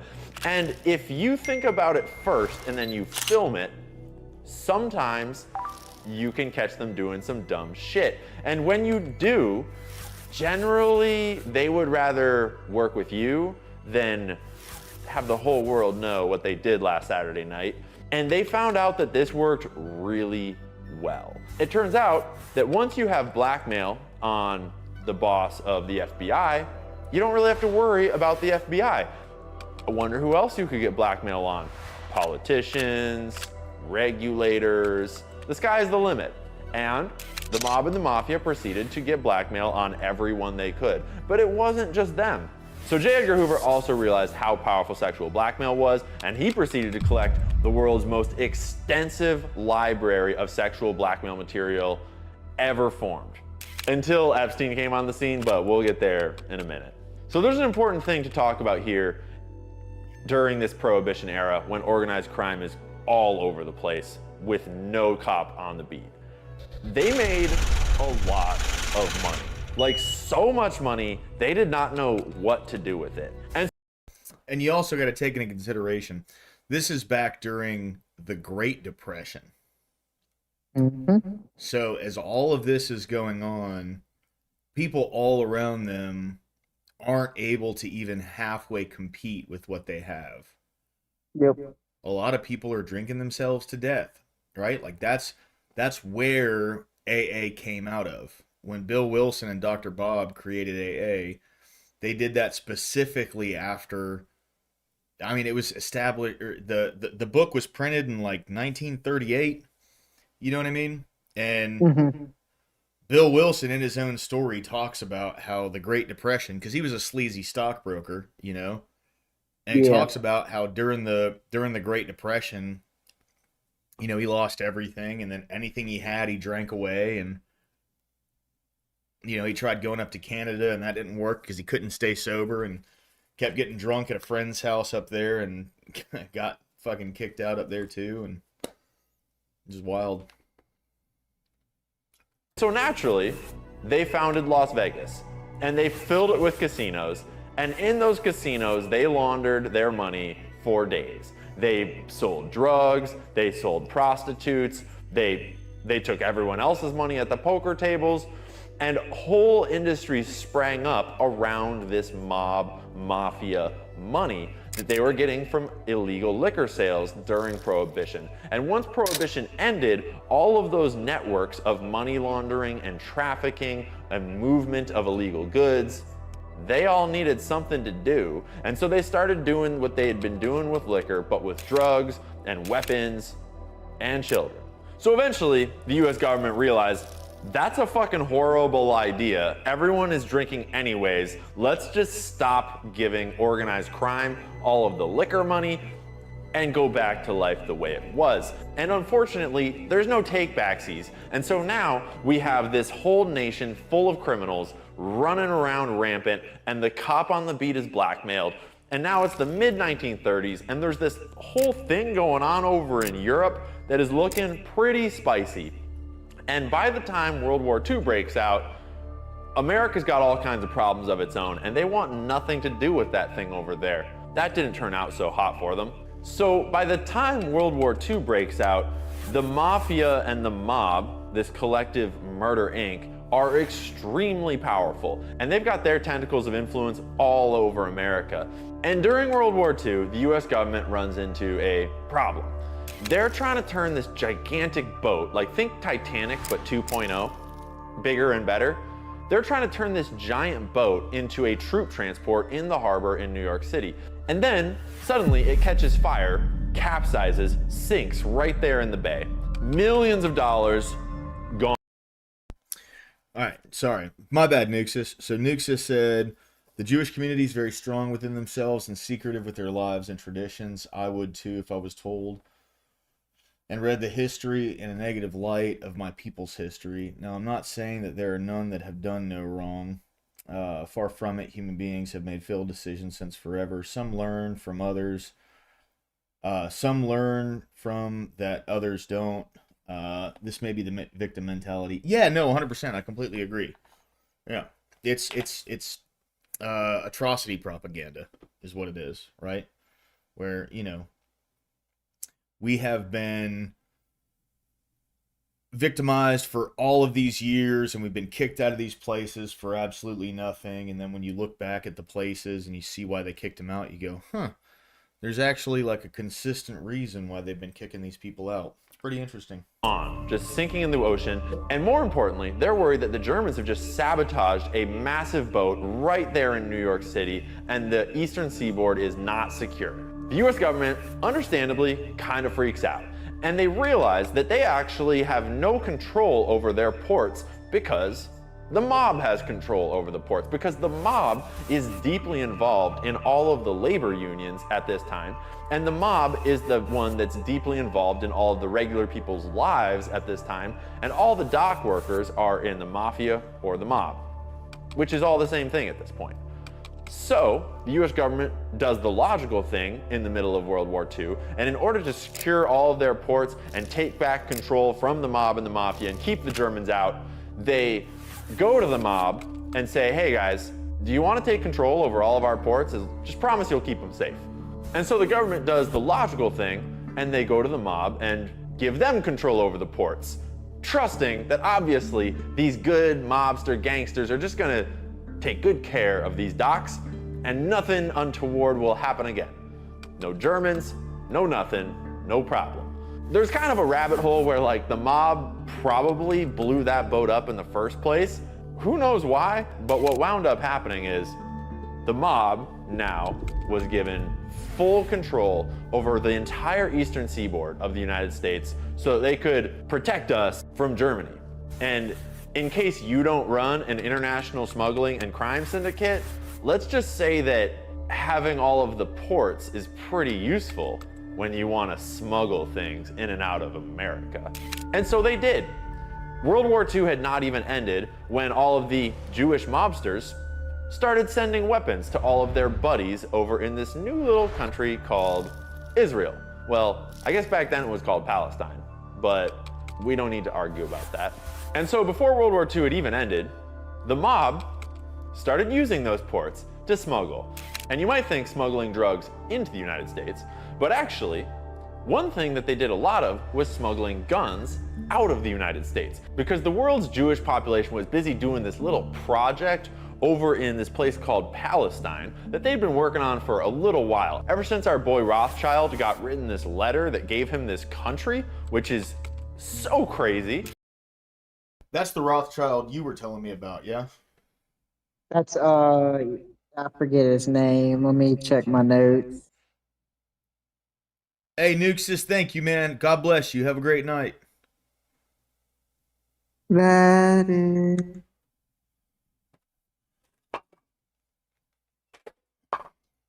Dang, I don't have it in my notes. Yeah, that's either the sun. Yeah, the bear, like that's either the son or nephew of Armshoel Rothschild. Oh, wow. Okay. Baron. Let me make sure I'm getting the right name. He It's in goes our by X messages.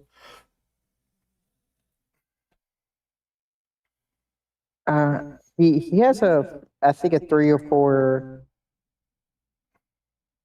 I guess 3 or 4 names. Yeah, it's like Baron something to Rothschild. And I'm pretty sure I could be wrong, because a lot of their names are like repeated names, so a lot of them have like middle names that tell them apart. Yeah. And I'm pretty sure he's the only. Is it Baron Philip D. Rothschild? I think that's what it was, yeah. Yeah. And he played a large part in this, especially on the funding side and the finance side. And another point to Ethan or Evan. I said Ethan. Evan. No, it is Ethan. Another point to him, there was another operation called the Sunborn Institute, where they got a lot of influential Jewish American business owners together, and they were funding a group called Haganah, which was like, I guess, they were a Zionist organization and worked for the Jewish agency that like did the government inside Palestine.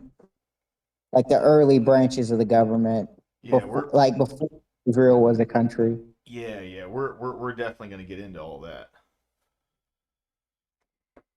And then I think at the same time, the mob was sending over weapons and stuff. The Sunborn were also sending over like crates of weapons and stuff like that, and using labels or getting around, I guess, the use of labels by documenting as stuff it wasn't.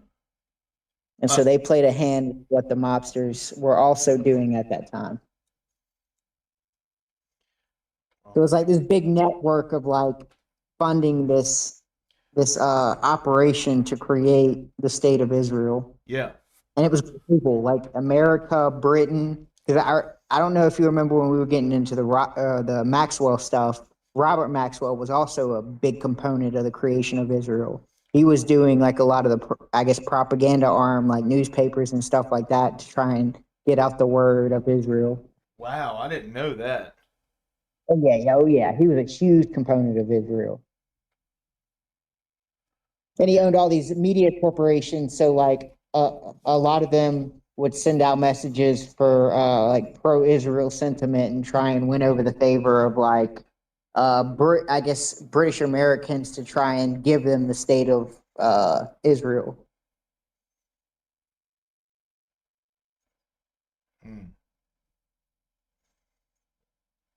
It's definitely crazy. Like this, the story of Israel. It seemed like one of the few where it was like it's kind of like the Palestine movement is now, where it's like generally when you talk to your average person or your average rich person, and they're not well versed in politics, they always hit you with the Palestine needs a slogan. And that it seems to be what was going on in kind of the 1920s and 1930s with the Israel movement. Where it's like you got to support them, you know. They're fighting their oppressors. You get, they need to get their own country, get their own government. We need funding. We need help. We need all this propaganda support for it.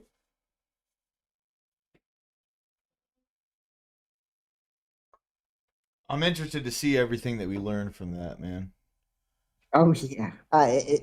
This is probably going to be this, along with your medical stuff, could probably be some of your deepest rabbit holes. Yeah.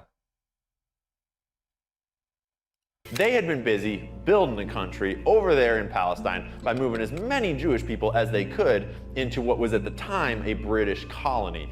And by the time World War II rolled around, they had a whole bunch of their buddies all living there in Palestine. And violence was starting to escalate a little bit. And oh boy, did the US have some extra guns that the mob was liberating. I don't know if you've never received a country by mail, but let me tell you, you gotta be pretty rich to be given a country with a letter. As far as I'm aware, that's only ever happened in human history one time. And if that doesn't tell you a lot about the Rothschild family, I don't know what will. But we will revisit the Rothschild family several times in this story because they have a tendency to fund Israel's side projects. More on that later.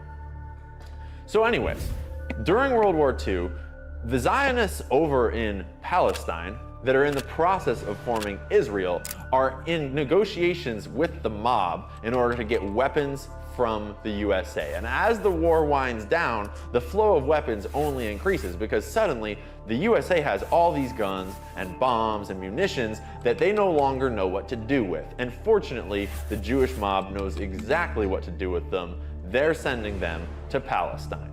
And particularly, they're sending them to 3 Zionist paramilitary groups, which formed what the Israeli movement at the time was. And so at the time, there was no Israeli government and there was no IDF.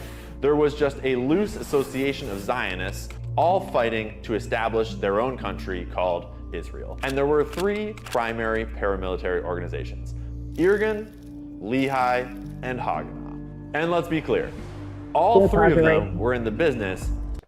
What's up? So I guess this is what I meant when I messaged you on Twitter, where it's kind of all over the place. Like, because I think right now in the timeline, we're like in 1948, but these like the Haganah started in 1920, and they had been doing a lot of terrorist activities inside of Palestine and in Britain. Both the Urga and Gun and the Lehi are both branches of the Haganah that eventually broke off to kind of do their own thing, but wasn't until much later. And so a lot of these 3 paramilitary groups were kind of accomplishing the same goal, but yet just had different motivations on how to do it. Okay. So they were all on the same team, basically, and then they split off into separate groups, yeah? Yep. And I would put them responsible for kind of the creation of Israel. So like, I think Haganah's the predecessor to the IDF.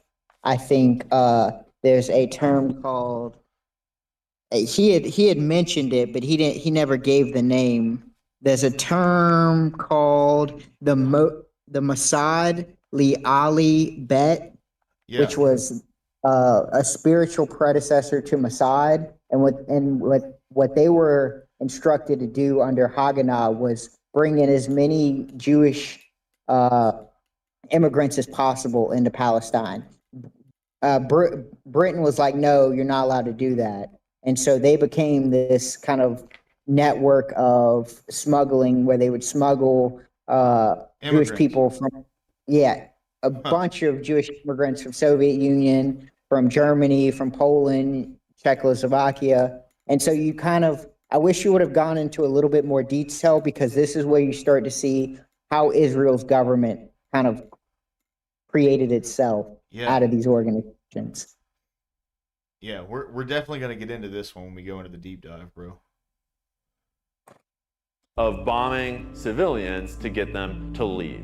But Haganah was a little more mellow about it and did not get the official name terrorist organization in the way that Lehi and Irgun did. And Lehi and Irgun were called terrorist organizations by the entire international community as well as the future government of Israel, because that's what they did. They bombed civilians in hotels, in marketplaces, anywhere they could find them in order to make life as unhospitable as possible in order to convince them to leave.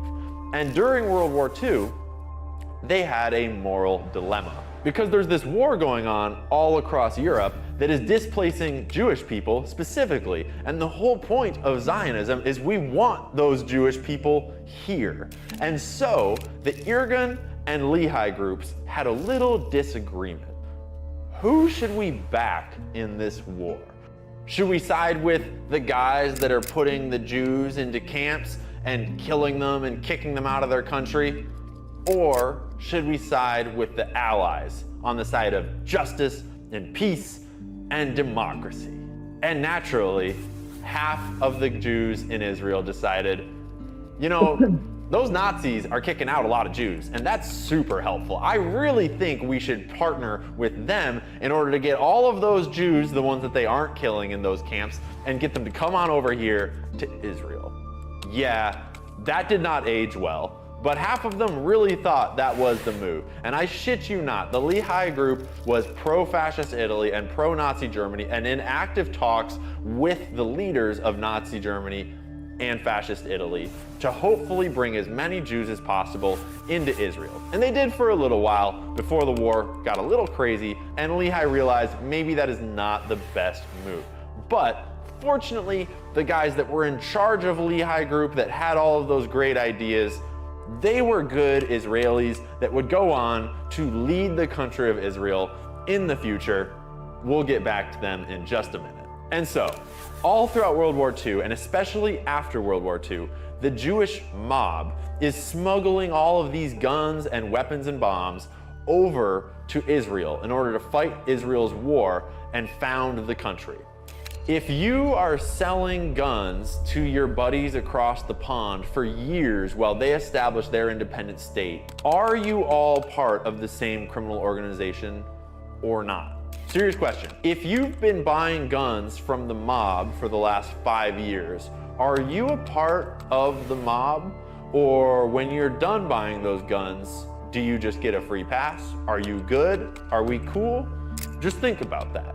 Because Israel was founded by, shall we say, militant Jewish men that had bought all of their guns from the Jewish mob in America, and now they have their very own country.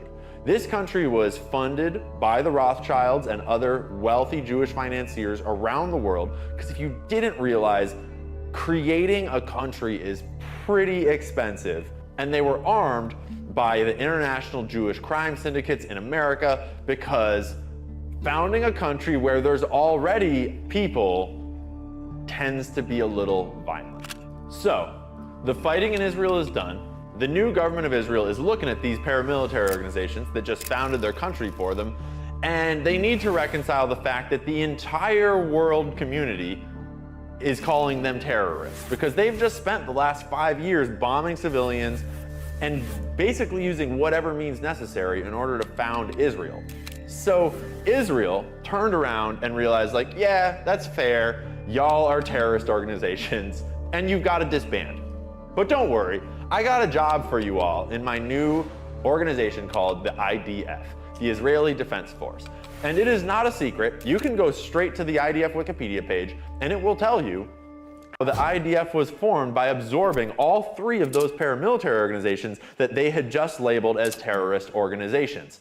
All of the leaders and generals of those terrorist organizations went on to be the future leaders of Israel, prime ministers, presidents, members of the Likud party, which formed directly out of the Irgun. Everything that would become the politics and policy of Israel was founded in these 3 paramilitary organizations, and the people that made their names and careers killing Palestinians in those terrorist organizations, the country is only like 70 years old. So keep that in mind as we go through this story. So World War II has just ended. Israel has been formed. They have the IDF, and then they found what's called Mossad, the CIA, for Israel. And at this time, after World War II, a lot of intelligence agencies were springing up around the world because after the detonation of the nuclear bombs over Japan and the USSR, the Cold War was not just a thing that started and ended. It was not a conflict between the US. So keep that in mind. Revolution in how wars are fought in the first place. Because once nuclear weapons were invented, no longer does the actual war take place on the battlefield. Now, war takes place on the information field. And this coincided with a lot of technological advancements that made it so that it's not even very useful to fight wars on battlefields anymore, other than to get rid of all of the pores and make a lot of money for your rich friends. But the real war, the wars that overthrow countries, the wars that determine the global order, they're fought on financial markets, in information spaces, and in the halls of politics. And everyone was starting to realize that guns no longer win wars, intelligence wins wars. And so in the US, the CIA was founded. In Israel, Mossad was founded. And all around the world, different countries were strengthening their intelligence capabilities. And this became the real story of the Cold War, the war between the Western intelligence agencies and the Soviet intelligence agencies. And you could write a whole book about the history of intelligence agencies. We're not gonna. But there's one really important aspect to intelligence agencies like the CIA that we should touch on. The whole point of an intelligence agency is a phrase called plausible deniability. And it's pretty obvious.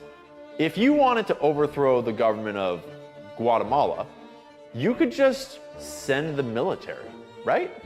The most important part about intelligence agencies is this phrase called plausible deniability. It's the whole reason intelligence agencies exist. Because imagine that you want to overthrow the government of Italy. You don't like them. You want your buddy in charge. And you know, you could just send the military. But there's one problem with the US military, and it's called the Constitution. And you're not really allowed to just send the military to go and do things without a good reason, especially when y'all have just finished a world scope of which the world had never seen. Fuck, dude. Suddenly, small Italians and the Soviet intelligence agencies went on to be the future leaders of it. Different countries were strengthening their intelligence capabilities. And this became the real story of the Cold War, the war between the Western intelligence agencies and the Soviet intelligence agencies. And you could write a whole book about the history of intelligence agencies. We're not gonna. But there's one really important aspect to intelligence agencies like the CIA that we should touch on. The whole point of an intelligence agency is a phrase called plausible deniability. And it's pretty obvious. If you wanted to overthrow the government of Guatemala, you could just send the military, right? The most important part about intelligence agencies is this phrase called plausible deniability. It's the whole reason intelligence agencies exist. Because imagine that you want to overthrow the government of Italy. You don't like them. You want your buddy in charge. And you could just send the military. But there's one problem with the US military, and it's called the Constitution. And you're not really allowed to just send the military to go and do things without a good reason, especially when y'all have just finished a world war and no one is stoked on sending militaries places anymore. So instead, you send the mafia. The thing about sending the mafia to do the job the military might have done, A, it's a lot cheaper than sending the military, and B, when the mafia gets caught passing bags full of money back and forth in an Italian election to sway the results, if they get caught, it wasn't you, it was just the mafia. And I'm not making this up. The CIA's very first official operation was to use their buddies in the mafia over in Italy, passing thousands and thousands and thousands and thousands of dollars in the night in black duffel bags to various political candidates, different organizations, in order to sway the elections of Italy so that they wouldn't elect a communist. Because this was the start of the Cold War and communism had to be stopped at all costs. And so during the Cold War, the CIA and other intel agencies around the world realized that it was really useful to work with organized crime to do the things that you don't want to get caught doing. Because if organized crime got caught doing it, it was just criminals doing crime shit. And this became the modus operandi for all intelligence agencies all around the world. You don't need the CIA if you're only gonna do legal things. You can just send the military to do that. You can send your regular government organizations to do that. The whole point of a intelligence agency is to do things that are... Hey, I am really sorry to have to do this. I just got an important text message and I got to dip. You're good. I'm sorry about that, guys. Corey, we will definitely pick up again soon. Everybody, I hope you all have a great rest of your weekend. I'm sorry, guys. It's important. I got to go. Good night, Thank buddy. you guys very much for tuning in. Really appreciate all the support. Corey, love having you on, man. I'm going to be streaming again tomorrow. So I'm going to start at 3 p.m. tomorrow. So I'm going to be starting a lot earlier than I did tonight. But please, guys, jump in with me. Would love to see y'all again. Y'all have a great rest of your night, okay? Peace, brother.